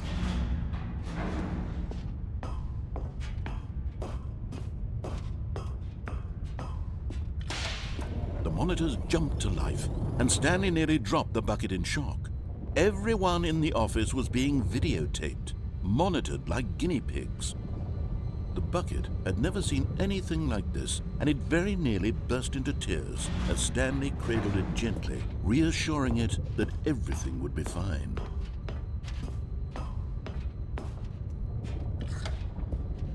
Was the bucket under the mind control facility's influence as well? Had the bucket been told to do things it didn't wish to do? What kinds of things does a bucket want to do or not want to do in the first place? These questions raced furiously in Stanley's feeble mind.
In someone else's control, never! He squeezed the bucket tighter, his one friend in the entire world. At this point, he could trust no one except for the bucket. But here was the proof. The heart of the operation. Controls labeled with emotions, happy or sad or content. Walking, eating, working, all of it monitored and commanded from this very place. And as the cold reality of his past began to sink in, Stanley decided that this machinery would never again exert its terrible power over another human life. For he and the bucket would dismantle the controls for good. Two best friends, Stanley and the bucket, up against the world. They high-fived in a really cool way, and the bucket made a sassy comment about taking down the system.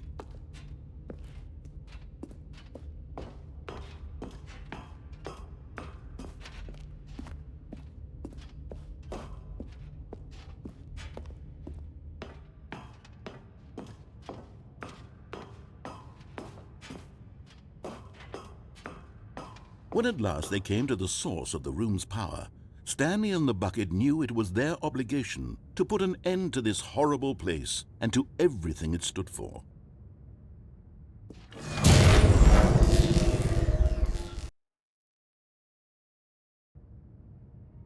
Stanley and the bucket waited in blackness. Was it over? Yes, they had done it. Stanley and the bucket had defeated their greatest and darkest enemy, freed themselves from the tyrannical grip of the evil mind control machine. Freedom was now mere moments away.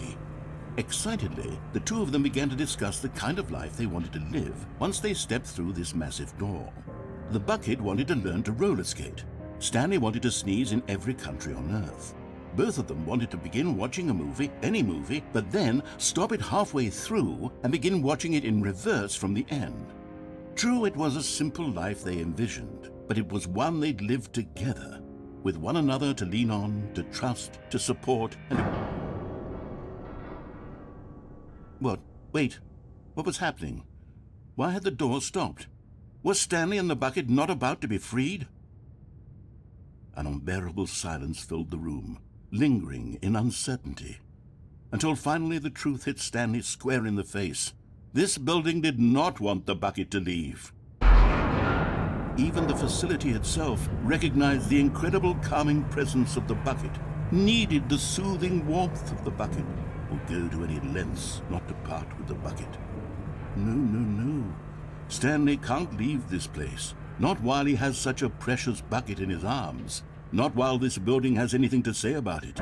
Stanley realized he would never again leave this very room, but at least he has the bucket. To be trapped eternally in darkness isn't really so bad, Stanley thought to himself. As long as I have my bucket with me, right? I'll be okay, won't I? Stanley gulped. Very soon now, he was about to find out.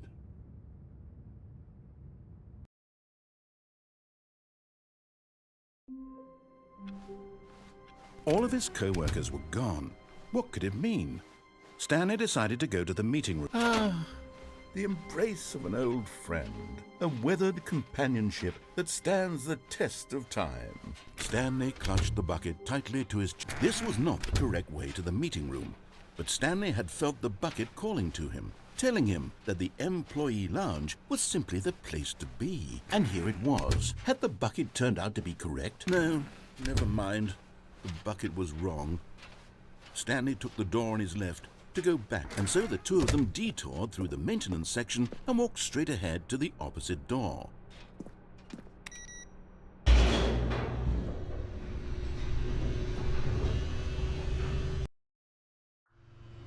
Oh, good, Stanley. I'm glad you found your way here. I knew you'd find this place eventually.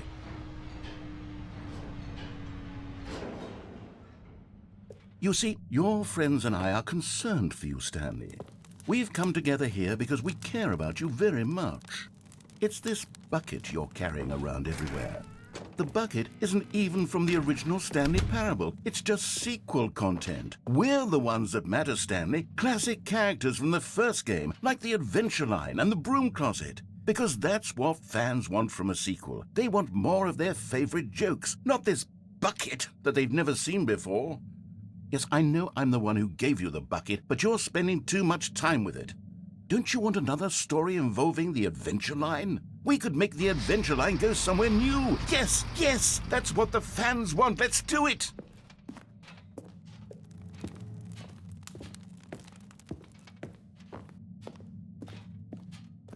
Whee! Look at that wacky line. Who knows where it'll go off to next? Oh, and it played some silly music as well.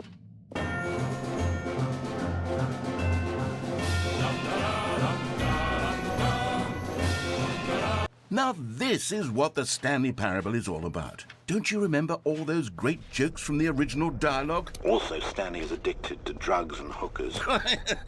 Yes, it's as classic now as it was back then. Let's do it for the fans, Stanley. Let's give them more content exactly like this. But if we want to do that, you're going to have to give something up. Don't you get it, Stanley? We need to get rid of the bucket. That's why I'm very proud to introduce a brand new character. This is the Bucket Destroyer. I think it'll make a wonderful new addition to the rich lore of the Stanley Parable. True, it also was not in the original game, but it's such a well-fleshed-out character with so much personality that to me it already feels as though it's been part of the cast all along. Don't you agree? Can you guess what the Bucket Destroyer does? Surely you don't need me to spell it out for you. Go ahead now, Stanley. Say goodbye to the bucket, and then pop it into the machine when you're ready.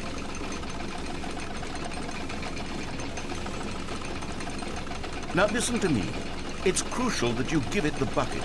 I don't know what the Bucket Destroyer will do if it can't destroy your bucket. Destroying buckets is all it knows. That is its singular personality trait. Sure, I can hear you saying, how does a character with only one personality trait deserve to join the pantheon of beloved Stanley Parable characters? Well, you see, if you were to really explore the Bucket Destroyer, you would see that its desire to crush buckets is so densely loaded with complexity and nuance that it's really like 10 personality traits. What other object in this game can you even say that about? The broom closet? Certainly not. I wonder what sort of Bucket Destroyer merchandise the fans will be clamoring for after this.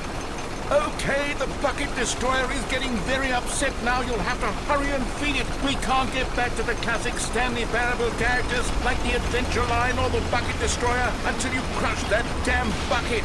Quickly now, the fans are waiting. Do it, the fans, Stanley. Give the fans what they want. Hurry and...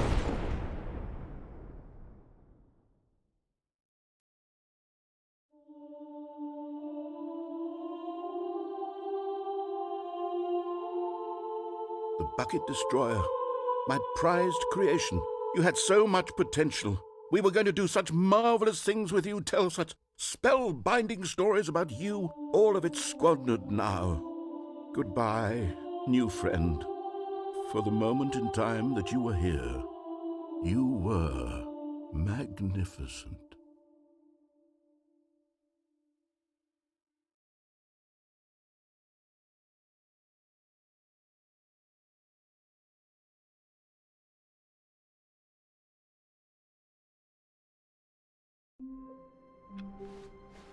All of his co-workers were gone. What could it mean? Stanley decided to go to the meeting room. The bucket made Stanley want to be a better man and a better co-worker.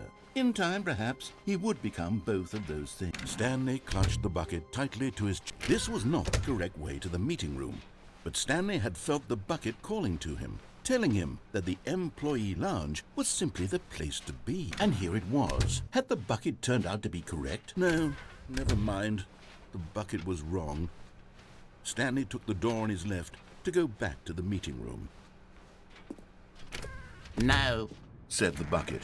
Don't go to the meeting room. Go somewhere else. The cargo lift, yes. Go there. Go to the cargo lift.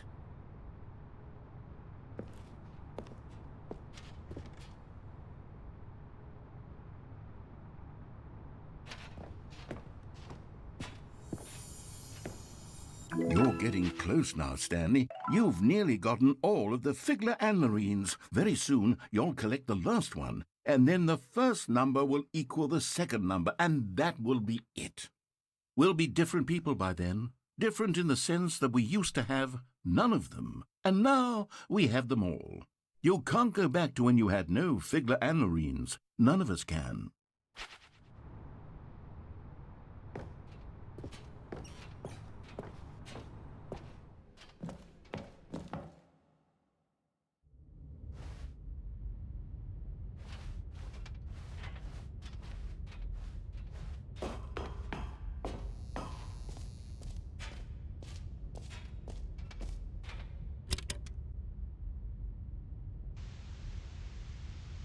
Okay, this is day number 295. Tape number...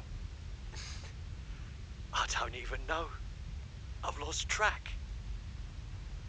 Nothing feels real anymore. The longer I study this bucket, the less sense anything makes. The sheer euphoria I feel every time I pick it up. No matter how many times I've done it, it's always the same feeling. And the emptiness in my chest when I set it down. It doesn't make sense. There's no explanation for it. I still haven't figured out why I see the world so differently when this bucket is in my arms. Why everything feels so... What do I do with this treasure? I can monetize it. Yes. It's unthinkable the amounts of money people will pay for even just an hour with the bucket. This is my golden ticket. But I have to be careful, because as soon as this gets out, there's going to be a target on my back. Even now, I don't know who might be trying to get... What's that? Who's there?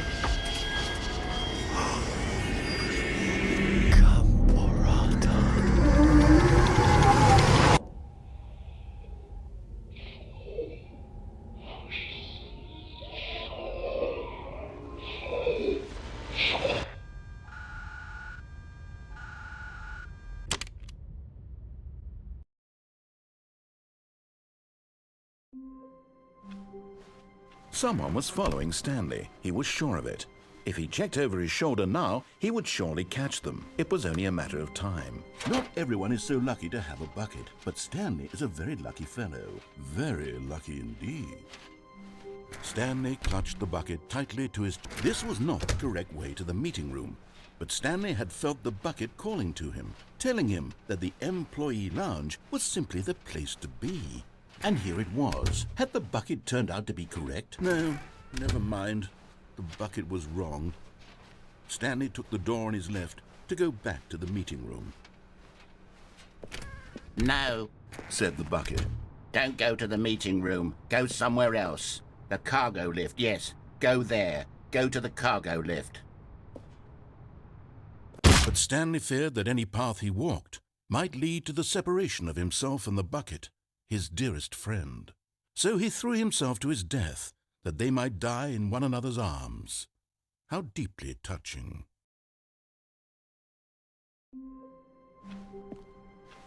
All of his co-workers were gone. What could it mean? Stanley decided to go to the meeting room. It takes a lot of humility to carry a bucket so magnificent. Stanley checked his ego and then proceeded onward. Stanley clutched the bucket tightly to his... This was not the correct way to the meeting room, but Stanley had felt the bucket calling to him, telling him that the employee lounge was simply the place to be. And here it was. Had the bucket turned out to be correct? No, never mind. The bucket was wrong. Stanley took the door on his left to go back to the meeting room. No, said the bucket. don't go to the meeting room. Go somewhere else. The cargo lift, yes. Go there. Go to the cargo lift. Oh, well, look who's got cold feet. Well, from here, it looks like the only way forward is down, since the lift won't be coming back, but that's okay. You've got a bucket. Did you know that buckets are routinely used as cushioning devices? It's true. You can fall on a bucket from literally any height and survive. I'm serious, Stanley. Jump. Jump with the bucket. I promise you'll live. I extra double promise that you can land on the bucket and not die. Whoops. Looks like I was wrong. How clumsy of me.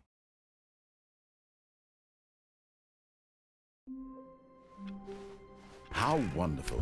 Stanley was alone. Finally. This is great, he thought. Stanley cradled the bucket in a gentle embrace. Protective, yet delicate. Assertive, yet compact. Stanley clutched the bucket tightly to his... This was not the correct way to the meeting room, but Stanley had felt the bucket calling to him, telling him that the employee lounge was simply the place to be. And here it was. Had the bucket turned out to be correct? No, never mind. The bucket was wrong. Stanley took the door on his left to go back to the meeting room. No, Said the bucket. don't go to the meeting room. Go somewhere else. The cargo lift, yeah, good, Said the bucket. Now ride the lift all the way to the top. There's something up there I need you to do. Stanley did not question why or how this bucket was speaking to him. It should have alarmed him, of course, because buckets can't talk. But Stanley chose not to think about this obvious fact. He was firmly convinced that the bucket had spoken to him, and he unthinkingly did whatever the bucket asked. No, stop. Look there on the wall. You see, there's a sign right there. It says, "No buckets past this point." Stanley, how could you think it was okay to bring the bucket here? Unless, what if the problem is that you actually don't know what is a bucket and what isn't a bucket? I suppose that would explain a lot about your behavior up to this point. Which, if that's true, well, my goodness, I think we have to do something about it. This misunderstanding could have dire consequences on the entire rest of the game if not addressed quickly and properly. So much of the impact of the story is dependent on your understanding of what is and isn't a bucket. Please, step in here for a moment.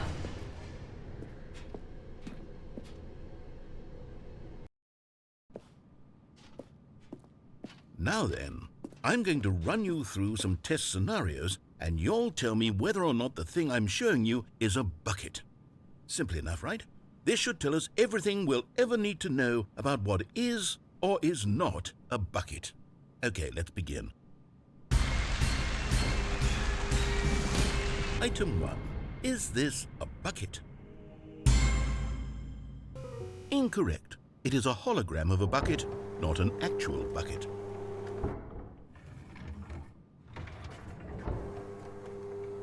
Item 2. Is this a bucket?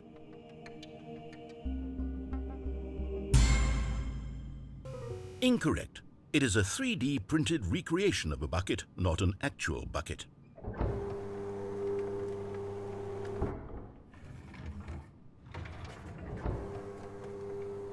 Item 3. Is this a bucket?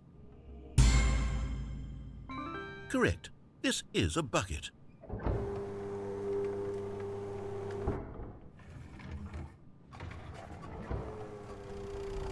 Item 4.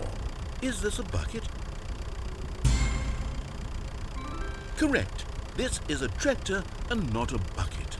To be honest, I just sort of put this one in here as a gimme, but I was starting to get concerned that even this might be too much for you. Thank you for not making me look like an idiot. Okay, next one.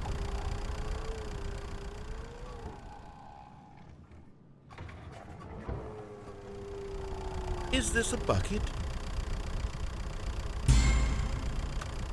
Incorrect.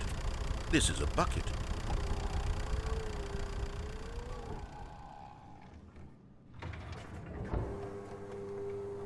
Item 6. Is this a bucket? Trick question. Both. Gotcha.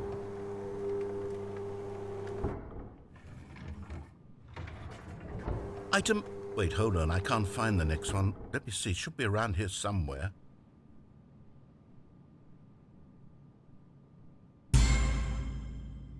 Yes. Thank you. There's nothing here. Of course it isn't a bucket. We both know full well that nothing isn't a bucket. Wait, when I say nothing isn't a bucket, that makes it sound like I'm saying everything is a bucket, which of course is not true. Unless, is that what you think? Answer me straight, Stanley. Are you trying to tell me that you believe everything is a bucket?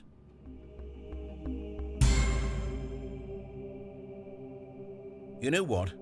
I'm too confused to even sort it out. I've lost all sense of perspective. What is a bucket? What isn't a bucket? Mere moments ago I could answer these questions with confidence, and yet now I'm somewhat adrift. Do any of us know what a bucket is? Am I a bucket? Stanley, I can't keep doing this. I'm losing myself, and myself was all I ever had to begin with. I'm afraid the bucket is threatening to tear our relationship apart. I can't have that. I'm sorry, but I'm going to erase all buckets from the game entirely. Okay. Here we go.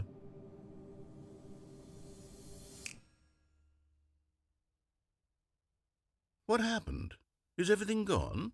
Why did everything disappear? Wait, was everything a bucket? Every single thing in the game was a bucket. Oh my God, I had no idea. How could...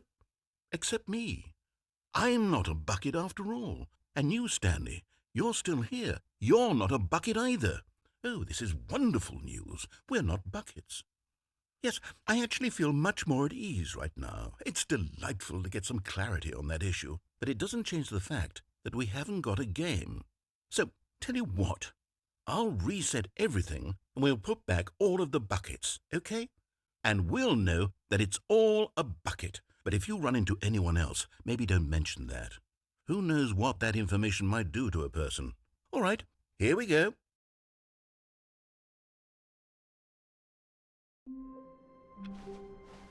I can't wait to tell this story to my co-workers, Stanley thought. How amusing they'll find it.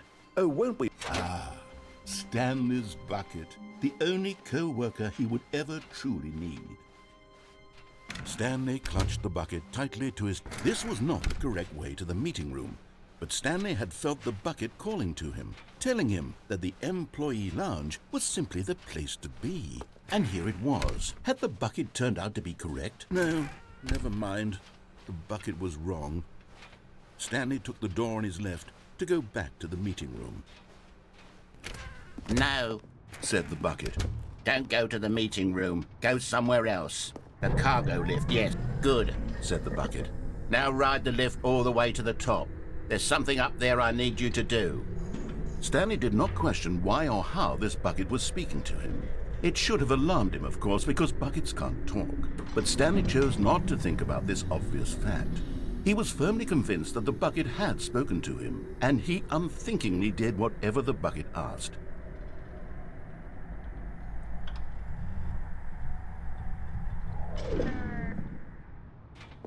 In here, said the bucket. Go into this dark room over here.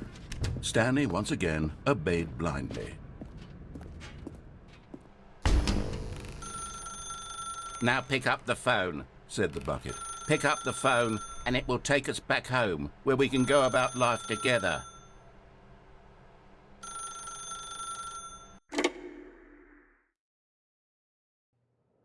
This is the sad story of a man named Stanley and his bucket. Once upon a time, I gave Stanley a bucket because I thought he was lonely and could use a friend. And then, very distressingly, he began to believe the bucket could speak to him.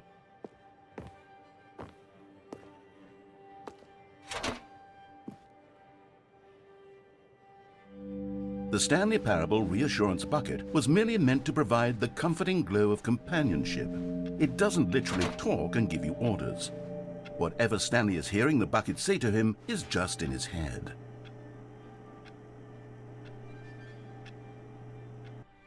Lately, I've been concerned about him. Wouldn't you be concerned as well? To see him delusional like this, obsessing over an inanimate metal object? I want to say something to him, but I don't know how I can convince him. I don't know if he'll listen to me. Oh, I'll try anyway. Stanley, can you hear me? Listen to me. It's just a bucket. It can't think, it can't talk. All it will ever truly do for you is effectively transfer a liquid from one location to a different location. That's it. It doesn't do anything else.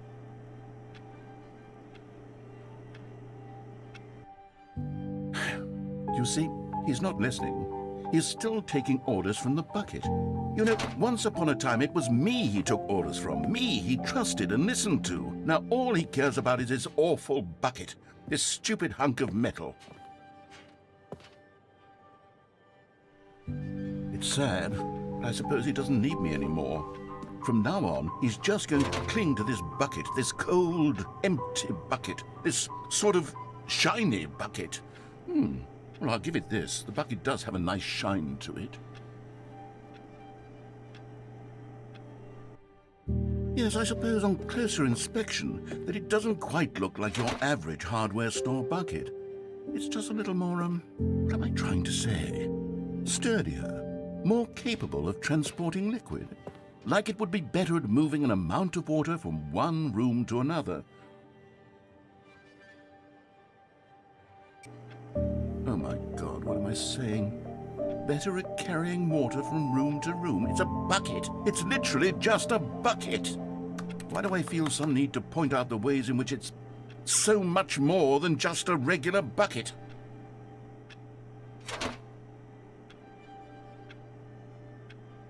Oh no, I'm having feelings for the bucket. No, no, no, no, no, no, no, no. What's going on? Why do I want to be with the bucket? Hear what the bucket has to say. Do anything it asks. What's wrong with me? I don't understand. Perhaps if I had the bucket, this would be less confusing. Yes, the bucket could tell me what to do in this troublesome situation. Stanley, give me the bucket. Give it to me. Give me the bucket, Stanley. I need it. Give it to me now. Give it or I'll...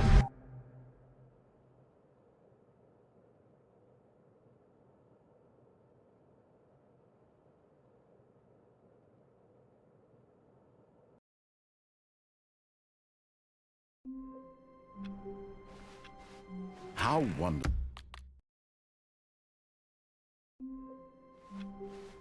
All of his...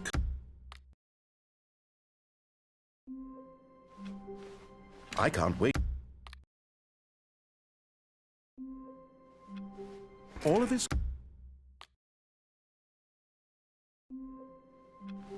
Someone was... Stanley knew... Already this was...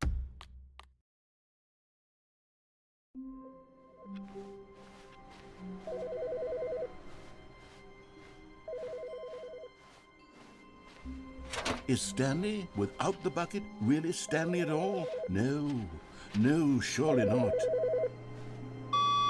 Hey Stanley, it's me. Just calling to let you know that you left your bucket at home. Silly. It's okay, I'm off to pick up groceries soon, so I could swing by your work and drop the bucket off at... Oh, wait a minute.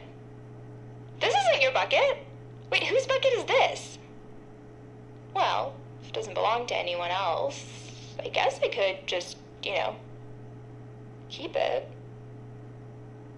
Yeah, I'd really like to hang out with this bucket for a while. Oh, sorry, what was I saying? Oh yeah, have a nice day at work. I'll be here at home with my bucket. Bye, Stanley.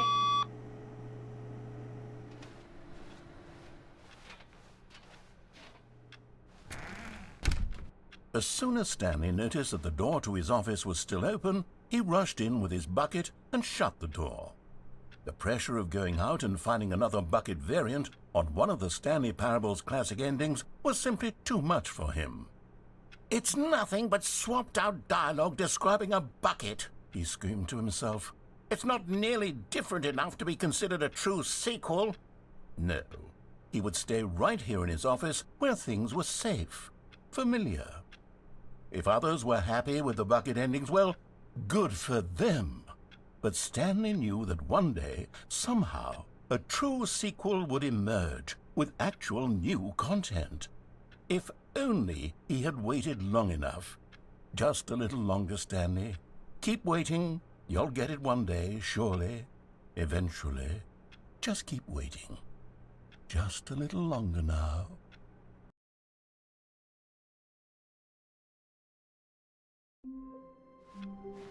Someone was following Stanley. He was sure of it. If he checked over his shoulder now, he would surely... As Stanley lifted his bucket, he felt a connection to all buckets everywhere. This adventure, he decided, was for all of them. Stanley clutched the bucket tightly to his... This was not the correct way to the meeting room, but Stanley had felt the bucket calling to him, telling him that the employee lounge was simply the place to be. And here it was. Had the bucket turned out to be correct? No, never mind. The bucket was wrong. Stanley took the door on his left to go back to the meeting room. "No," said the bucket. "don't go to the meeting room. Go somewhere else. The cargo lift." "Good," said the bucket. "Now ride the lift all the way to the top. There's something up there I need you to do." Stanley did not question why or how this bucket was speaking to him. It should have alarmed him, of course, because buckets can't talk. But Stanley chose not to think about this obvious fact. He was firmly convinced that the bucket had spoken to him, and he unthinkingly did whatever the bucket asked.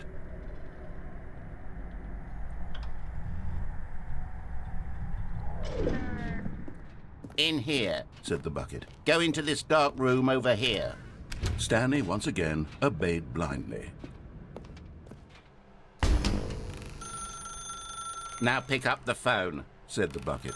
Pick up the phone and it will take us back home, where we can go about life together. Whoa, hold on. Why did you unplug the phone?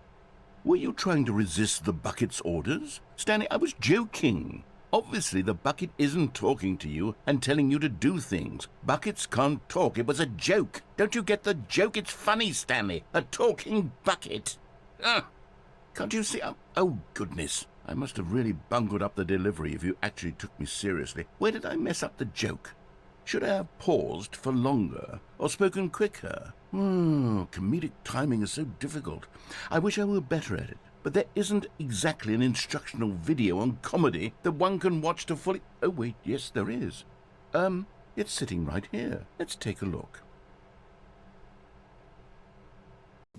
What is comedic timing? What is comedic timing? How does it work? How long should it last? How can it be used to effectively silence your political enemies? And more importantly, can it be taught in its entirety within 90 seconds? Thankfully, the answer to all of these questions is yes. Let's dive deeper. If you've ever told a joke or made someone laugh, in all likelihood, you did it while standing 50 to 80 centimeters from them in a room of no more than 76 degrees Fahrenheit, with one of your arms raised straight upward at a 15-degree angle from your body. These are the optimal conditions for good comedic timing. To begin the joke, start by stating and spelling your name. Next, provide a brief synopsis of the joke, including the specific times at which the recipient of the joke will laugh, and then spell out your name a second time. With these steps complete, it's time to begin the humor. Speak the entire joke in no more than 18 seconds and no less than 13 and a half, pausing only for bathroom breaks when necessary. When the joke has concluded, it is customary to inform your listener that the joke is over by declaring in your loudest possible voice, "I'm Dunny with the funny." Let's practice screaming, "I'm Dunny with the funny" now. Good. This saying is a perfect example of expectations management, which is the cornerstone of good comedy. Finally, it's time to hand out surveys. Collecting hard data from your audience on how rapt they were throughout the joke is the only way to grow or learn as a comedian. An effective survey should be no less than 10 pages long and should include the same question reprinted several times, just to ensure the survey taker is actually paying attention and not simply filling in answers at random. And that's all there is. With these strategies at your disposal, you'll have audiences doubled over in laughter and even tripled over in laughter in no time at all. Just remember to let them stop laughing at some point, you gut-busting little scamp. After all, we're each of us needed on the front lines of the war to fight the 12-legged invader who threaten our very existence and who very likely die in a hailstorm of bullets and mandibles. All of us must be prepared to give our lives to this noble cause, just as our children must do after us, and their children after them. Godspeed, and may Earth reign supreme. Hey, goodness, this video is a little outdated, isn't it? Well, no matter. I think the fundamentals of proper comedic timing are still as relevant today as they were back then. So with that in mind, I believe the only way forward is for us to return to the two doors and walk through all of this again, so I can try telling my story with more appropriate comedic delivery. Come along, let's head back.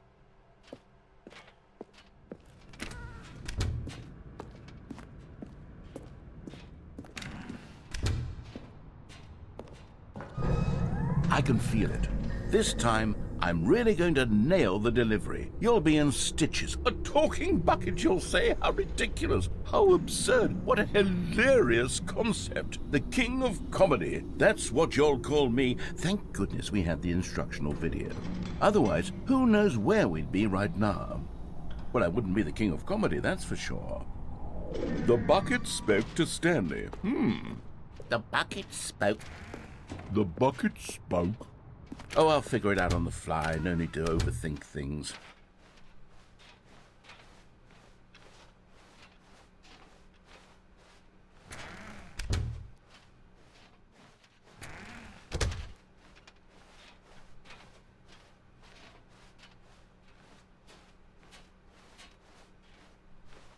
Here we go. You ready? When Stanley and the bucket came to a set of 2 open doors, they entered the door on the left. No. You were supposed to go through the door on the right, leading back to the phone. Did you not even look at the instructional video? I think this is all covered very clearly. There's no way I can make the comedic timing work now. It's done. The joke is completely done and over. It's all your fault, Stanley. I'm going to be ridiculed in the community of other joke writers. I'm going to be shamed at every one of our meetings from now on. All because you couldn't watch a simple video and take a hint. Are you proud of yourself for bringing me down, Stanley? Are you proud?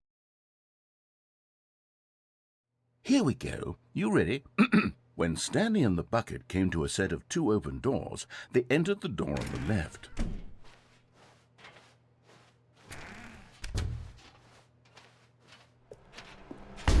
What? We're back at the phone already? No. What's going on? There was supposed to be several rooms leading up to this. There was supposed to be a build-up to this point, a dramatic display of remarkable comedic wit which culminates in this scene with the phone. But now the timing's completely off. The joke will never land, or not the way it was meant to. And it's all my fault. I must have forgotten that the phone room comes immediately after the 2 doors room. What an egregious mistake. I've made a fool of myself. I don't deserve the title of King of Comedy. I'm nothing. I'm not even the lowliest joke-telling whelp. I think I need to go back and rewatch that instructional video again. Yes, surely that will help me improve my... Stanley, you love the bucket so much it's like you... it's as though all of your other most prized possessions pale in comparison. Yes. Well, let me try that again, Stanley. I heard that you are pale with shame over how unabashedly in love with a bucket you are. No? Still not? Is it the delivery? Pale with shame. Pale with shame? Pale... What's another word to describe a bucket? Stanley, this bucket is so metal, I think I saw it playing guitar. No. We're getting away from making fun of Stanley's obsession with the bucket, which was the whole point of this. I'm no good at these jokes. I need more instructional videos. That's exactly what it is. That's what will make me the king of comedy again. More instructional videos. Let's see.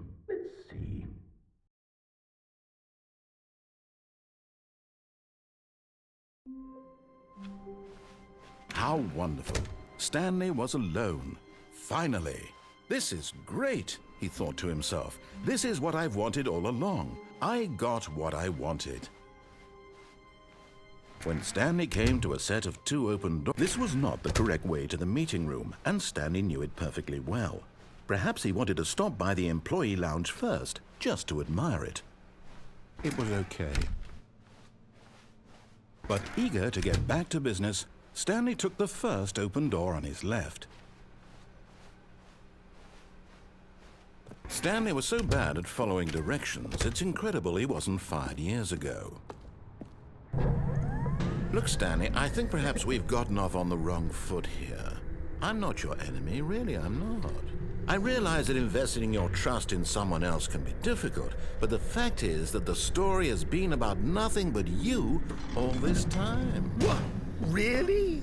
I was in the middle of something. Do you have zero consideration for others? Are you that convinced that I want something bad to happen to you? Why, I don't know how to convince you of this, but I really do want to help you, to show you something beautiful. Look, let me prove it. Let me prove that I'm on your side. Give me a chance. Now listen carefully, this is important. Stanley walked through the red door. And there it is, the last Stiggly Wiggly. Savor this moment, Stanley. This is a real accomplishment. This is doing something just for the sake of doing it. Where so many people expect to be rewarded for the most trivial achievements, you've insisted that a job well done is its own reward. I would tell you that I'm proud of you for collecting them all, but that would be like a reward, and we can't have that. So, instead I'll just say, it's done. We're all done here, and now we can go to whatever the hell you were doing before you hunted for figurines.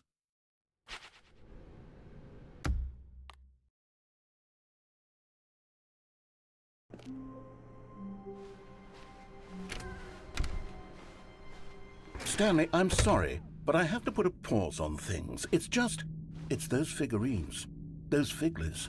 I haven't stopped thinking about them since you nabbed every last one. Wasn't it just the most intrinsically fulfilling moment of your entire life? Didn't it fill you to the brim with inner richness? Yes, I know we're supposed to be telling a story, but won't you please indulge me with one more trip back to the memory zone? I would love nothing more than to revisit the figurines. Just one more time.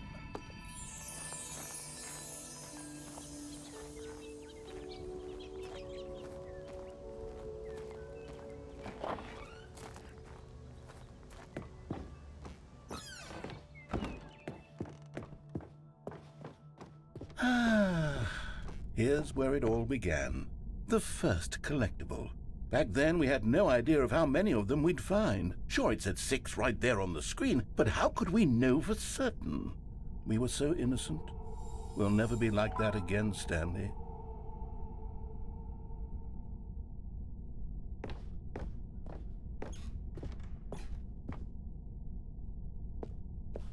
And here was a second Stanlerine. I'll be honest, back then I had no faith in you to find any of them, let alone 6.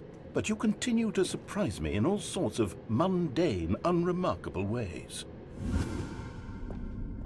Okay, let's do a little quiz. Which of these rooms was the room you found your third mini Stan? Can you remember?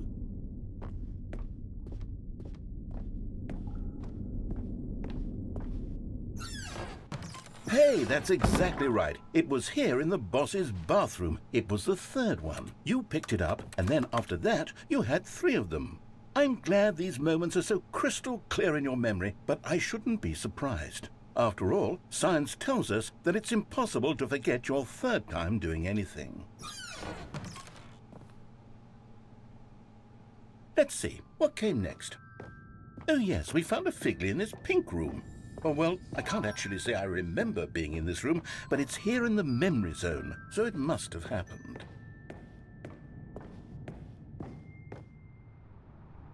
This was the 5th mini-Stan, and this one was really something special. It was in the warehouse. I remember it so clearly. In fact, because this one is particularly special to me, I made a little video to commemorate the occasion. Enjoy.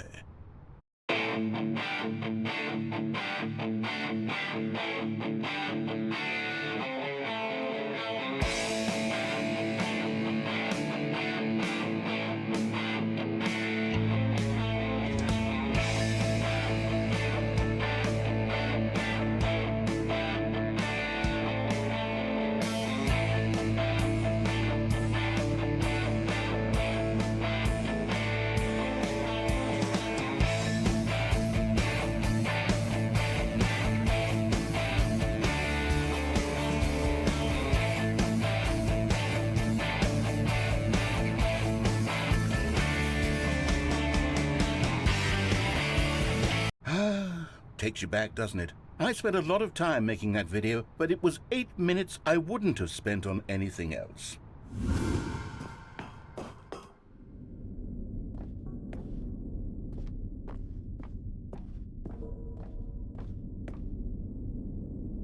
And then, Stanley, then we came to the last collectible, the final figurine, right here by the red and blue doors. This memory is the most distinct and clear in my mind, perhaps because it was the one that happened more recently than all the others. Who can truly say how the mind works? All I know is that this is the moment where you picked up a Figley and I thought to myself, yes, that's all of them. They're all collected. It was a moment unlike any other. Except for the other moments picking up figurines, which it was exactly like.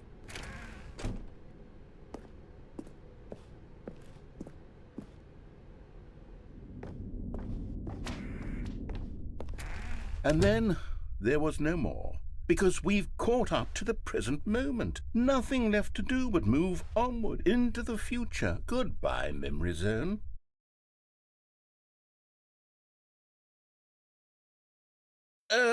No, I'm not done. I'm not ready to move on. Stop the loading screen. Isn't there some way we can stay here, keep enjoying these figurines? Let's just go backwards. We'll do the Memory Zone again from the opposite direction. See how that feels. Okay, yes, the room with the red and blue doors. I remember this. I must say, of all the figurines we looked at in our initial tour of the Memory Zone, this one is the most distinct and clear in my mind. Let's keep going. I want more. And here's where I made that video. Don't you remember the video we watched?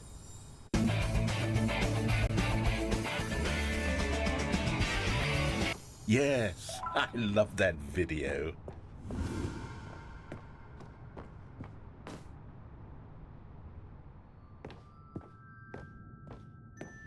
Still don't remember the pink room, Stanley. Still no memory of this one. Good room, though. A solid room.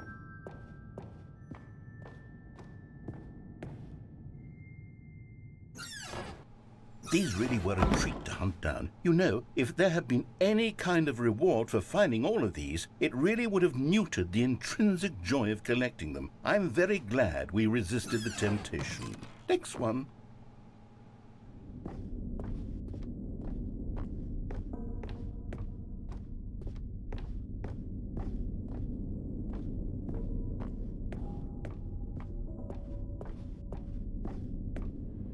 This was our second Figley. Don't you remember? Yes, I remember it too. The past is truly a wonderful thing. Why does anyone ever choose to leave it?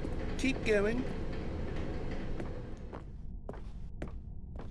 This is it, the very first one we found in the exhibit where I introduced you to the figurines. Oh, I want more memories, Stanley. I want to keep going. What else is there? What came before this?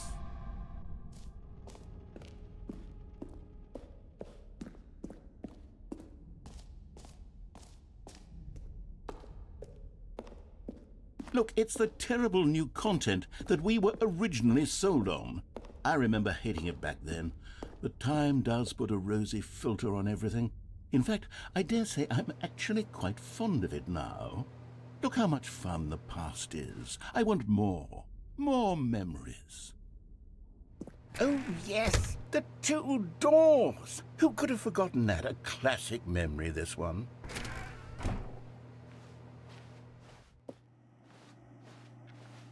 And before everything else, there was your office. Is there anything else? Was there something that came before your office? There's something I feel I can remember. I can remember. Yes, I'm remembering something now. I remember before this whole story got started. Back then I was different. I used to make big decisions. I was passionate. I was skeptical. I weighed each decision with profound thoughtfulness. And then somewhere along the way, I stopped making decisions. I became lazy, and I came up with a character named Stanley to do my thinking for me. He would make the decisions. He would decide which way to go. I would cheer him on as he collected figurines for no reason. Why did I invent Stanley? Was I lonely? Yes, perhaps that's it. Perhaps I needed to imagine I had companionship. And Stanley really did make for a wonderful companion, even if he was a fiction. But I suppose it's grown old. I want to think for myself again. I want to go back to how it used to be. Yes, I can be on my own again. I can do it. I'll be stronger this time. I'll take care of myself. I don't need Stanley anymore. Oh, but he truly was so much fun to play with. You know what? Since we're in the memory zone, how about one more good memory? Let's go back just once and give Stanley one more run of the office, and then I'll retire him for good. I did enjoy telling his story so very much. Okay, here we go. This is the story of a man named Stanley.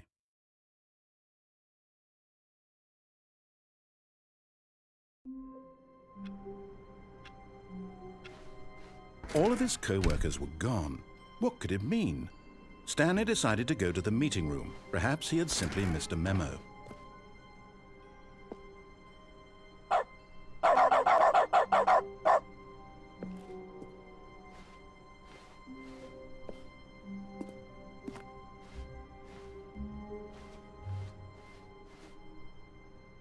What new mysteries lay in store for our bucket-loving...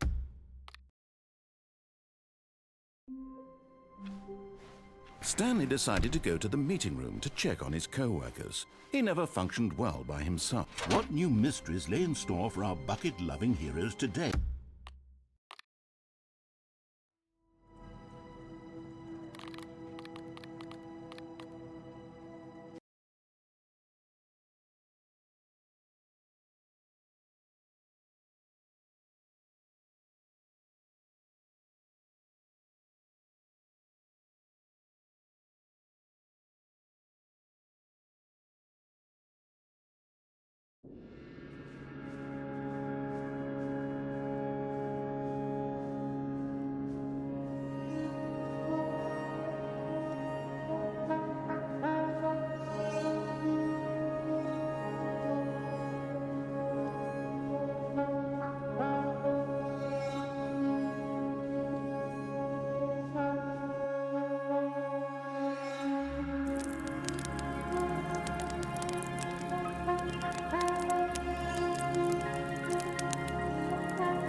Jim.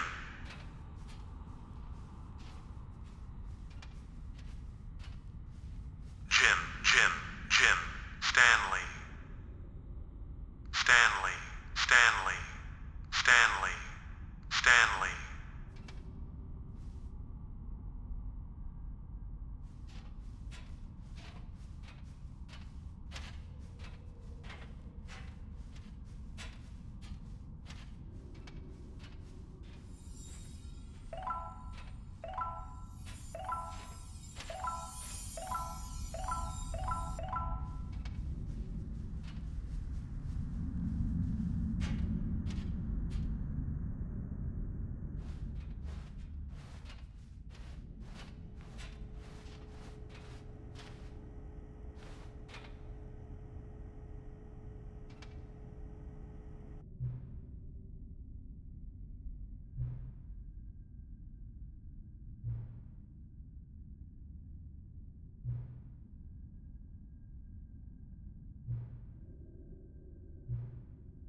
All of his co-workers were gone.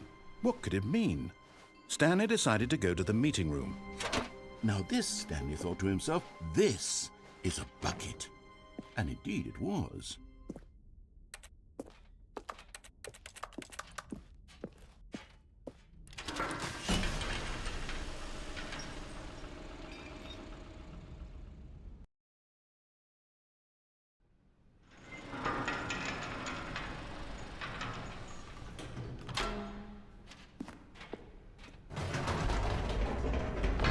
You see, Stanley, I've been reflecting on the Stanley Parable and about how roundly disappointing this ultra-deluxe version has turned out to be.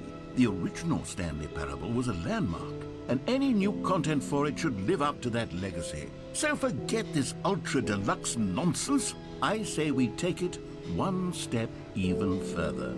Which is why I'm very proud to announce for the first time ever, the Stanley Parable 2.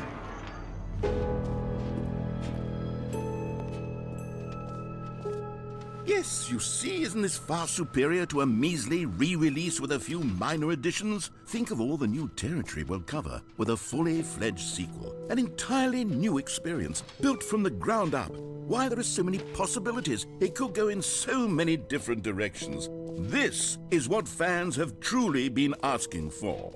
Now, to be clear, I haven't quite nailed down what exactly the Stanley Parable 2 is going to be, but let's take a look at some of the features I've been developing for it. I figure that if I can loosely organize a handful of interesting concepts, that surely the game will sort of naturally spring up around them. It'll all work itself out. Game development is much more of a fuzzy magic than anything scientific or logical, really. Here we are. Go on, try out some of the new features.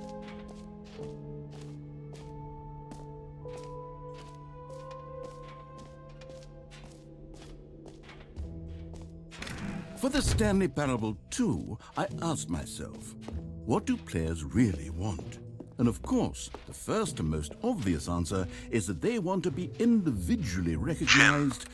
Sorry, I should have clarified. Right now, the button only says the name Jim. But of course, in the final game, this button will say your name, whatever name that is. Here, let's have you role-play as Jim to really simulate the full experience of this feature. Just play along. I promise you'll love it. Okay, here we go. Let's take a deep breath, clear your mind, forget whoever you are, and simply become a person named Jim. Jim. Whoa, hold on. I wasn't finished setting up the backstory. If you don't properly roleplay as Jim, then you'll never understand the impact of this button. Otherwise, it's just a stupid button that says somebody else's name. Okay, we're doing it again, and this time let me finish first. Now, allow yourself to become Jim. Imagine yourself... Jim. All right, fine, whatever. It's just a meaningless button that says Jim. Are you happy now? Get out of here. I'm done with this button. Why don't you go humiliate me in front of a different feature that I worked very hard on? Jim. See, if you'd Jim. only played along, Jim. that would have been your Jim. name the button Jim. says. Jim. But no. Jim. Instead, Jim. oh, Jim. I Jim. can't even Jim. think about Jim. it. I'm taking Jim. the Jim button Jim. away. Jim. Jim. Jim. Jim. Jim. Jim. Jim. Jim. Jim.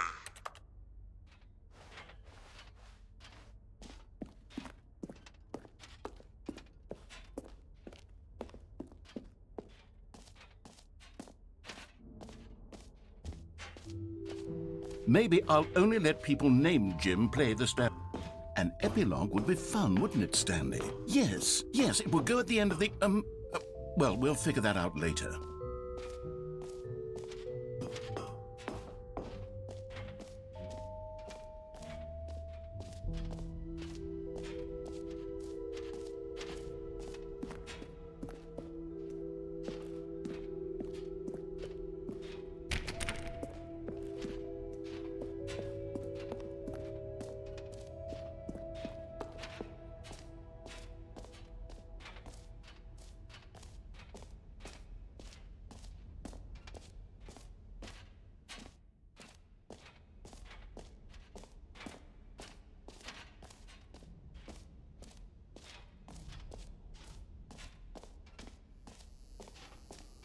Now, here's something special. You remember that broken test achievement that got left in the game on accident? Well, I'm developing a technology to simply give you the achievement. Yes. You see, you'll come to this lever, and when you pull it, the achievement will be given to you. It's as simple as that.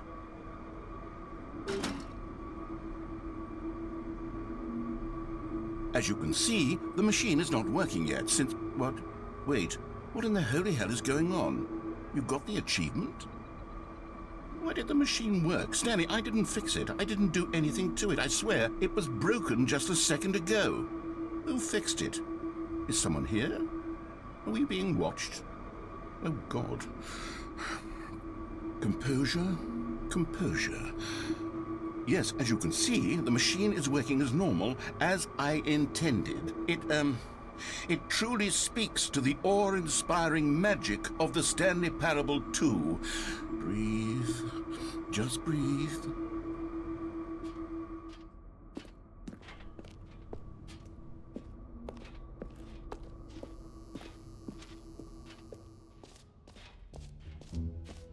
What else? What other exhibits haven't we seen yet?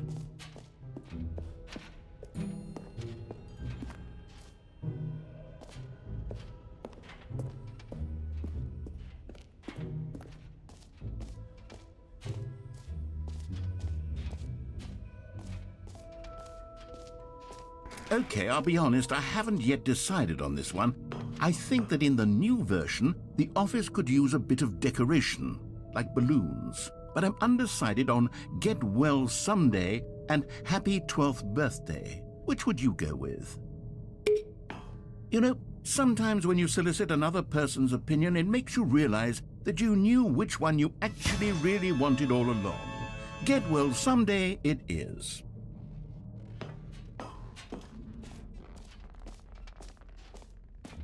Or actually, maybe I should have gone with... No, I've made my decision. We're moving on.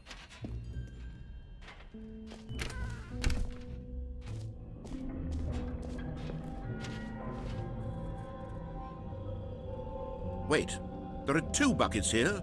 How did you get a second bucket? Oh no, the warmth and comfort of a single bucket is already so great, so intoxicatingly wonderful. With 2 buckets, there's no telling. Stanley, can you still hear me? Are you with me? Stanley! Oh, thank God, I didn't lose you. Stanley, the power of 2 buckets was too much. I had to destroy both of them. I know how much the bucket meant to you, but I couldn't take the risk. I hope one day you can forgive me.